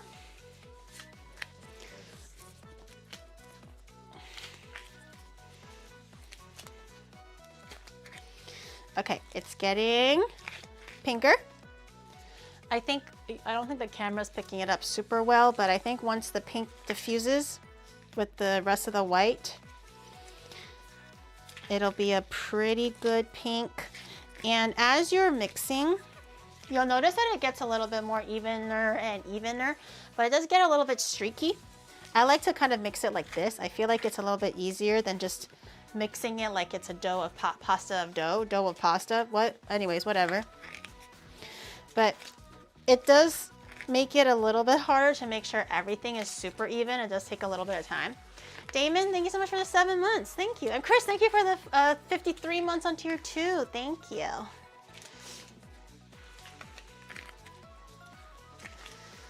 A rolling pin will flatten it out, but it won't mix it very well. But I have noticed that butter actually smooths out the rolling process and makes the mixing process way easier and way more uniform. So once I get it to about like, you know, 80%, 75%, and your hands get tired too, I just use my butter to oil my hand so it stops sticking to my hand because it gets a little bit sticky at this point as well.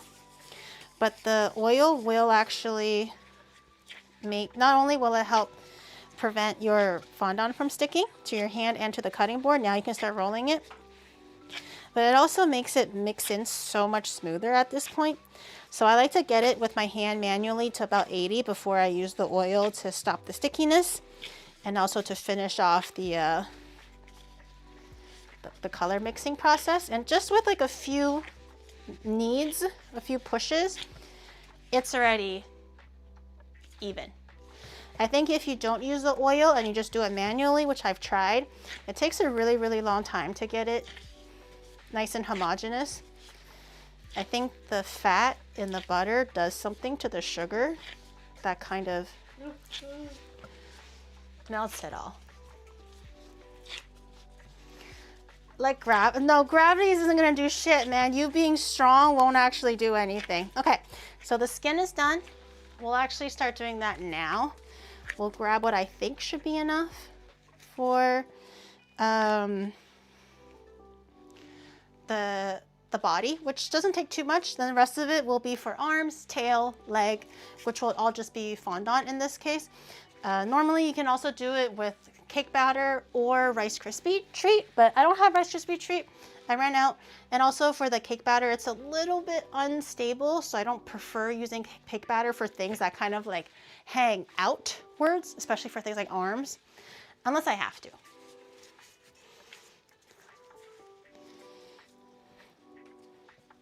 Yoink. So this will be for appendages, not organs, but you know, accessories and tail. This will be for the skin. I'll probably have a little bit more left over anyways. I'll just include it in the two.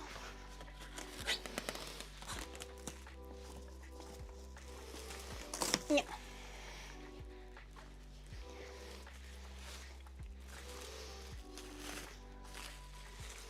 Don't dangle it like that.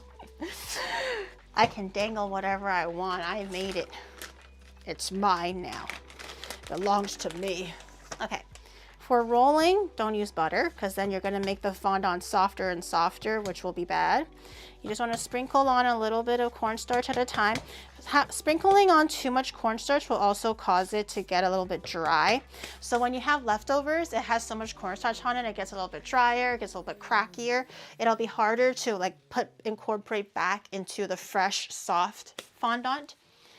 So although it's very easy to go overboard and put on cornstarch because you don't want it to stick to your surface, just keep in mind that it shouldn't stick to the surface, but if you add too much cornstarch, which sometimes I'm guilty of, it'll also dry it out really, really harshly, and it'll be harder to reincorporate. But in this case, it looks like if I roll it out anymore, it will slowly start to stick.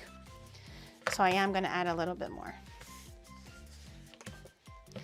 As much as you need without going overboard is kind of the vibe here. Every time I'm flipping it, yes, I'm trying to make sure it gets rolled out evenly, but I'm also picking it up just to see how strong it is and if it's like super soft, it's gonna rip or not. I'm just kind of checking for holes, evenness, and also the integrity of the actual fondant. So maybe just a little bit more.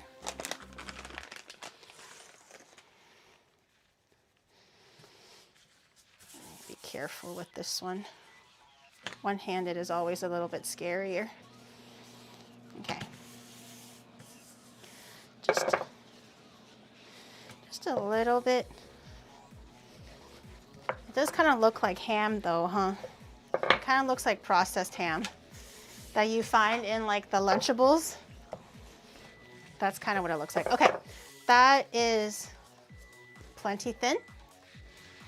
I'm gonna bring it over here, which is also gonna be more than we need to cover the little guy, I think. But we'll drape them. As long as it reaches the bottom, we're chilling. So from the camera, it looks like it's good. I'm gonna do the front first because the front has like that little hair piece. I wanna make sure the front is nice and smooth and covered. And you're just gonna, like you normally would with fondant that I've done many times already, you just kind of keep tugging it so that the surface that's touching the cake is smooth. And if it gets all scrunched up at the bottom, at the very, very end, does not matter because we're gonna cut it off anyways. You just wanna make sure the parts that are touching the cake themselves are as smooth as possible. And I'm gonna have to cut a gap in the legs later again, I think. I'll have to find the crevice and cut it. But I'll do that when I get there. I'll do the main body first.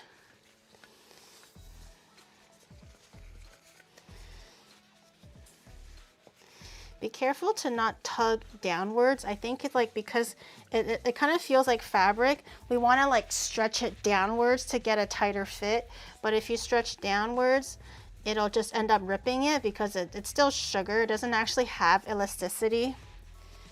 You just kind of want to pull on it. So be careful that you don't actually like pull over it or else it's gonna rip. It looks like it has a growth.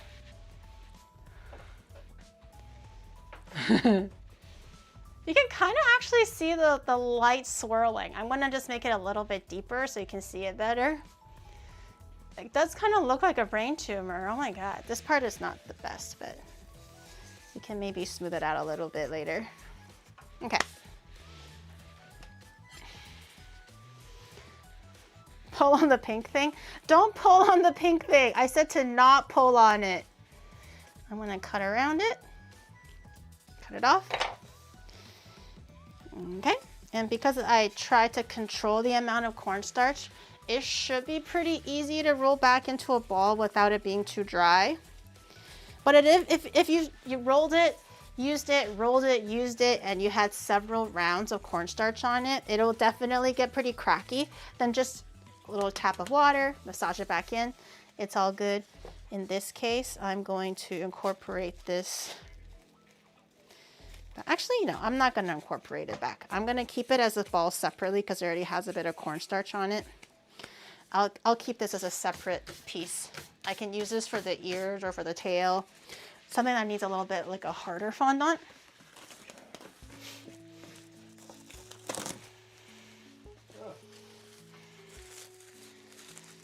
Did Kirby eat Amogus? No.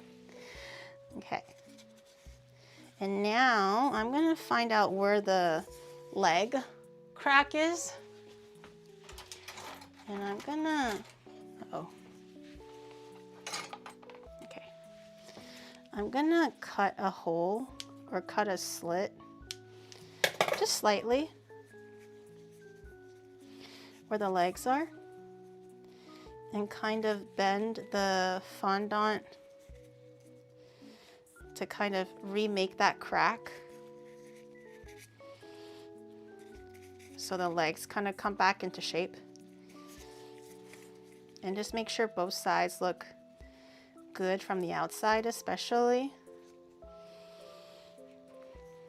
Okay, so this is the back. So I want to make sure the back ass crack looks good. This is the front. The front should look good too. Okay. I'm gonna clean off this little bit.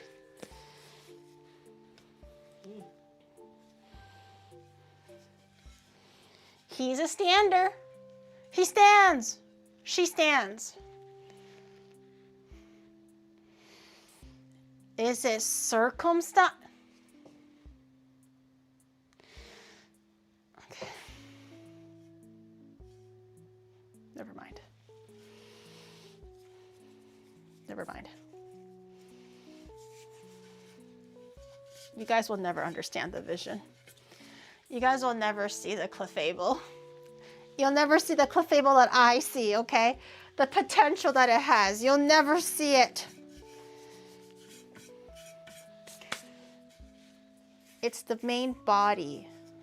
Okay? All right. Can someone just describe to me what the back of the tail looks like? Because Shadow is so busy. He's hyper fixated on drawing this badge.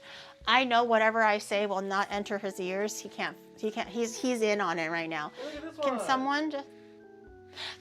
Ah! Wait, did you magnify it or are the whiskers cut off naturally? Oh, I cut them off like naturally. But you have to leave enough space where you can add accessories, remember? Like how are you gonna make it like crazy, for example? Unless you change the eyes. That vision needs LASIK. I don't know. Shut up! Cute. Wait, show them, show them. That's actually not bad. You just kind of copied the original a little bit, but it's still pretty good. I would never trace, okay? Well, you're not an artist. It's okay to take influence. Wait, did I see it? Yes. That's cute. So you can maybe draw different eyes and like small accessories on top. That's cute. Huh. What's the curly thing on the top? What do you think it is?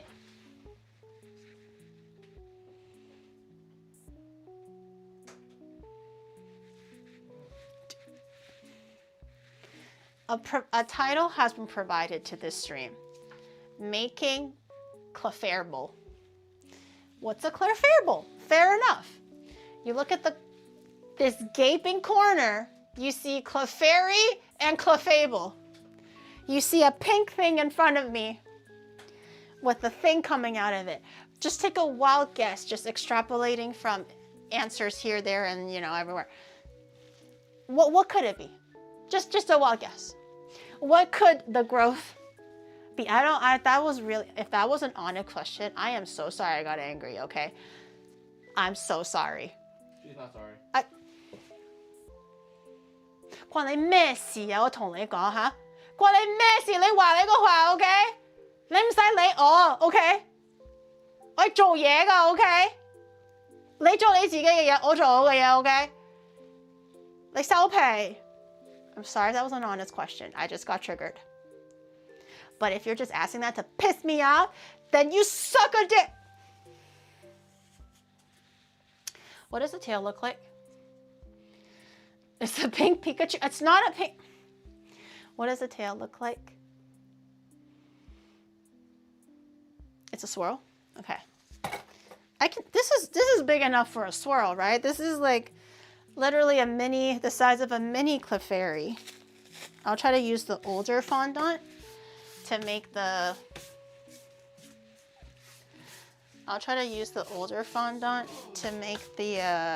tail, since it's a little bit stiffer now because of the cornstarch. Okay, let's roll it out into a... Oh God. I'm just trying to... Oh God. Help. I'm just trying to... Okay, maybe it's too long. Okay, yeah, maybe it's too long. I'm gonna...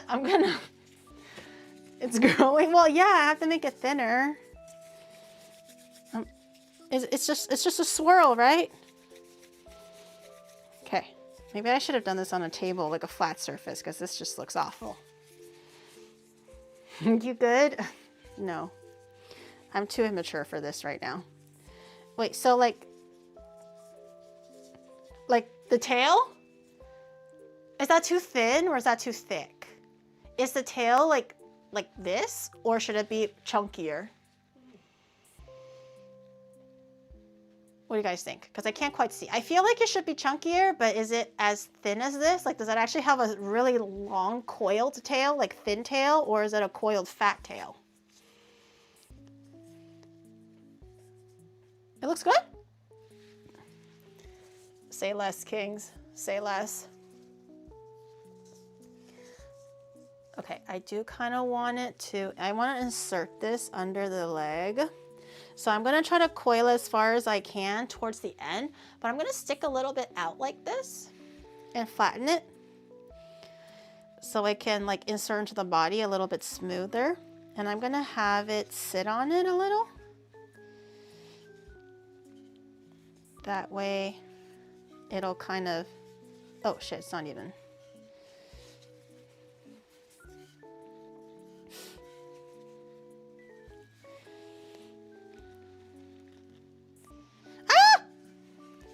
It's got a floppy tail.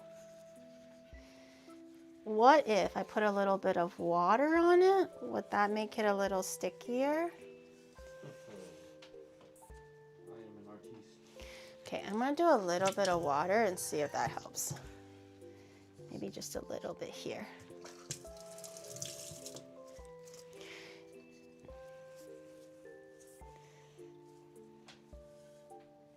Okay, hopefully the wetness, which acts as a glue, will kind of keep it together.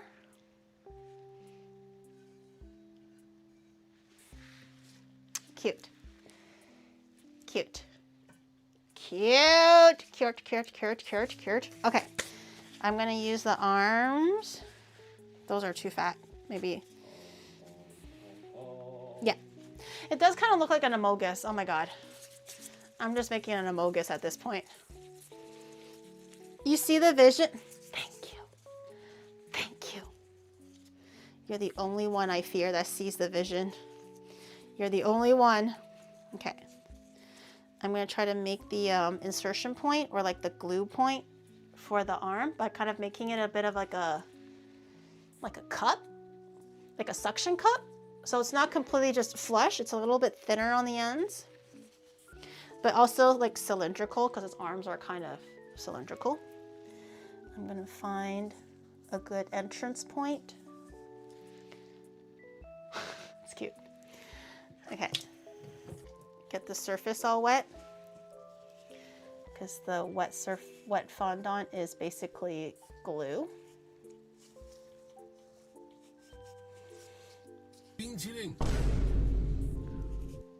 Oh my God, Sinister Alien, thank you for the 25 gifted subs. What the helly? Thank you. All right, Kat. You guys want to see a preview of my idol dance? How about this one? Would that be spoiling it? Not too bad. Aw, it's a little bit, but I mean, it's for variation, so you know. Oh! Oh! Oh!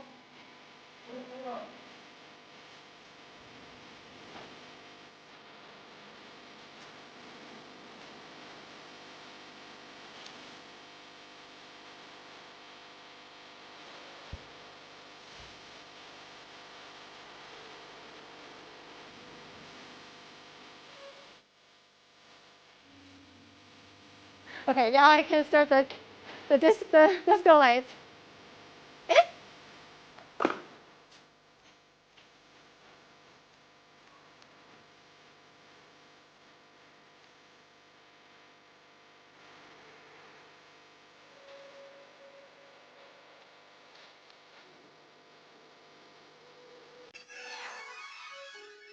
Da, da, da, da, da, da.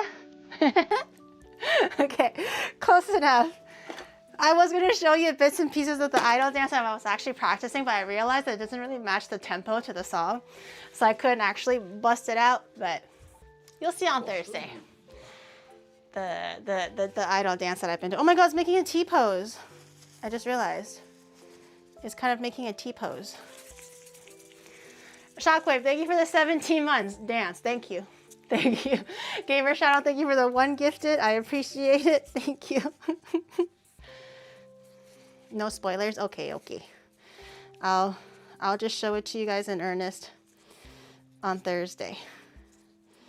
And there's a bit of new choreography to learn, I think. Okay. The other arm. T.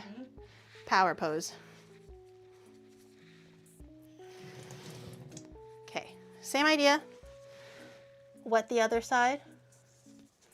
So it'll be nice and sticky. And I kind of made it kind of thinner, like a suction cup on the edges, is so that I can push the fondant. Dry your hands first. So you can push the fondant into the base and kind of have it slightly more seamless. It's not perfect, but you can have it a little bit more seamless this way, because you can kind of push and inch it into the base. And then you can adjust the arms. T! Why, it's so cute.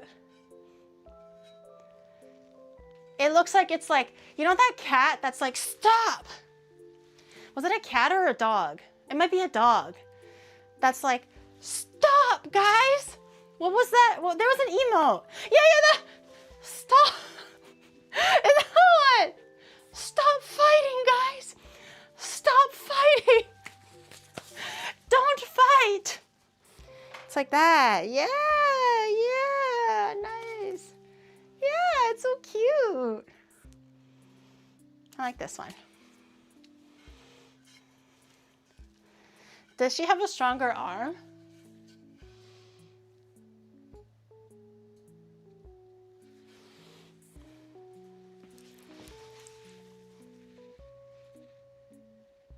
Oh, wait.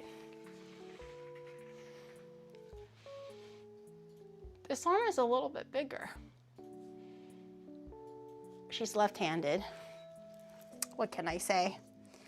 She's smart, left-handed.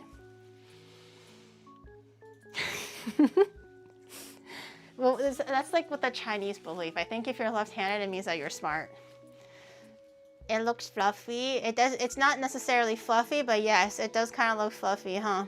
Okay, I still have more of the stiffer fondant. So let's do, actually, now that I'm realizing, maybe the stiffer fondant should be saved for the wings. I realize that I have to make detachable wings, maybe, for the Clefairble, but I don't have enough, so. Unless I use the older stuff and cover it with the pink. That's too troublesome. That's too much work. Should I use sugar?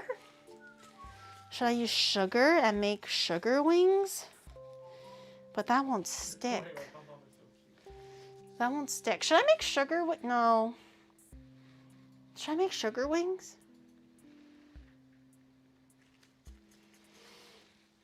Maybe I can bring them to like the cracking stage and insert shards. Use rum. What is rum gonna do? What's rum gonna do? Okay. I'll get to the wings. I'll think about it. I think I'll just use this as the... Yeah, that's actually really good. All right, Crazy. This is your 4-year badge. Wait, you're already done? Well, you have to make 5-year too. 5 years right now? Well, because I'm entering 5 years in August. It's going to sneak up on you. I have to make another one? Yes. Yo, am I getting paid? How about I don't fucking kill you in Minecraft? How about that? Does that count? What am I gonna do? Like, okay, what kind of face do you want? Face? What kind of face does 5 years get? I don't know. That's why I was like, you want to make it customizable. Why? Because we have 5 years. I told you. All right, chat. Here, look at this. All right. Just use Pogly. Okay. At this point, you should just use Pogly too. Pugsley. Pugsley. Pugsley. Wait, where is that from? Pugsley. Is that Harry Potter? Pugsley. Oh, do you guys see it? It looks so cute. It looks like a sad girl. No, it's like, hey. Oh, it's from Adam's family. Yo, what's up? Is it giving yo what's up, or does it look like, oh dear, 5 years? It's like, aw shit, I've been here for 5 years. That's pretty cute, right? Yeah, it's concerned. It is cute. My grandchild could be 5 years old now. I fucking hate you. Why would you say it like that, huh? Why would you say it like that? Okay, I'm making the ears the exact same way as how I'm making the arms, which is to, make the cone or the main shape and then kind of flatten the bottom out into like a suction cup, slightly thinner at the edges and a little bit wider. So I can, massage and use my fingers to kind of combine the ears into one. I kind of forgot that the tips of the ears are brown, so I'm gonna have to figure out how to do that. I think at this point, I might actually just use a tool of some sort I should have proper tools though, to make the hair. I should have proper tools. It is pretty cute actually. Okay, I have some cake decorating tools. I'm gonna get a ballpoint, I believe. Okay, I have one that's like ballpoint. I think I'll use a thinner one. And I'm just going to use the ballpoint and slowly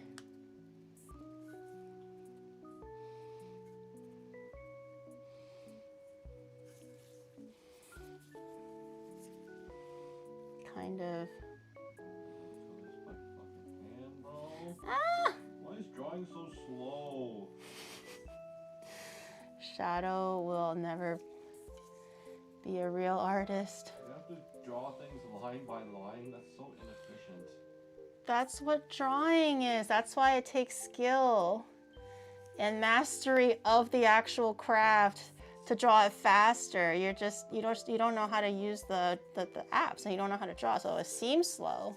Actually, I kind of just drew a masterpiece, so I don't know what you're talking about. Okay.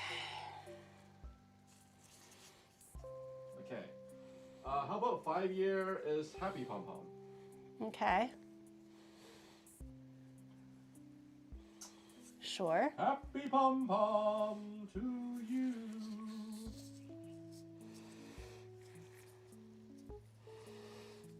Okay. It's not the smoothest, but you can kind of see it, right? I also tried to make the edges a little bit more distinct. It kind of looks like it's like stretched though. The indentations kind of make it look like it's a little stretched. Wait, I kind of like this one. But I try to make it a little bit like more distinct, so it looks like it's separate hair instead of it just one piece. Paint the ears? But water, like paint usually requires water, right? And water will melt fondant. Unless I use alcohol, but I don't know if I should try that. I mean, I could try painting with alcohol, because the alcohol will just dry out and then leave the color there, but I've never tried it, so I'm not too sure. I'm scared it's gonna ruin it when I'm already so close to making it look good, you know?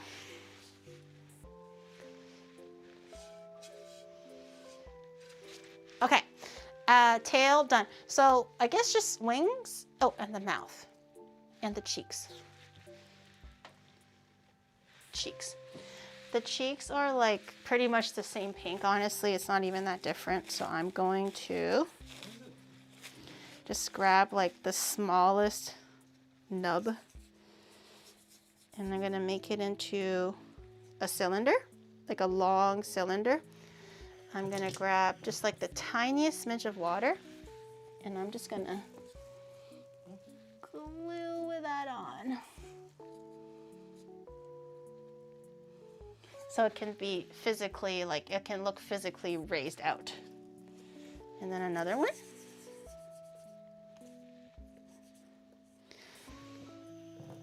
Another.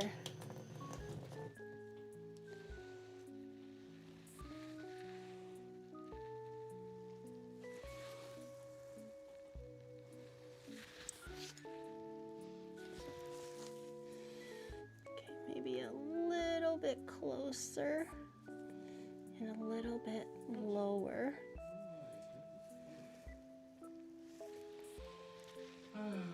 You can't see, but that's okay. That's okay for now. Just hold on. I'm cooking.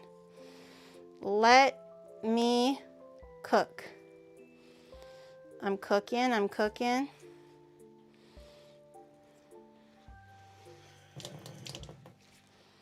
This takes a lot of delicate finger control. Also a lot harder when you don't have eyes to match it up with. Okay, I'm gonna use the brown. I'm gonna use the brown as like a paint. Oh shoot, I should probably get this out. Aha! I am good. 5 years. Okay, show the class. Do I actually have paintbrushes? I am such a god at drawing. I am such a god at drawing. Look, there you go. Boom. Done. Don't even have to commission. Where is it?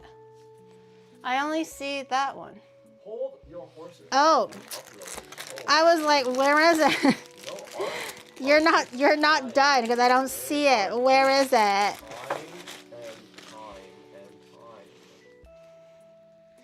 Sorry, Chef Gary, I'm late to class because work. No worries. Better late than never.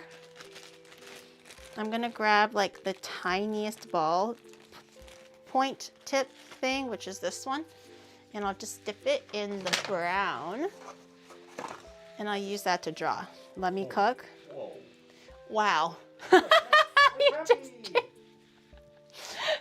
You went from, oh, 4 years to like, oh, 5 years. What changed? He's sad and happy?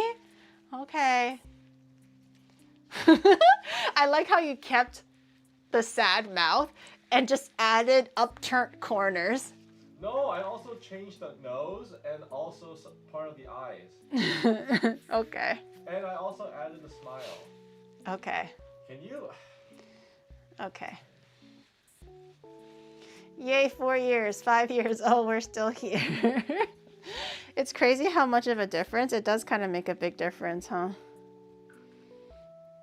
Okay. I gotta get down on my knees and draw this properly. Okay. All right, chat. I am open for commissions. Don't egg him on. $2,000 per. Wow. They say Hoyale $2,000. Wait, crazy! Are you happy with your new badge? He left. He's so unhappy that he left. Here. He's right. I see him right now. He's so unhappy that he left. Wait, I actually think that's pretty cute. Though. He wants to pretend like he was never here. No. Crazy likes a. Just needs one customer and you're good. He hates it. See? He's pretending like he can't hear. He literally, all he's doing is just saying hi to people. He doesn't actually care. He hates it. Boom, uploaded. 5 years, done. Wait, honestly though, this is pretty cute though. It's like, sad and happy. Did it update? Okay, I'm still painting the eyes. Wait, it doesn't show on crazies. It maybe needs time.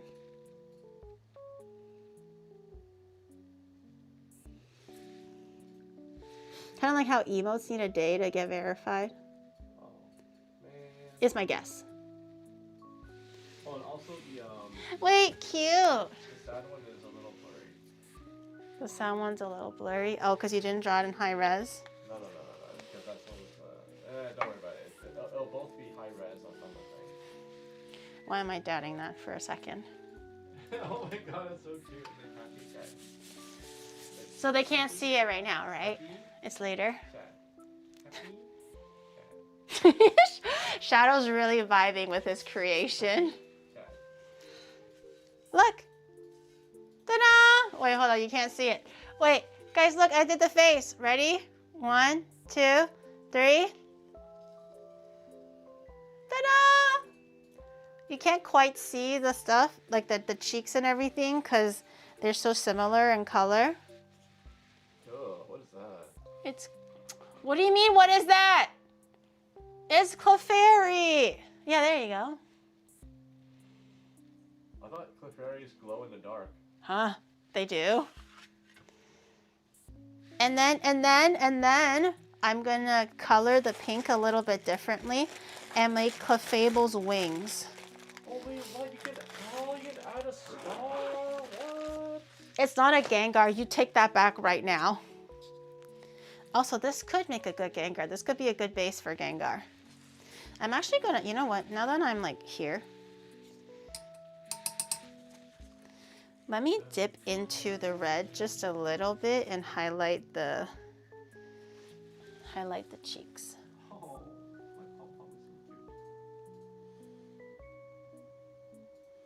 cute. It's not the most obvious.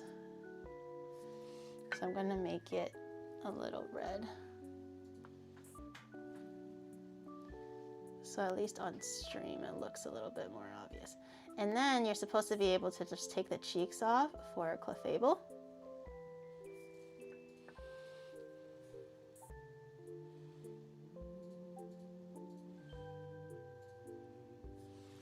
Did I just make it worse?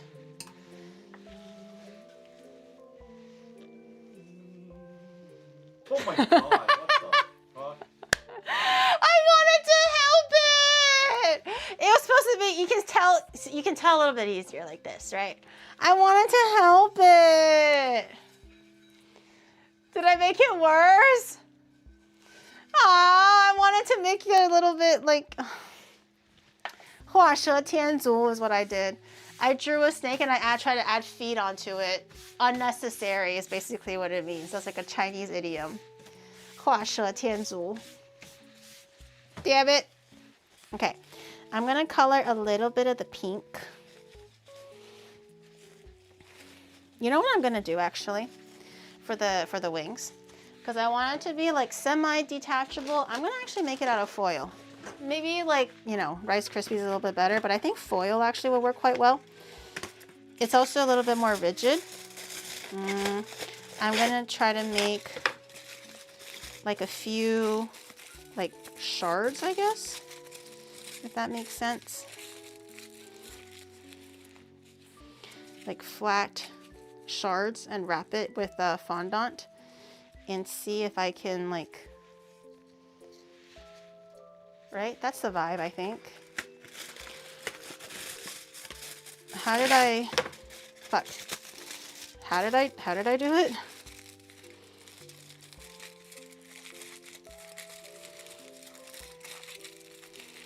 It's way too long now. How did I get it this short?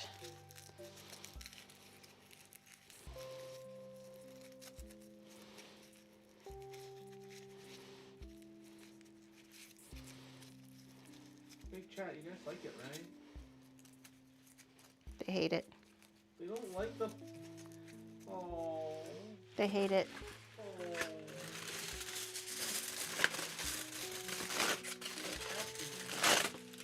It's actually Onigiri and no, don't believe the haters. This is Giri. You flashing the happy face is not gonna make them feel happier. You know that, right?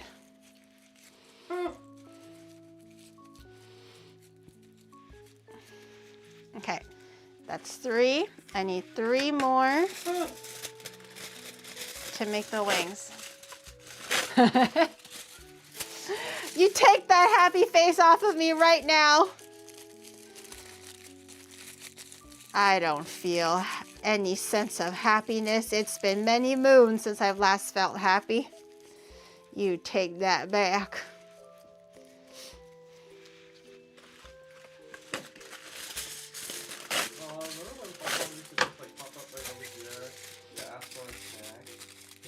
Yeah.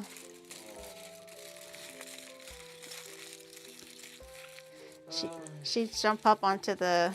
Well, she can't jump because the table will be too tall for her because she's so tiny, but she will bark and beg like the little beggar that she is.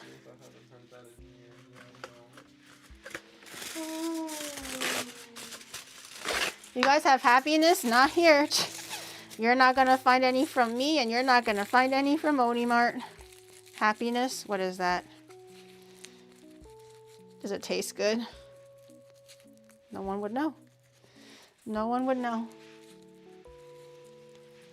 She just says she makes us, we make her miserable. Okay, okay, that's a stretch. That's a stretch. Okay, so I made 3 or like 6 pieces for the wings. And I'm going to use I'm going to color the fondant, and then I'm going to see if I can just wrap them individually. So hopefully they're a little bit more rigid, because usually with fondant, when it's like so small like this, like individual pieces, they're pretty Happiness is when your mom leaves the next morning in quiet.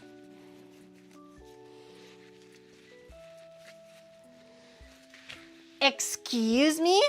You don't at least give her some breakfast, a brunch or something? Excuse me? How fucking dare you? Excuse me? Okay, I'm gonna grab a bit of this.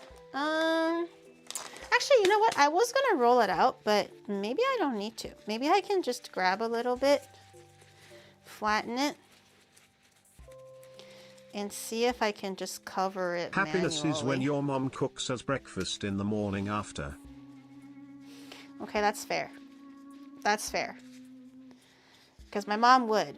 She's a very giving, kind woman. She would do that. That's fair. That's a fair assumption. To say that she leaves quietly, how fucking dare you?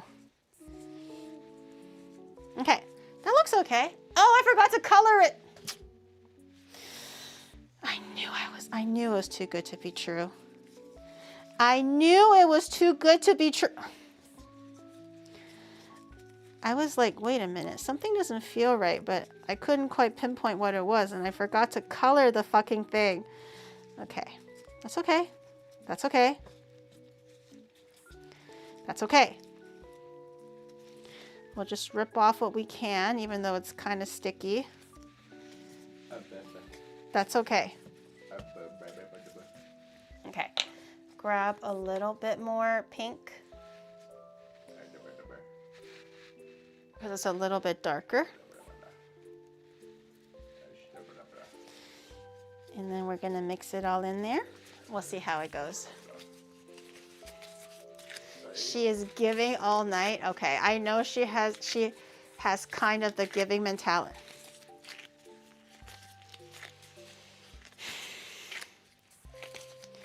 You guys are gross. Why are men such gross, ugly creatures, huh? So gross. You give them a mile, they take an inch. Happiness is when your mom makes us breakfast in the morning after we make a whole meal out of her the night before. Ew! Ew! You get your filthy mouth out of my mother. Wait, what? You get my mother out of your filthy mouth. Yeah, that's what I meant to say. You guys are so fucking gross.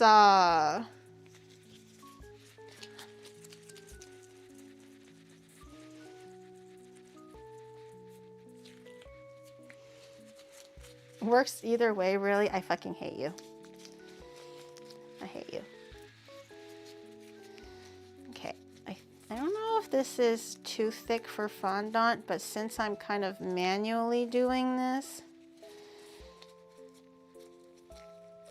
I think it might be too thick.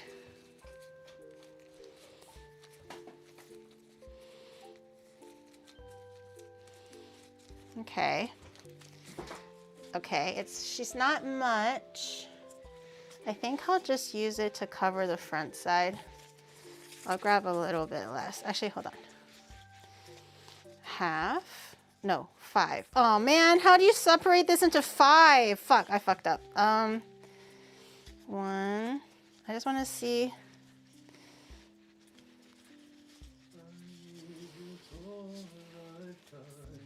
I fucked up.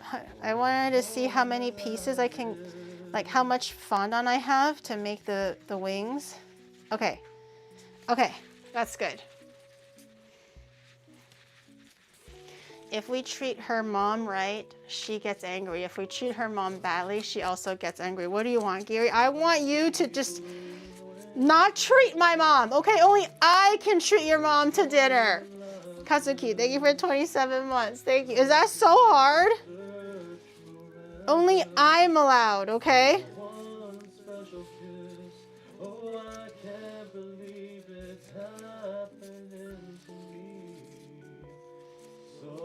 Why?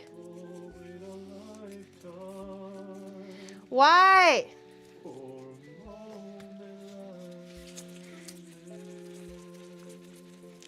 So your dad's fair game? My dad's too busy mowing the lawn. And he's doing Tai Chi right now. You can't find him at this given moment in time. Okay? He's too busy doing Tai Chi and mowing the lawn and weeding the garden for my mommy. He's a little indisposed at the moment.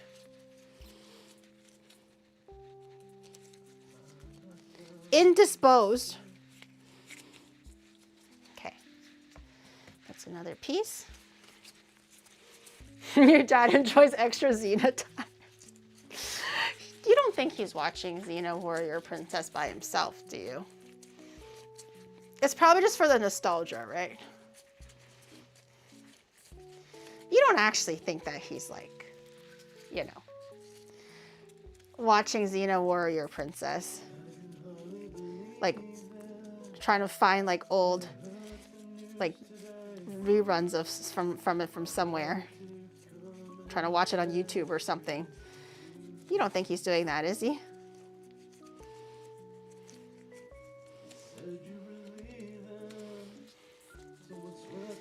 He's watching it with the science. When he hears about Xena and Spartacus.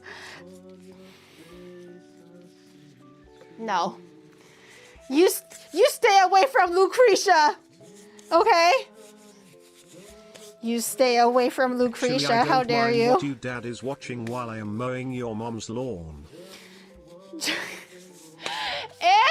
My happiness is chat, mod, Giri and Shadow. The whole Unmart. Without you guys, he'll never laugh so hard. Okay, ban me now. Cheers. Wait, no, that's not a ban. That's sweet. And you involved everybody, not just me. Before people get a little trigger happy, okay, remember? He mentioned all of us, not just me, okay? So I think that deserves a requital, or what is it called? You know, some leniency. Band still included, Gary. Guys, you're so hard to please, man. So fucking hard to please. Okay, I'm on my last wing. Let's see if my vision holds out. Usually, more often than not, my vision sucks ass. So we'll see. We'll see. Okay, have the wings. Now that I'm making Clefairy or Clefable. Wait, can we? Hold on. Can we? This is one official look at Clefairy before we turn it into Clefable. It's gonna metamorph, okay? So we have Clefairy. Clefairy fair. I don't know what it sounds like. Clefairy fair. Okay. Clefairy. Cute. All right, and then now. Okay, don't look, guys, don't look. I'm going to do an ultimate. Oh my god, that looks so scary. What? It looks like you're giving her like a treatment in Korea. Oh, like a facial reconstruction. I'm just ripping its cheeks out. Damn. Because Clefable doesn't have what do you call it? Like cheeks. Okay, let me see all the pieces that I have and see which ones belong on the bottom. Which ones belong on the top. I want the fatter ones on the bottom, I think. The skinnier ones on the top.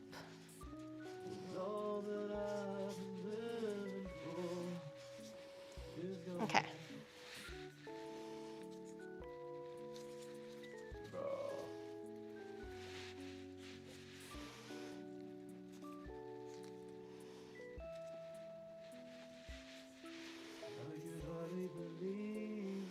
The tail is actually doing wonders, keeping this wing together. Holy shit. That's actually amazing. Hello? Okay, and now it has metamorphed. Are you ready, ladies and gentlemen, for Clefairble? In 3, 2, 1. Eh? In 3. Yo, bitch. No, this thing is too sensitive. Hold on. I'm getting there. Give me a second. 爛咗㗎啦.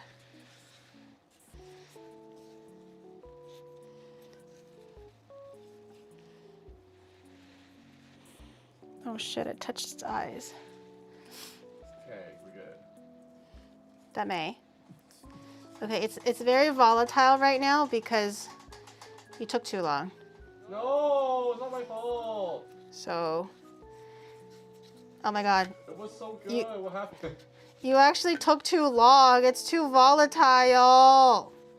How are you gonna deliver it to like a kid's birthday party if it's so volatile? Mind your own goddamn business. Okay, ready? 3, 2, 1.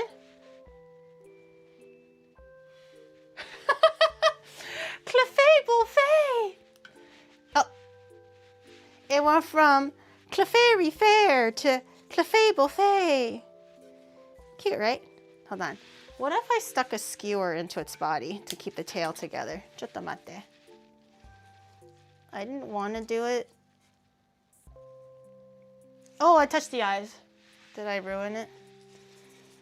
But now it can have a little bit more hold with the wings, I think.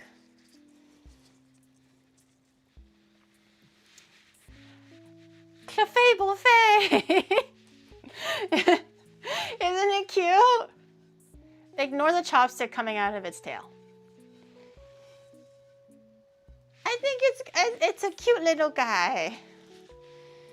15 minutes ago, we were like, oh, best one so far. How wrong we were. What do you mean?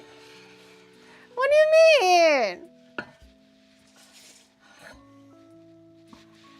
It's good. Hold on.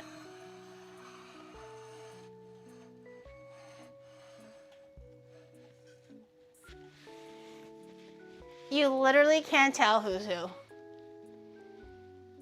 You literally can't tell who's who. What's that word?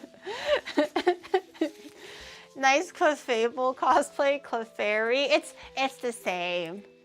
It's the same. Wait, the brown tip. Shit. Okay, let me just draw it in the front. What are the black spots? Oh, I touched the eyes by mistake, so it looks like it has like, you know, some like moles on its face. Yeah, that's what happened. Let me grab a little bit of, let me see if I can like,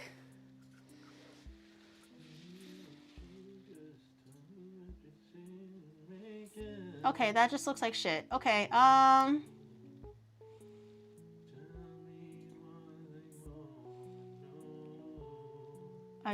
I take it all back. Oh, no. Okay. We're so back, boys. We're so back.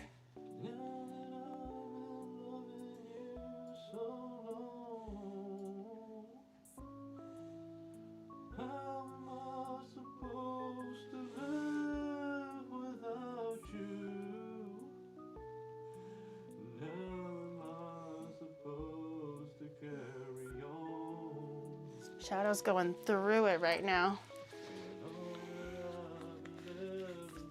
I think Clefable looks worse than Clefairy anyways. Thank you. Okay, are you ready? Are you ready? 3, 2, 1. Ultimate reveal. Hey! Cute.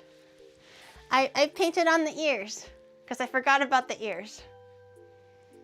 Hey! Now it's more accurate. No change. You take that back. There was huge change. Huge. You wouldn't understand. A blind man wouldn't understand the pilgrimage of a man that sees, or whatever. I don't know, I wanted to sound deep, but I don't know if that actually worked. It looks like a derpy plush. No!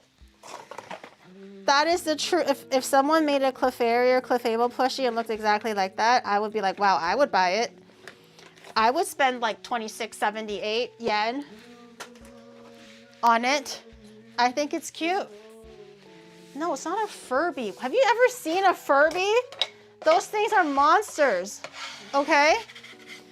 If you were asking me if that's a Furby, you, sir, have never seen a Furby. Furbies are literally like, even aliens don't fuck with Furbies. That's how fucked up it looks.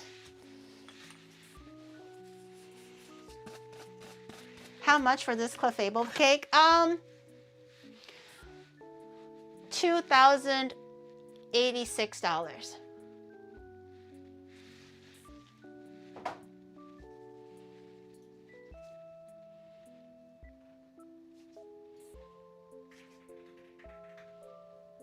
Free shipping. I'm good. I'm convinced Furbies are possessed. I mean, you feel like Furbies, fine. Okay, just like how people like Labubus and they like this other weird one with just like sleepy, like weird bloodshot eyes with teeth in it. I've shown you guys in Japan. There's like some of the girls like it. It's really freaky, okay? It's ugly cute, I get it, okay? I also like certain things that are ugly cute as well. Furbies, just not for me, man. That shit freaks me out. Even in childhood, it freaked me out. Cancels order. I can do $350. No. No, I know my worth, and I know the value of this Clefairble, and I think this Clefairble, $2,086. Jeez. Cute, right? Wait, hold on. Let me lift it up. Can you take a picture for me, Shadow? You want me to take a picture for you when I already drew a masterpiece? Can you just shut the fuck up? I thought you already, like, zoomed in. Huh? I thought you already zoomed in. What do you mean? Oh, I thought you were going to take a screenshot from over here. Why would I do that? Because you always take a screenshot from over here. 1, 2, 1, 1, 2, 3, 2, 1, 1, 2. Do you know how to count? Stop blinking. You always take the picture at the wrong time. I'm literally Stop not blinking. blinking. Okay. 1, 2, 3, 4, 2. You moved. What? Well, okay. When I Who counts like 1, 2, 3, 4, 2? Who counts like that? Stop moving. 1, 2. Can you smile more? I'm wearing a fucking... Okay, one more. Come on. Good one. Funny pose. Clown. Clown shoes. Okay. 1, 2, 3. One more. 1, 2. No, you moved again. Why do you count like that? You're so annoying. He counts 1, 2, 3. I move and he goes 4 and he clicks on the 4 and he goes, why are you blinking? Why are you moving? Who counts like that? Only dumbasses count like... What? Shadow is actually taking a selfie and he's like, you're doing great. You're doing great. And this guy's like, yeah, you're doing so good. It ain't that hard, Gary. Shut up. Shut up. I don't want to hear from you. Shut up. This guy's trying to piss me off, and then he just goes like, oh, why do you look so ugly in the photo? Why are you moving? Why are you blinking when he can't count? Even 2-year-olds know how to count. Anyways. Clefairble, chat. Week 30, 4 and 5, week 35 and 6. I'm not sure exactly where that ends. But hope you guys like it. Okay, tomorrow I'm gonna end here so I can finish my little Taco Bell dinner thingamajiggy and maybe get a little bit more practice in, because today it was mostly just recording day. I didn't really get to practice my dance too much. So tomorrow, 5-course Panda Express meal. No yapping, we're just gonna get straight into it. We'll yap when we cook, because there's no way I can finish 5 courses in 5 hours if I'm streaming it. I can probably do it in like 2-3 hours if I'm focused, but if I'm talking to you guys, 5 hours. Okay, so we have 5 dishes. This is what we're gonna make. Fortune cookies, Beijing beef, honey walnut shrimp, orange chicken, crab rangoon. I've actually never had crab rangoon in my life because I refuse to eat it. I heard it's good. It looks good. I can understand why it's good, but my pride will not allow me to eat it. I actually never had crab rangoon. So those are the 5 things we're gonna make tomorrow. Who's gonna eat it all? A lot. That's not my concern. I was like, who's gonna eat it all? And chat's like, I don't care. You're making 5. Here's 100 subs. And I was like, well, I mean, 100 subs is 100 subs, so. Nice. I guess I'll just have to eat honey and walnut shrimp for 5 days straight, you know? Invite people over? I mean, we could. We can probably call 20. I just also realized everything is fried. If in case you didn't know, crab rangoon, fried. Beijing beef, surprisingly, fried. Orange chicken, guess what? Fried. What else was it? What else was I gonna make? What's the 4th one? Well, fortune cookie is not fried. But there was another one, which is also literally fried. Oh, Rada, okay. I forgot, but something is fried. Honey cashew shrimp, also fried. Shrimp is fried. Okay, everything fried. Okay, bye! Bye, everybody.